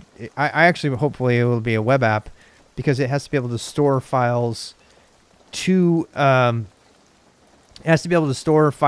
cache, like your Safari is doing right now. So every time any web browser that supports progressive web apps, which Safari does not fully support, but it definitely will, because progressive web apps are a thing. They're like a real major thing. They must require local storage through the web browser, and that's a fundamental part of it. So now, how much you can store is a different question, and that really depends largely on the browser and such. In the worst case scenario where you made a keg app or something that doesn't store anything locally, then you could host on another service, but the service is completely irrelevant, because the service that's hosting it just has to have a file system. That's it. And it's just a basic file system implementation. That's all. And I imagine some people. I mean, that's one of those areas where there's just like a bunch of exploration. But if you build the whole system to the lowest common denominator, people will fill in those blanks without creating dependency on a centralized system. Because the system itself doesn't require that. So, like HTML right now, it's almost like Netlify. So like Netlify, I don't know. I mean, another thing too is we can actually piggyback on the web. This is another thing that was built into the whole system from the original. You can piggyback on the web because the web has already got, it's already got a really successful transfer protocol. It's already encrypted and everything.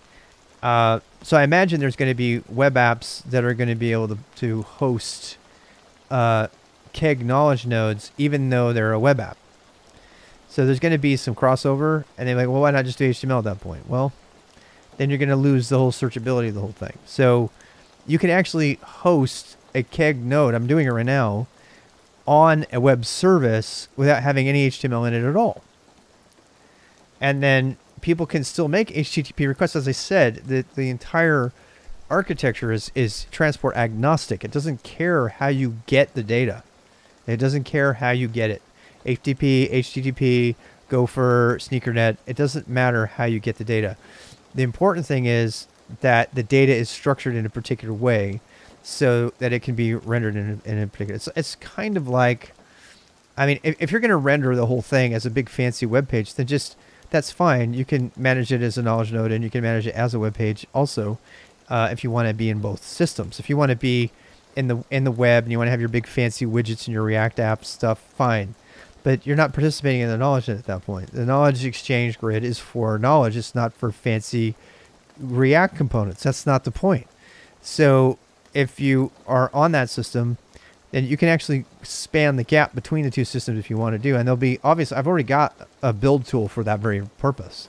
It builds a website out of a knowledge node, but the knowledge node I can query from the command line. I can do all kinds of stuff with it, and anybody else can query it in the same way. So that's what that's about. Yeah. So if you're on your iPhone, I imagine I foresee kind of one of the apps that might pop out of this would be, like some sort of keg app, and it would actually be able to access URIs remotely, and the stuff is all hosted remotely. Now the real question is whether the app that you're creating is going to be able to store cache on your phone, and that's on the phone system. If the phones aren't going to let you store your own data on the phone and control your own data on the phone, then that's the phone's problem. People, I know one's going to use it because you can't use your mobile. You can actually totally use it. You could browse the system without doing it, but will you be able to search it locally? No, because if the app, you will be able to in a progressive web app, but one of the areas that is still untested is how much of can you store your entire synchronized keg cache. I don't know what we're going to call that, like keg barrel or something, probably. What is it, a keg rack or something like a keg cache? Probably the best thing. But can you store your whole keg cache on your phone? And that will be the limiting factor. If there's any limiting factor as to whether or not you can be productive with this entire thing from your phone, that will be it.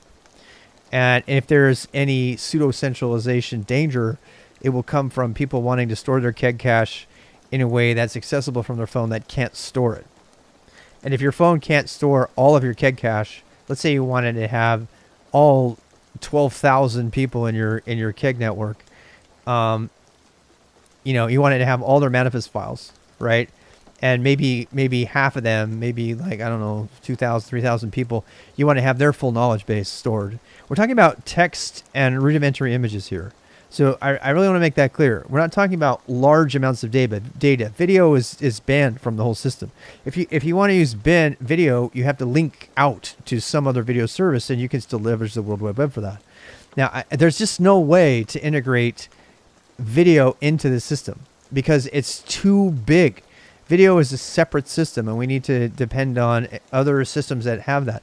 Knowledge is about the words, the knowledge syntax is about the written word, and it's about things that can be read to you. So, there's still an audio component to this because you can read in, you can actually speak in queries to the thing. I know like with Alexa, but you can also hear anything on the knowledge net spoken to you while you go for a run. So if you want to read a log, you can like turn it on and have it just read it to you. Because it's as the essential web is a big piece of this. Wikipedia has many videos, right? But it's also a centralized hosting service, and that's how it gets away with it. As soon as you go centralized, you have all kinds of options, because now you can like say, I'm going to store millions of videos, right? Wikipedia is a disaster, by the way. I mean, yeah. When's the last time you searched locally for data from Wikipedia when you were offline? And when's the last time you got a consistent answer for anything in Wikipedia? And by the way, when's the last time you actually used video from Wikipedia? Yeah, not to mention it's completely horrible syntax. How many people contribute to Wikipedia who are not technical? Zero. Zero people. Because the language to learn to participate in Wikipedia is such a barrier that only a few, approved people get to provide all of the knowledge on Wikipedia for the rest of the world. It's a complete system of control. It's just a different form of control. It's not decentralized. It's totally centralized. And it's completely managed by a bunch of assholes who make their own decisions about what goes on it. And people who actually care about sharing data don't get to participate once again because the barrier to entry is too high. Or you're not in the cool club who gets to commit. And you get your commits taken out of it. It's a complete disaster. It was a good start. It was a good start to get us to where we're going next. But what we want now is completely federated data. We don't want data. So just click and edit. Yep. Okay. That's not at all how it works. No, you click and edit and then get your edit thrown out because you're not one of the cool club, or you haven't got enough points in the system, or any number of other reasons, right? You're not able to communicate. You're not able to put forward your ideas and your opinions and share your knowledge. Your bottom line, Wikipedia is not for sharing knowledge. It's for fighting about what knowledge gets to be shared for history. And it's a different solution to a different problem. Now that's an interesting statistic. There's only 12 gigabytes of English Wikipedia data. Seriously? That's nice. Compressed? Interesting. That's a really good stat. Thank you for that. We see you have been using Wikipedia a lot recently. Please consider donating blah, blah, blah, tracking my usage, blah, blah, blah. Right. It's not open at all. It's a big, and it's not even consumable because, I mean, I don't know how many times I've run into a Wikipedia post. I'm not talking about just Wikipedia. I'm not picking on them. Any wiki format. Wiki format pits authors against each other. It's actually really bad because they're fighting over what stuff gets to be left in. So they're not thinking about things an editor would think about, like is this readable by somebody? Who's the demographic reading this? What vocabulary are we using based on our target audience? And oh, by the way, I won this battle in this paragraph, but this other paragraph down here I didn't win. So I have contrary information down a paragraph below. That actually happened while I was reading through a shell scripting wiki. That was disastrously bad because every single section had a different opinion about what to do. It's horrible. The entire wiki approach to knowledge is good at arriving at consensus, but it's fucking horrible for presenting knowledge in an organized way. And this is one of the ways that books win. Books win overwhelmingly on this front because books have a single author that might be wrong, that might be out of date, but they have a single author, they have a single target audience if they're a decent author, and they have an editor involved. And so they produce content that people want to consume. Who actually enjoys reading Wikipedia entries? No one. No one. They go there because they have to, because it's the only place to get the data, but they hate reading about it. It's a good way to capture history. It's a good way to capture, consensus, but it's not a consumable knowledge resource in the sense of like a book would be, or a blog even from a single person. Now, you might want to trust one or two people that are participating in Wikipedia, and you just want to listen to them. You can't turn off all of the other conflicting voices in Wikipedia and just listen to the people you like to watch to contribute. Not to mention the fact you can't even fucking contribute because you're not on their scale. You're not on the approved list. It's just as oppressive as Google. It is. It's just as oppressive as Google because the people who have the knowledge workers. The free knowledge exchange isn't happening because it's controlled. There's just a different group of people who are controlling it. It's not truly federated knowledge. And that just bothers me. I want to read your strong opinions. I don't want your strong opinions to be dumbed down because they're not popular or they're downvoted. When I want to follow somebody, I want to hear everything you have to say. And I don't want it to be censored. I don't want you to hold back. I want you to give me your opinion and then justify your opinion. I don't want you to water down your opinion because it's in conflict with somebody else's opinion who's vying for position on this page so they can get more points in Stack Overflow sense so they can get more ways and get more rep and all this shit. It's completely fucked up. I'm sorry. I guess this has been very bad for my health today. It's probably time for me to just log off and go away and take a nap because I can't talk about this stuff because the whole system is just so messed up and there's just no way to get to I'm trying to get to the good system. So anyway, the factor in your common audience and the streams, they influence your standing. You factor in your common audience and the streams that influence your standing. Yes, it's true. The people who come in and influence you. This is one of the reasons that we talked. The bigger problem here is money in knowledge, and you can make this case against me. One of the reasons that I dropped affiliate was because I could feel. Are you enjoying this? I mean, I could feel. Yeah, I'm trying to keep my heart rate down. These are things that I feel passionate about, obviously, and. But, I mean, it happens to everybody. That's the thing, too. It happens to me. You know, I started performing for Twitch because I wanted to get more subs because I wanted to become a patron, a partner because I wanted to get transcoding. True story. I wanted to get transcoding. You know what I could have done the whole time? The whole time I could have just given up my affiliate, which I ultimately did. And then I get 4K transcoding or whatever I want on YouTube. And now I can put it to both things. I have no worries. I can say whatever the fuck I want. I can tell Twitch to fuck off. I don't have to worry about what Twitch thinks of me. I don't have to sing and dance like a little rabbit or like, you know, I don't know, like a carnival rat to try to get people to watch my Twitch stream. I can be me, and people don't like it. They either like it or they don't like it. But I can be me. As soon as you add money to the thing, as soon as you had, oh, are they going to like what I say? How are my ratings? That's how you get a Trump. All he cares about is his ratings, his popularity. I give a shit about my popularity. The only reason I care about popularity is influence. And I sincerely hope that people will hear me out even if they don't like me. And I would try to do the same for them. But the free exchange of knowledge cannot happen when money's involved. It's a sad state of affairs. As soon as you add money, it taints what you do. And I think we can get to what I would like to see personally is I would like to see more common people sharing their knowledge in a way that's really easy. It doesn't matter. I'm a nobody. I don't believe that.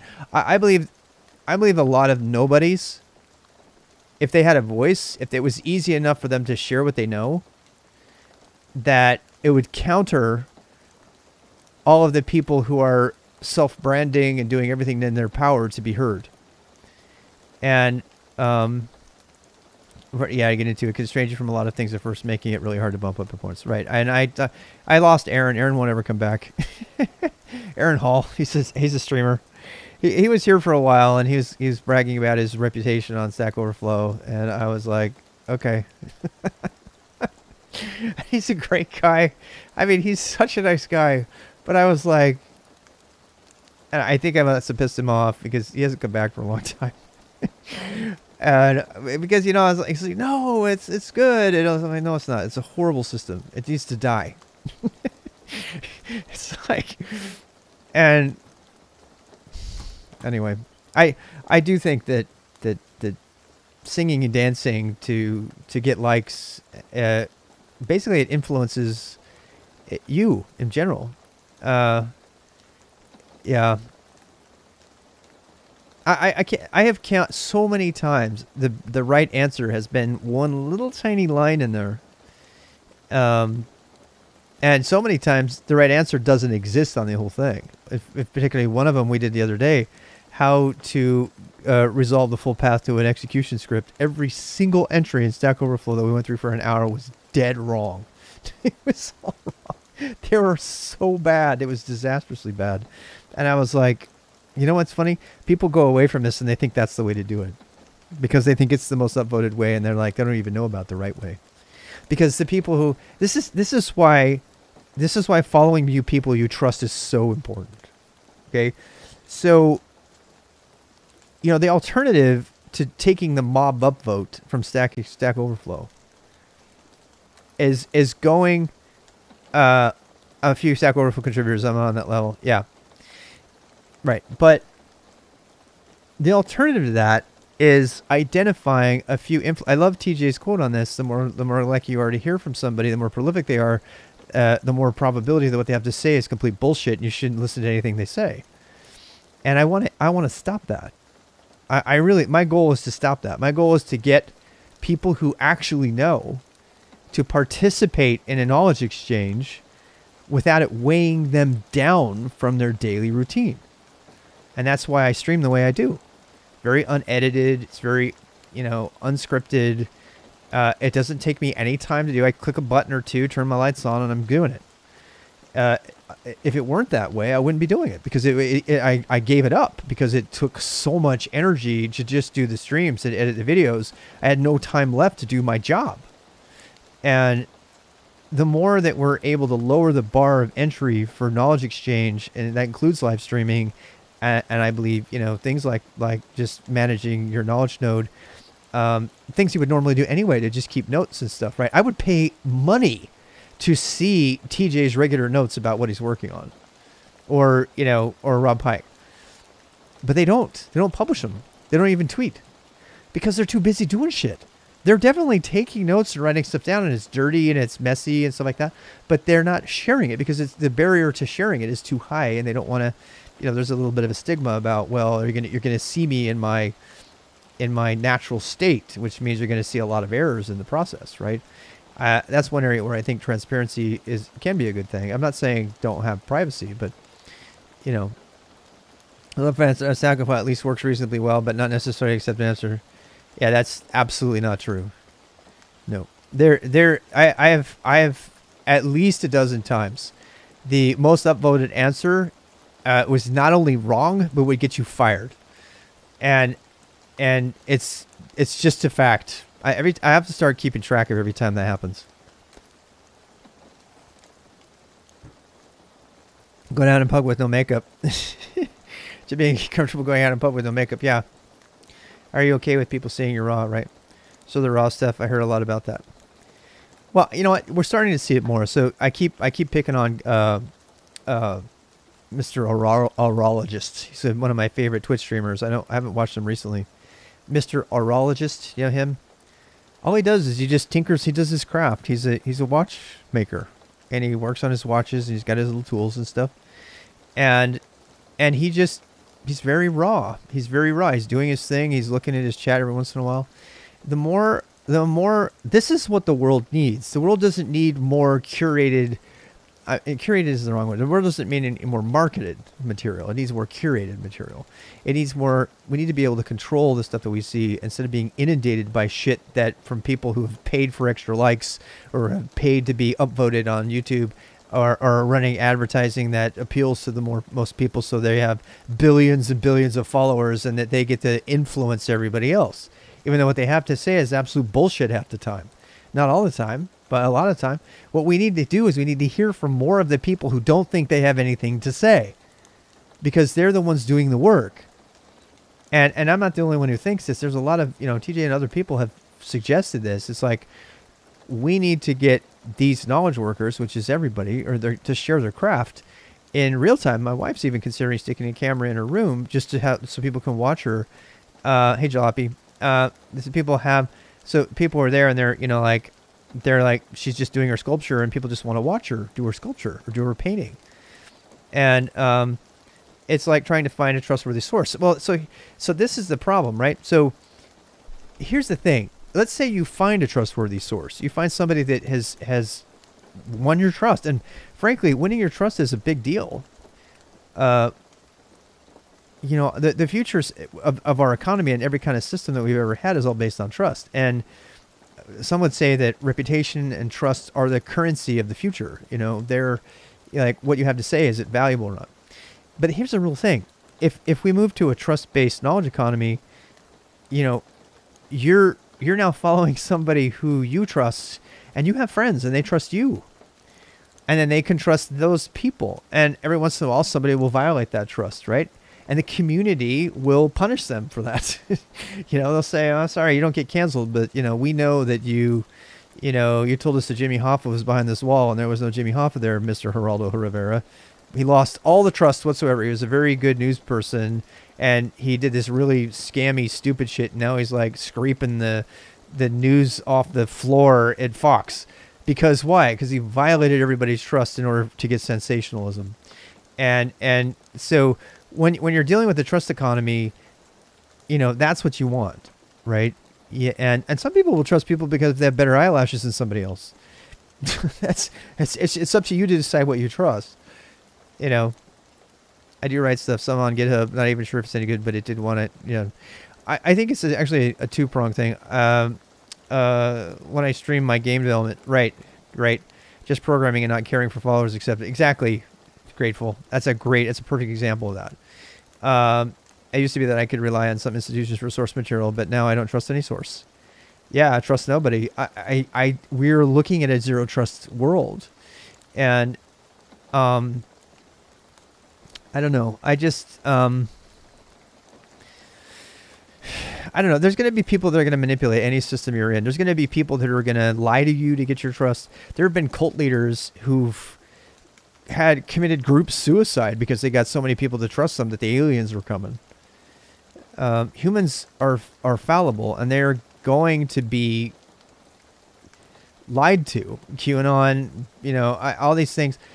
You can't escape that, but you can. I think you can avoid having it affect a larger part of society by having a society built on trust. It does put a large amount of faith in humanity, though, I will admit. Yep. I will admit. Yeah, because there's some people that when they build their little echo chambers, they're not going to have anybody that disagrees with them in it. And I was again, that depends on the person. The person should be able to make that choice. That's not a society's choice. Society doesn't get to come in and say, you don't get to do this. You don't get to vote. The founding fathers would love to have had nobody vote but landowners. Male, white landowners. That was it. Everybody else couldn't vote because they weren't capable of voting.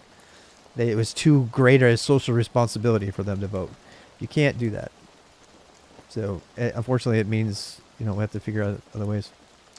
You need to increase your knowledge of psychology and reading humans. I probably do. I do. In fact, it's interesting to say that because I'm fascinated in that stuff myself. But well, here's the thing: there's no voting at all. Oh, you think voting should be test based? Yeah. That's a real rabbit hole right there. Yep. All this, right? Yeah. Right. Well, my point is, yeah, that's probably true. Thanks. Need sleep. Reschedule. Has Rob with a newfound energy for these later streams. I'm going back to bed myself, Pandex, oh my God, it's 12:30 already. Shit, I gotta go to bed. I gotta do a stream tomorrow at 10. We're doing learning web design tomorrow at 10, people. And I drink a lot of late night coffee tonight, so and I'm also on one, if you can't tell. I've been really going off on everybody. Not on you, it's this situation.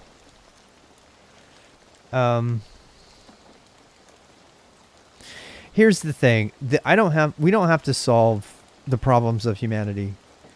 Oh my gosh. What we do need to do is we need to create systems that are not controlled. That's what we need to do. And the rest is a different problem. Linux is a good example of this. Linux started out as a system that was not controlled by, it was controlled, but it was controlled in a way that was released and openly shared in a way that guaranteed that the sharing would also be available to everyone else. Anarchy. You know, I don't know. And sometimes I do wonder if we create an open knowledge exchange and include encryption, which we have already, it's included in it. You know, how that will be used. Somebody brought that up before. Yeah. On the book you were working on for Learn Webbing Design. I don't have a bookmark, but I do have. I need to put bookmarks in there. The playlists, the bottom of the playlist, Red Pandex, is always the latest one. Yeah. Yeah, and there's a lot of stuff to watch in there, I know. I when that book's done, I'm going to go through and watch them all, and I'm going to put bookmarks in the whole thing. But right now, it doesn't have any. I tried to put bookmarks into my new stuff. I don't know if you saw, but I've started bookmarking all my stuff on YouTube, even my live stuff. So, I think before we go going on a system of choice, we need to have decided. I think before we are going on the system of choice, we have to decide what's important for our future, right? Well, and I talked about that in my welcome video. What kind of world do you want to see? The world that I want to see is a world where people minimally feel like they are able to share their knowledge easily with others. And in a perfect world, there's sort of a social stigma to do so. That's the world I want to live in. I want to live in a world where it's sort of your implied social responsibility to share what you know in an apprentice sort of way. And you can't excuse yourself from doing that because it's too hard to do it, you know. And that means a world where more people are live streaming what they do. They're sharing, even if you're not live streaming, you can live in a world where, you know, the cultural stigma is to share what you know, and not have a single bit of technology in it at all. Hey, LTN Bob. It's good to see you. That's the world I want to live in. Pretty far in it. Yeah, I think we have. I think I bag on Google and you know. I mean, I really went off on Google earlier tonight and Facebook, but to be fair, they did take us to a new place, you know, and Facebook too. Facebook took us to a new place. We've been sharing in a way that's unprecedented, and then it kind of went bad. You know, we wouldn't have known about the danger of that until we kind of got there. Unfortunately, it's like nuclear energy, right? We were putting. For a long time, there was lipstick with radioactive material that made your lips glow in the 50s. Because it was all about the atomic age, right? You know, and my mom lost her eyelashes permanently because they sunburned her face every week at the doctor's office to treat her acne. You know? So we're definitely making progress. Yeah, thanks to Facebook, we have beautiful React components. We do have GraphQL. I mean, look, it's just like anything, right? That hasn't been crystallized in many centuries. Yeah. The glow-in-the-dark arms on your watch were made of radioactive material. Yep, they were. They still, yeah. Oh gosh, I was watching this Spycraft thing. The Spycraft thing on Netflix is really fun. And it's not polonium, I think it is. 1 grain the size of a salt of polonium. If you ingest it, it will kill you automatically because it's so radioactive. And it was talking about the poisons that are used to kill people during spycraft. It's really fascinating stuff. Terrifying, but fascinating. Anyway, I just thought of that because you're talking about radioactive. Anyway, we've come a long way, and we wouldn't know about these big tech issues if we hadn't hit them. And so, in some sense, you know, it's taken us to the next place, and maybe those companies will change. Look, if someone had told me that Microsoft was going to be doing what it's doing today, I'd have told you you're full of it. I would have told you you're absolutely crazy. But Microsoft has changed.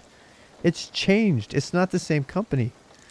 In many, many good ways. It's still in many bad ways a bad company. But, you know, it's no problem doing whatever it wants to your computer. But it's possible that Google will change. It's possible that these other companies will change. That maybe one of them will see if I'm nice to Google. Maybe they would. No, not the only. I'm not even going to talk about that. They're going to try to crush me. They did actually. There was a guy who was working on Wikimedia. You know about this? The guy that was working on Wikimedia, which is the closest thing to a decentralized media platform, is very, very close. I studied this really extensively. Guess what? Google bought his project, and now he works for Google. Yep, he sold out. Cocaine was in cola, yeah. Asbestos was the thing. Yeah. We were just kind of forgot about people who we once were. Yeah. Yeah, that's true. You know, and yeah, social media is. Yeah. Don't trust the Indian CEO upstairs. Oh boy. The darkness will be brought to the light. Yes. Microsoft branching out into Linux is very surprising. Yeah. Yep. Yeah, I can't believe what they're doing. It's really crazy. Everyone has a price. This guy, his story is really sad. Actually, you saw my thing about the Essential Web, right? I was reading the Essential Web stuff, and I was researching if anybody else had tried anything like this.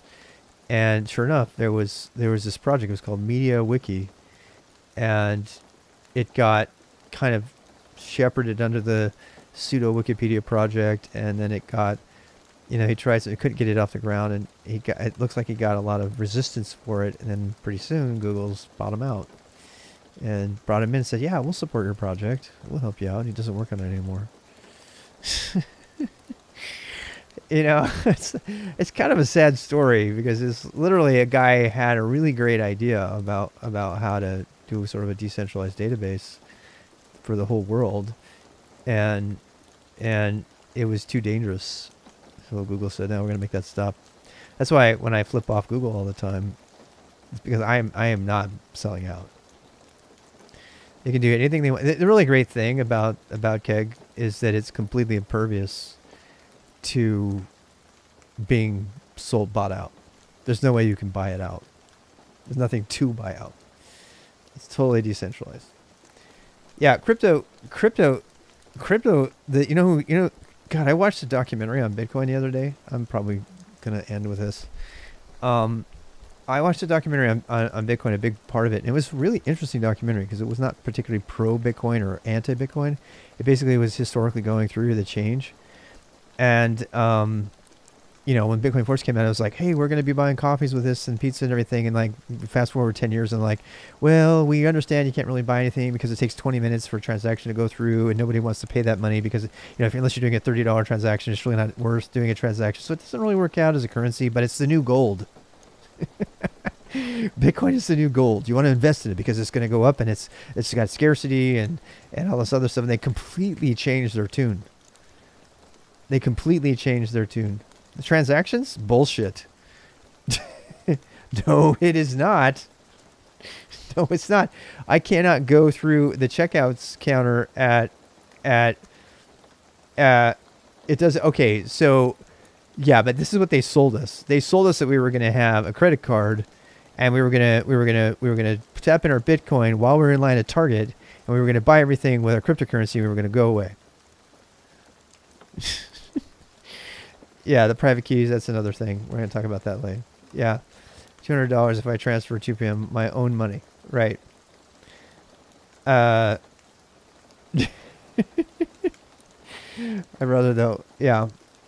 So, I mean, so this documentary just covered. There's like, you can hear the people pushing for Bitcoin talking about it as, oh, it's so easy. You're going to buy a pizza with my Bitcoin. It's super easy. Blah, blah. And they're totally trying to push this thing. And it was a really great example of super intelligent people being totally stupid because they have no the worst one is Vasily from Ethereum. He's on the thing and he's like, I look forward to a world where 12-year-olds are writing their own currencies. I'm like, do you not know that that's a bad idea? It's like super intelligent people who have no clue about how the world works, and now they're like totally fighting over who gets control of it. And guess where all the fighting is? This documentary covers this. It's really fascinating. The documentary covers the fight between the Bitcash people and the Bitcoin people, and this I finally understand the difference between the two. And it was all about control of the software. The software, that the primary software that's used for all of the Bitcoin stuff. There's obviously software involved, right?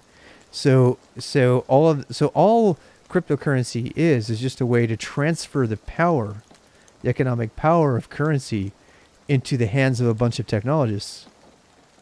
And so the Warren Buffetts and everybody, they have control of the currency, the non-gold standard currency, which is just as bad because Nixon did that, by the way. Nixon's the one who lifted the direct connection of the dollar to gold and forever ruined our economy. Blame it on Nixon. And whether or not you trust a bunch of infighting software developers to be responsible for the world's economy, or you trust a bunch of, traditional crony capitalists controlling currencies, absolutely, ethereal currencies, not Ethereum, but, that have no basis in anything. It's just, who do you trust? Which group are you going to trust for your currency? Me, personally, I just want to buy a bunch of hats for $500 on TF2. That's supposed to remove tangible dollars in a will document tracking individual purchases, and ability to take someone who has into someone who has not. The people in control deem those persons not in alignment with their agenda. Yeah. I don't know. It's too complicated an issue for me to actually weigh in on. I still don't have enough information. I watched that, but I tell you what, it did validate a few conclusions that I had made before that I personally directly asked Brian Ford, who created PEG and who has been at an academic level following cryptocurrencies for a long time. He's very obsessed with it.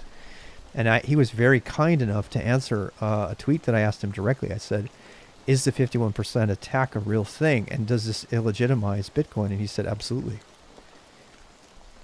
I trust him over anybody else. He's been studying this from a 2,000-foot level for a very long time. And we don't have to get into the fact that there's not enough power on the planet Earth to power a world economy running on cryptocurrency. It just doesn't exist, and it's going to get worse. So the scarcity is based on processing power, and processing power is a liquid thing. And processing power can be controlled just like people can control gold and oil. It's just it's no better than our existing currencies. It just shifts the power to a different group. Ultimately, it's socioeconomic power shift to a different group that claims there's going to be more beneficent and everything. And I think it's a bunch of bullshit. In fact, I actually trust the crony capitalists more than I trust the technocrats who want to control crypto. After watching the shitty infighting in this documentary between all these people that are controlling the software, I want nothing to do with those people. And Vasily is like, he's fucking crazy, man. He's brilliant, but he's crazy. Oh God, he's just like, he's nuts. He's absolutely nuts. And it's like, which crazy do you want to deal with? The crazy you know, or the crazy you haven't yet understood, who's like hyper intelligent? Trust nobody. Is it possible, but not with proof of work as Bitcoin uses it? But for example, Waves uses a proof of stake validation scheme, which does need an expensive mining energy. Right. I do think that we're headed towards something new. I think that crypto is on the way towards something new, but I don't think it's the answer personally. I just think it's the way there. You can buy Amazon items using dark web. Yep. Removing external entity involved in a situation. I completely am with that. I'm totally about removing the external entity. And that's why I think that there is a future, but I don't think it's any of the things that are there currently. That's just me. Yeah, I really think that removing the middle person or the middle man, I don't like the term, but from a transaction, I think that's a very legitimate use of the technology. I just don't think that it's mainstream enough to be able to do that. There's going to be something else, and I don't know if it's going to be a technical solution or not. I think either you are in BTC or you're in a wasteland, right? Seem to have sociopathic tendencies, yeah. So I mean, that's just really scary. Do you want big tech to be in control of our economy? I mean, the Bitcoin people. Do you want them to be in control of our economy and our stock market, or do you want the stock traders to be in control of our economy? I mean, pick your shitstorm. they're both horrible. So there's a new system. There's another system out there. And the sharing economy is emerging. There's a guy who did a whole thing on the sharing economy, and I really love it. I hope that takes over. The sharing economy takes over, then we won't even need currency anymore. I mean, that's one possible future that is kind of exciting. Yeah. They look down on you from their citadels or from their clouds. Have you seen Altered Carbon? About the Mets, the Methuselahs, who can. Altered Carbon is really the first season of Altered Carbon is really amazing sci-fi. It deals with all the potential socioeconomic issues of longevity, preserved longevity through technology. Yeah, first season. The second season a little bit tough to get around, but the first season it just it plays around with that whole idea. I'm scared of libertarians that are all Bitcoin people. They scare the shit out of me. Yeah. Yeah. Look, I'm all for removing the middleman from the exchange, and God knows people make money that shouldn't on interest and all that. But yeah, wouldn't crypto be running on non-human systems, not involved anyone at all? No, never. That's one of the biggest myths of crypto. No, and you watch the documentary, and you can see the multi-billion-dollar facilities that are currently backing up over, what is it? It's like close to $1 trillion worth of Bitcoin that are being held by the largest holders, including Jack from Twitter. You should see the facility. It's in the documentary. They go in there and they show you, and it's like this. The currency doesn't exist if this facility gets bombed. If this facility gets bombed, boom, currency is gone. You can't say that about the dollar. The dollar will go on. I mean, you could delete every dollar in the world, and those dollars would still survive. So that dependency on technology working is not something I'm comfortable with. Bitcoin problematic usage. Yeah. Blockchain, I think blockchain as a technology is going to survive. I do. I just don't think it's going to be... you have to be able to redo blockchain every once in a while. Otherwise, you can't. You have to reset it, because it's the thing that makes it scarce is also the thing that makes it broken, because it's there's only so much blockchain, and I know that they say that there's an infinite number of blockchains, yada yada yada yada, but and then the worst thing of all is the Ethereum contracts, and this is the dirty little secret no Ethereum person wants you to know. The dirty little secret that they don't want you to know is if they create a contract and they put it in that little safety deposit blockchain box, like they illustrate in this thing, they can't ever take it out again. Guess what? That means if they make a bug, that bug is permanently stored in the blockchain. Permanently. They can't fix it. They have to make another blockchain that takes away that contract and makes a new contract. Then they got to get everybody that used the other contract to use the new contract. In other words, you can't fix your bugs. So using blockchain to distribute your applications is a fucking stupid idea. Stupid. It is so stupid. I can't believe people are okay with that. It just, people who are writing contracts don't even know how to write good contracts. It's like, do you not understand how software works? Like Black Mirror is good too. Yeah, I love all the Black Mirrors. Sorry for the swear words. I just couldn't help it. I'm joining the Amish. That's it. I'm joining the Amish.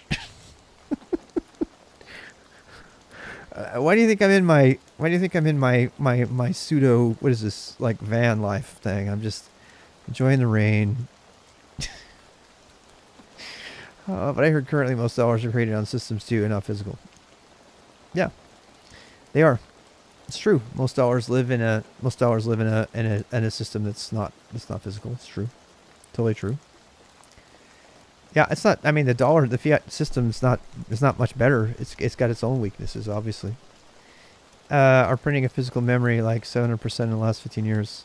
Yeah. I mean, I think physical money is getting printed more. I really wish that they won't ever do it. I saw this. Where was it?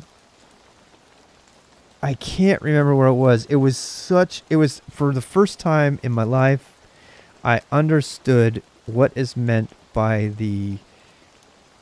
There's something currency, and it's the reason that the dollar has. You can create a new contract that stops the other contract. I know you can, but it doesn't completely stop the old contract because you still have applications that are using the old contract. So the for smart contracts is oracles getting data from the real world, right? That's also tough too. Yeah, I mean I'm not an expert by any means, but I know enough to know that is a problem. But there was this documentary that I saw. It was the first time that I understood what makes the American dollar the ruler of all other things. And it's because of whoever controls that dollar can change the cost of oil and stuff. And it was really good I wish I could remember it. It's not worth even mentioning because I can't remember all the details. But it was just. It basically, I was always curious why, like the G8, they got together without America after the mortgage crisis and all that stuff, and they were trying to come up with a currency that was not the dollar, because they wanted to stop dependence on the dollar. And the dollar it's all largely driven by oil. Actually, oil is really the new basis for our economy, for all our currencies. It's like the underlying all of the intrinsic value and all the stuff that's out there. It went into the deep part of why the dollar is the currency. Where whoever controls the currency in the world, the currency that's in power, they can print. They can print however many dollars they want, and that actually gives them an unfair advantage over the rest of the world. Because they can say, oh, hey, our economy's not doing so well. We're going to print another $1 trillion and put it into our economy. And the rest of the world can't do it because the rest of the world is directly or indirectly tied to the value of that thing. And so they have to bow down to whoever has that particular currency. And America has been enjoying that power for a very long time. So the euro is very closely tied to the dollar. Everything else is closely tied to the dollar. But guess what America gets to do? America can print as many dollars as they want. America has trouble, print more dollars, and that's it has a name. I forget the name of it. It's like the name of the whatever currency is the one that's in charge. It has a name, and it's but whatever country controls it is kind of in control of everything. I can't remember. I wish this is the kind of stuff. This is why I want a knowledge base so I can quickly go back and search and look for those notes that I took on that particular thing that I watch in my own time, because I can just go back and find it. This is a perfect example of why I want a knowledge app. I want a knowledge management system of my own, because I don't want to go search the whole fucking internet every time. I want to go back through my own notes and find out what it was. It's not fiat currency. Fiat just means it's liquid, right? Doesn't it? I think maybe that is it, actually. Fiat money is the currency established as money. No, it's more than fiat. It's the one that has the power. Uh-oh, who is Mr. MasterCard's biggest competitor? Good backups, yeah. That don't have physical money go bankrupt, so the system is very fragile. Any currency system is fragile. They have backups in Switzerland and computing facilities in the Alps. Yep. Yeah. Well, lots of stuff is in Switzerland. The facility that they gave a tour. If you watch this documentary, it's on Amazon actually. It's on the Amazon video stuff, and it yeah, they go into it. They talk about it. And it's documentaries on Amazon. I couldn't watch the whole thing. I got so fed up with it. I was like, okay, I know enough. I don't need to watch this anymore. And it wasn't even particularly taking a position. It was just, but they're the only organization allowed to tour this facility in Switzerland, which they wouldn't tell you anything about it because there's literally like something like $1 trillion in Bitcoin there being stored. It has like multiple regenta generators, and it has like biometric things that will detect whether you're dead or not, so you can't just cut somebody's eye out. It's seriously, it was like really intense security. It's cash. 90% of the world's transaction is in cash. Wow. Yep. I mean, that's an interesting take. Explain how my knowledge base would have helped right now. Because I would have been able to search for my personal... This is what I would have done. KN space F space currency Bitcoin. And I would have found my notes on this. And it doesn't have to be a lot. It would just be... This is why I log everything. So I log a little idea that I have. I just saw this. It was really good about this. And all my bookmarks and everything, all my data is all in one place, and it's all stored locally. But not only that, now it's being shared over the knowledge exchange grid. So if somebody else wants to follow my log about that particular thing, they can say, oh, wow, he just watched this documentary, and now you have a link to it, right? So you just have to wait for me to talk about it on link over here. That's an instance of when I want to be able to access my own data.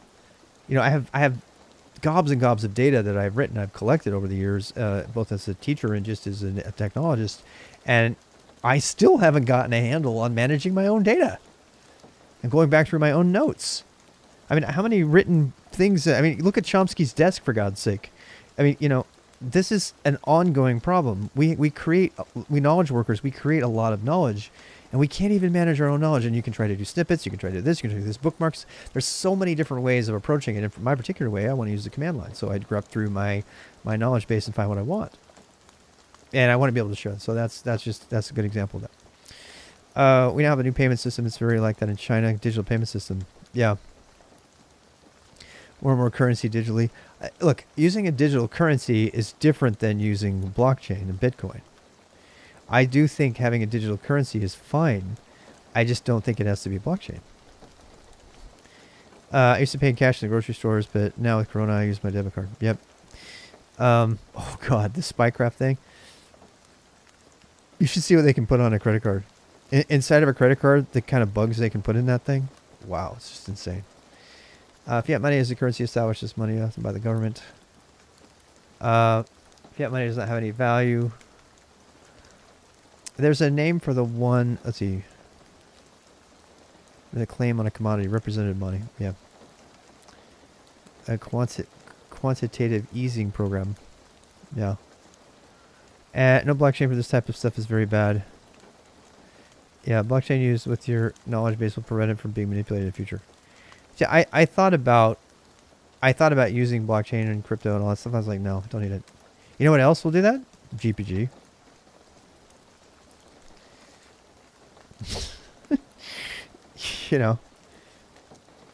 GPG, I could just sign it. Open PGP. There's already a standard for that.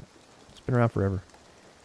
If you want to prove that your knowledge base is from you, you can just sign your documents. So, yeah. I don't know if I would use a DAG or not. That's a tough one.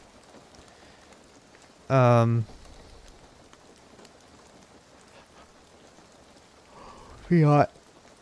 I'm trying to remember what it's called. I cannot remember. Motley Fool is right.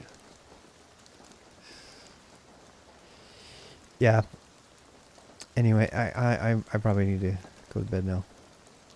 Got to get up at a reasonable hour. So I mean, it's been fun going off with you guys and doing stuff. It's been very random. I understand. In a centralized way, yeah. That might be the answer. Actually, I just don't know. And a pencil and a sticky note for flags and have a card catalog. Yeah, and there's nothing wrong with with going through your notes in a written way. Nothing wrong with that. You have to have your own system. The difference is you can't share it. You can't search it. So I've long wanted a system like that. So I can do a log. It's like I wish I could remember the name of the currency that is in control and can just it can just be printed more when the country controlling it wants to. It's not fiat. So I can make a log entry and I can save it and commit it and share it. I don't necessarily need to have a name for it, but I mean, and that's not something everybody could do. My point is, I want people to be able to develop their own knowledge management routines that include logging and sharing, and that are knowledge using graphs. Yep, me too. How's it going, Lemma? It is USD, but it has a name. There's a name for that currency. It just so happens that the US has control of it. And actually, if the price of oil, this is one of the things that the US does. I remember this documentary talking about it. It's like, if the price of oil gets too high, the US just prints more dollars. And so they're fine. And the rest of the countries suffer because they can't print more dollars. So it's this back and forth between control of the oil and control of the leading currency. And that's how come America never deals with like really crazy oil prices. You ever notice this? So yeah, they talk about this in the documentary. They talk about gas prices. So America's got really, really low gas prices. And the gas prices in Europe and other places are sometimes $5 a gallon, $6, $7, $8 a gallon. It's crazy to an American. But the reason it's so cheap is because if the price of gas goes up, they just print more money, and they keep up with the oil price, and the rest of the world has to suffer for it. And it was such a big deal during the mortgage crisis. They talk about that in the documentary, that the world leaders met without America. And they said, the World Bank and everybody, they all met and said, we need to get off of America as the standard currency. It's going to take us all out. And they seriously considered creating their own currency and agreeing to use that currency instead so they could take on the dollar. Yeah. And if that had happened, America would be in trouble. If America had to suck it up and be the secondary currency to all the other dollars in the world, it would not be the superpower it is today. You could not just print money like we are. We are so far in debt. So, yeah. Is like go to more efficiency underscore this will stop. Yeah, actually, that's one of the there's another documentary that talks about our oil dependency. Actually, I think that's the third industrial age guy. What's his name? There's a free YouTube video you can watch on that, and he talks about that. He talks about everything is really being driven by oil, and that eventually we'll be laughing back and looking back at the time when humanity built its entire infrastructure and economy system on a bunch of dead dinosaurs. Because it was obviously a stupid idea. It was only going to last for a few hundred years. It's going to be gone. And it was just really, really dumb. But everything down to the clothes we wear, all of our plastics, everything is based on it. And it's going to run out. And our whole world economy is based on it. So in Germany, there's a 69% tax on other fees for gas. Wow. Wow. Yeah. We have more renewable and efficient to use energy. See, this is going to happen. Yeah. And this is why the oil companies, it's not just the oil companies, it's the countries who have control of the currency who also don't want oil to fall out of power, because their currency will fall out of power, which will take the whole country down in power. And America's power is already radically diminished. I think everybody agrees with that at this point. It's not just because of Trump. America's influence on the world is really, really diminished, and it's just going to keep going down. Yep. China and Russia are going to totally own everybody. I don't like saying that, but it's true. They have so many untapped resources. They're going to be the ones with the oil reserves for days and days and days and days. Them in Canada. Canada's got oil, man. America is completely dependent on everybody else for oil. I know China's economy is growing. I mean, think about what's happening. The frozen tundra in Russia, with all of those natural resources, is melting and becoming fertile ground. The Arctic access to oil, we're already posturing over all the icebergs are gone. So people are already looking at oil reserves and tapping the Arctic, right? And Russia's got control of the Arctic way more than America does. And Europe is jumping a bit with China. Everybody's moving to Shenzhen. American Silicon Valley companies are moving to Shenzhen because the ones they care, yeah, they're moving to Shenzhen. Everybody's moving because that's where the money is, and Europe doesn't care. And China has, between China and Russia, the landmass that they control, that's now not just going to be tundra, it's going to be actually fertile land through this whole global warming stuff. Meanwhile, America has no access to oil. It has a tiny little reserve of oil, and it's trying really hard to get energy independence and stuff like that, but it still has to buy it from the Arabs and places. Meanwhile, Russia and China are going to be like, no, we got all the oil we want. We're fine. By the way, you're buying all of our products right now. Your economy is completely dependent on your consumer economy is completely dependent on our manufacturing. I think we're going to do a trade war with you. Remember all those Chinese products that you're going to embargo and not allow us to buy? How about we just mark up a tariff for you, America? China's going to fucking own us. They are going to totally own us. We are so dependent on China and frankly Russia for other things. And you know what? China and Russia are going to have a nice, cozy relationship because they're both still communist, sort of. And they're going to look, and so America's already diminishing as the superpower in the world. Guess who's stepping up to take the thing? Putin literally handed Trump a basketball like a dog. And you got to read this report from a KGB agent that says it was in the Register this last week. And Trump has been prepared as an asset without him knowing it for years by different influences. And that was literally, hey dog, go fetch this ball. They know that they've totally destroyed America. America's on its last leg, and right now we're just floundering, and we still have a lot of GDP, and we have a lot of, really good value, and we're the consumer base of the world, so we're keeping the economy running, and that we still have a lead, and we have a good work ethic, but even all of that's going downhill. Half of us think that Democrats are pedophilic demons, so I don't know. I don't want to make this political. I just, learn Chinese, man. I'm telling you, learn Chinese. That 5G gonna kill us all.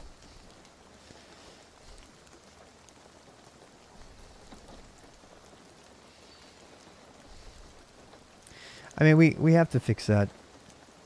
I don't know how. You can't tell people that you can't make people want to learn something. You can't. Maybe if they hit rock bottom, they'll think to themselves, maybe I should improve my world and my position and take some of these internships and jobs that are available that people could take. Instead of spending all my time complaining about how I can't get a job. It is a lot harder to get a job now because of the crony capitalism and all that stuff. But has tension with Russia, but it's not like the same as U.S. tension. Right. That's what I'm talking about. Yep. Quick search. America currently produces more oil than both Russia and China combined. True. Yep. Interesting. Yep. I wonder if that'll change.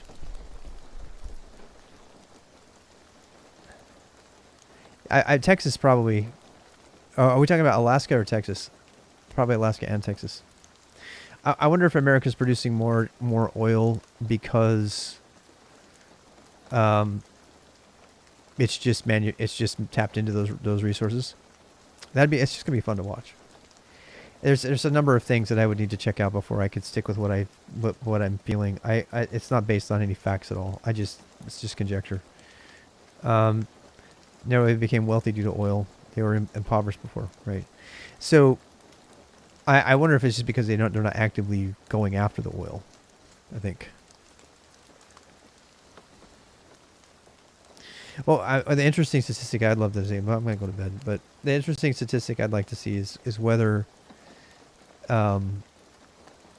whether where the sources of American oil are, and I mean, so I don't know. I who knows? I'm not an economist. I'm not, but I'm obviously not, I'm just curious because the land mass, this is the fact that I want to research for myself. I'm personally, I'm personally super curious to know what the total value, fracking. Yeah. But see, fracking is, yeah. I think what I really, economist, I think what I really want to know is what is the total value of the landmass that's being unused in, Vladivostok. I know Vladivostok's got big oil stuff because I almost went to work there in college when I was a Russian major. Yeah, they were paying like 60 grand a year. I mean, no, for like 3 months or something. It was some ridiculous thing to go over and have people go over there and teach them English on the oil rig. But you had to live in Vladivostok, which is like, it was either Vladivostok or Sevastopol. It was like some like really, really frozen area. And I couldn't do it. I thought very seriously. I'd already been married, so I couldn't really do it. But I seriously thought about doing it. It was good money. And yeah, they were paying Americans to come over there and teach them. And so I know there's oil in the tundra up there. I just, the one question I would really love to get a handle on, I don't think anybody even actually really knows this, is what the economic value of the resources are in Russia, and how is that value going to change with global warming? And because the total landmass of Russia is totally, I do know that they have very black fertile earth in Russia. It's been that way for a long time. And so they don't have the Dust Bowl situation going on in America. And I just think it's going to be interesting to see how that changes. It's how much landmass we humans don't use. Oh yeah, isn't that interesting? Yeah, America's proven we can destroy our ability to raise grain and stuff. Going to go up probably as things are going to be easier to get to. That's what I think too. I think in China and America, the landmass is huge. If they figure out how to tap into the resources in that landmass, even if it's just lumber, you know what I mean? I just feel like if you were playing a game of Civ against China and Russia, and you saw the climate going the way it's going, that, yeah, you'd be worried if you were America. Because they're going to get a whole bunch of free resources, and they may not win right away. You know what I mean? So it's like you have this, like, you built up this really big lead as the superpower. What are you going to do with that to maintain your power in the world when other people all of a sudden come into way more resources than your country has? And by the way, your country is buying all of the products from the other country. It's already got a habit of buying everything from China. Yeah. Is used to produce food for everyone living there, right? Because there's so many people. Yeah. Yeah, I'd really love to study that some more.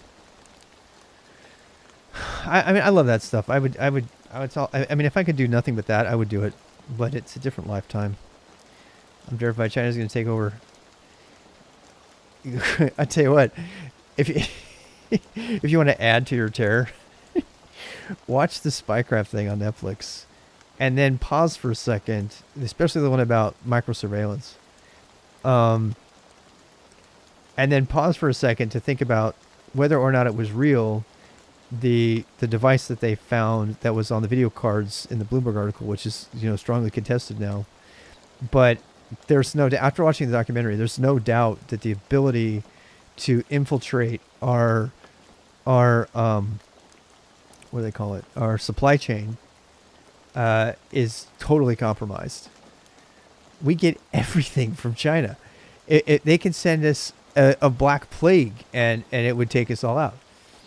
They could bug every single device that ever comes here, and even the countries making them could do it. It could do it. They just, I don't know. They're not playing by the same rules too. They're playing by a completely different rule set. You dumped it at Netflix. I'm not opposed to Netflix currently. I don't know. It's. I mean, I understand where that desire comes from, but I've found way too much value in Netflix. Are they controlling me by making me recommendations? Probably. Are they making, so is my television. So I don't know. I don't know. Netflix is one that maybe I should be more concerned about it. But I'm not as concerned at the moment. T-shirts, electronics, shoes, watches, wallets, COVID. We get everything from China. Yep. COVID. Yeah. I don't know. I have a feeling we're gonna see some I don't know. I don't know.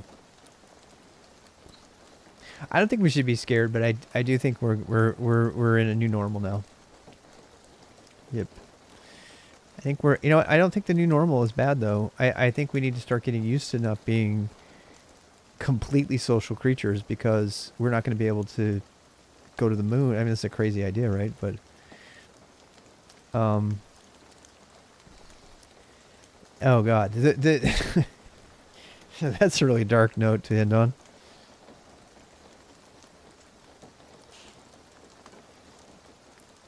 Yeah, if you want to get absolutely scared out of your britches about what's possible, watch Designated Survivor. Yeah, so like I think it's the second season of Designated Survivor. They talk about CRISPR related genetic warfare. It's just terrifying. It's all based on fact. It's like you can pay $4,000 or so, and if you have access to CRISPR and a biogeneticist, you can manufacture genetic toxins that will affect certain genetic profiles. And the fact that we haven't been hit with a terrorist attack that uses this yet we're going to see it. It's just a matter of time before we see it. And that's actually going to be very interesting. The whole episode is about a white supremacist group who targets people who have a particular, I don't know if that's probably a little bit of fiction there, but they targets people who have a particular melanin count in their skin, and so it kills dark people. But the concept is totally based in fact.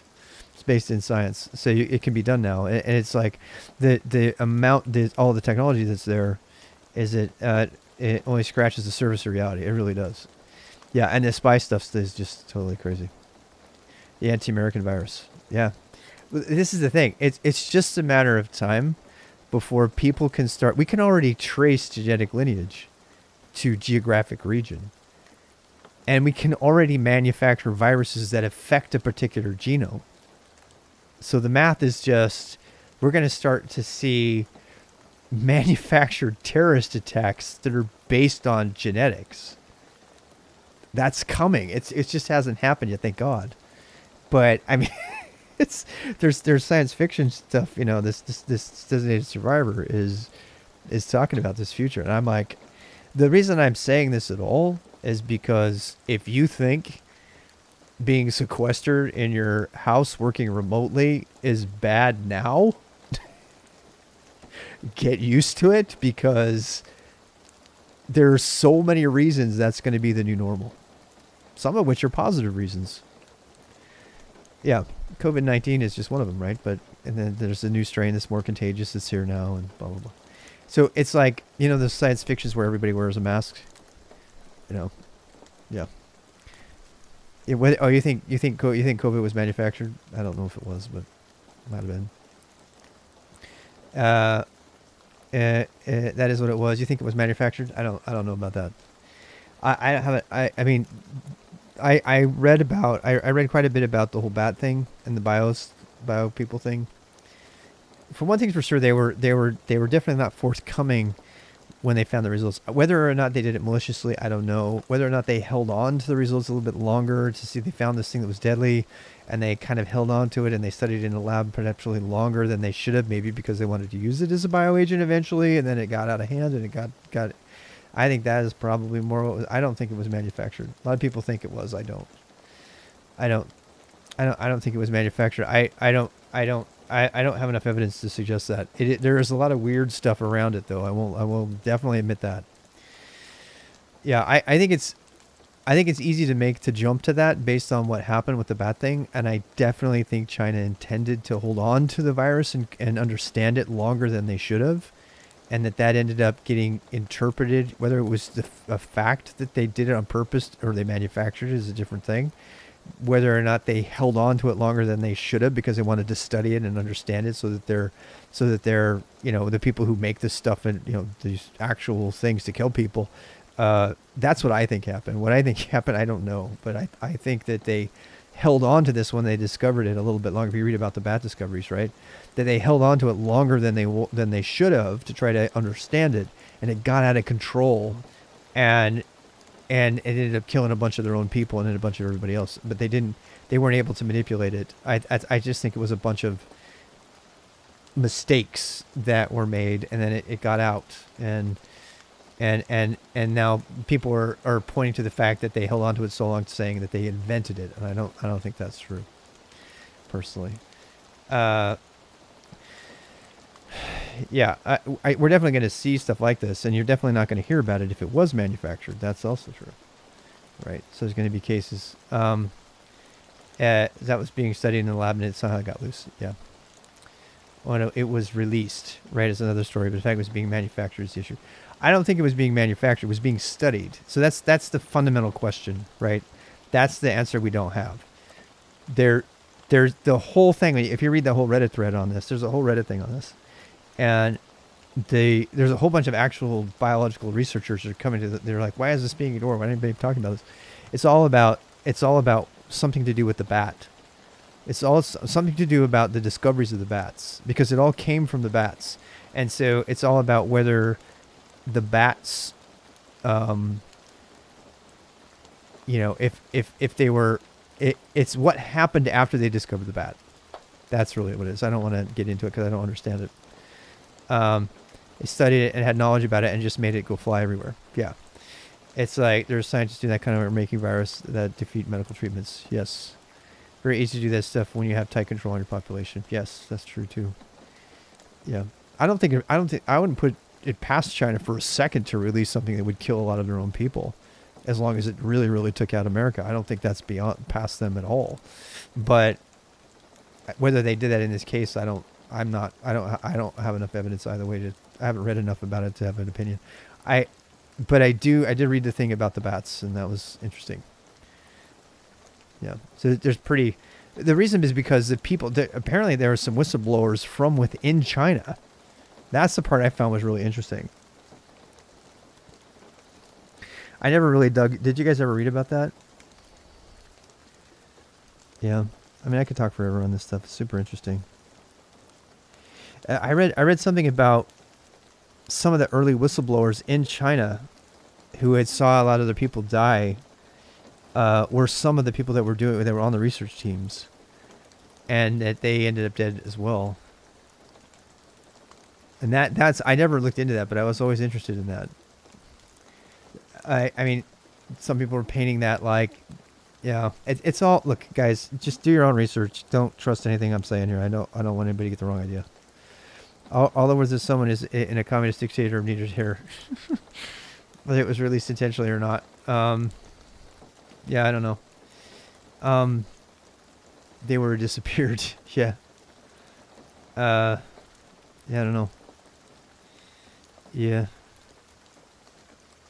I mean, the only reason I brought it up is because if you think this way of life is going away, it's not. It's the new normal. The new normal. And Let's end on a positive note. One of the things we're learning here is we're learning how to connect with each other without being social creatures. We're learning how to be social in a way that we can't be social, right? So that's a positive thing. And I wish many people multiple gunshot wounds to the head. Oh boy. Don't think I'm an expert on this, just my opinion, right? That was warning everyone was fired and then he died from what I think. Yeah, that's the guy that I was thinking about. So the other part of this that's a positive note is, you know, I've watched a lot of sci-fi. One of my favorite sci-fis recently, although this last season really sucks, is The Expanse. And the first season of The Expanse really explores one human future where we're living on Mars and we're in the belts and we're mining resources from the belts so we can have water on the places that don't have water, and it's really well thought out. And, you know, it's very fantastical as well. And we've been on the moon forever. But one of the things that's really consistent in any of these sci-fis, already lived online. I just have more people around now. Yeah. One of the reasons that this is interesting to me is that all of those futures involve living with a mask on, or living in an environment where you have to be okay being sequestered away in a very, you know, violent environment. You know, you can't live in outer space without the protomolecule. Yeah, you can't live in outer space without being okay living in a small space. You know, where your air is contaminated or you know, controlled, and you if you're gonna humanity has got to get a certain number of in humanity, the pioneers in humanity for the next, you know, generations are gonna have to learn to be okay being sequestered and having our environment controlled. And it sucks. It sucks because that's not how we were designed. We're designed to be social creatures and like the nice blue sky and everything, and to be where we're with each other, right? But if humanity's going to get to the level where we leave planet Earth, there's going to have to be a lot of people that are going to be okay being astronauts in some sense. And being an astronaut is like a walk in the park if you've been sequestered in your, you know, in your room for your entire life, right? So I mean, I know it's not a walk in the park, but probably if you pay attention to the platforms where people are able to communicate, most of those files are shut down, getting shut down. It's not shut down. Yeah, and now highly suspicious of being censored or canceled. I disagree with the canceling and censoring and shutting down of any platform, even ones that are dangerous. I don't agree with anything those people are saying, and I do think society has a responsibility to do things to protect its own. And I mean, if one of those platforms was doxing the personal addresses of children, for example, would you be okay with it not being censored? I'm sure you'd change your mind. Do you know what I mean? That's the problem. You live in a, yeah, or so 90s. Yeah, I just, look, society has to step in, and I don't, everybody has a different line where that's okay. Therefore, you must be silenced. Okay, it's one thing to disagree with somebody and have them, no song requests, not right now. I'm going to take off. I got to go. Seems like we got more visitors recently, but it's one thing to have somebody disagree with you and have your opinion silenced. It's another thing to post a death threat against somebody with their personal information and tell other people where to go to kill them. That's not okay. It's not okay in any society. So where's the line, right? So that's really the problem. Is the other big problem is that you have to decide who you're going to trust. You're going to trust the government to regulate Twitter? Well, that means you have to trust your government. Do you trust a government that's being completely controlled by lobbyists? So I don't know. It's a tough question. Keep your doors unlocked. Accept all challenges. Oh my God. What is that about? I seen an article about some people hacking like Netflix kids channels and was harassing kids. Yeah. Burn those witches. Yeah. Seeing someone's murder threat is a murder threat. Yep. Agreed. I don't know. You know, what gets hard is this one. Is it got plausible deniability, and you get into that a little bit with what happened with Trump, but you know, anyway. Yeah, we have laws for that stuff. Exactly. I'm gonna go before this gets crazy. If it hasn't already gotten pretty crazy. Thanks for joining me for just some random talk tonight. There's really no purpose to this. Just having some fun.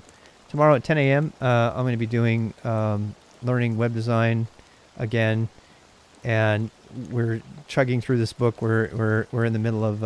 I know I said I was going to go to bed an hour ago, and now I'm still here. Because I just love talking to you guys so much. You guys are so much fun. I live for this. I really do.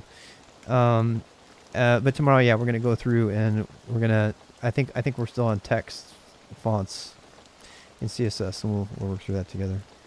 Thanks. Bye.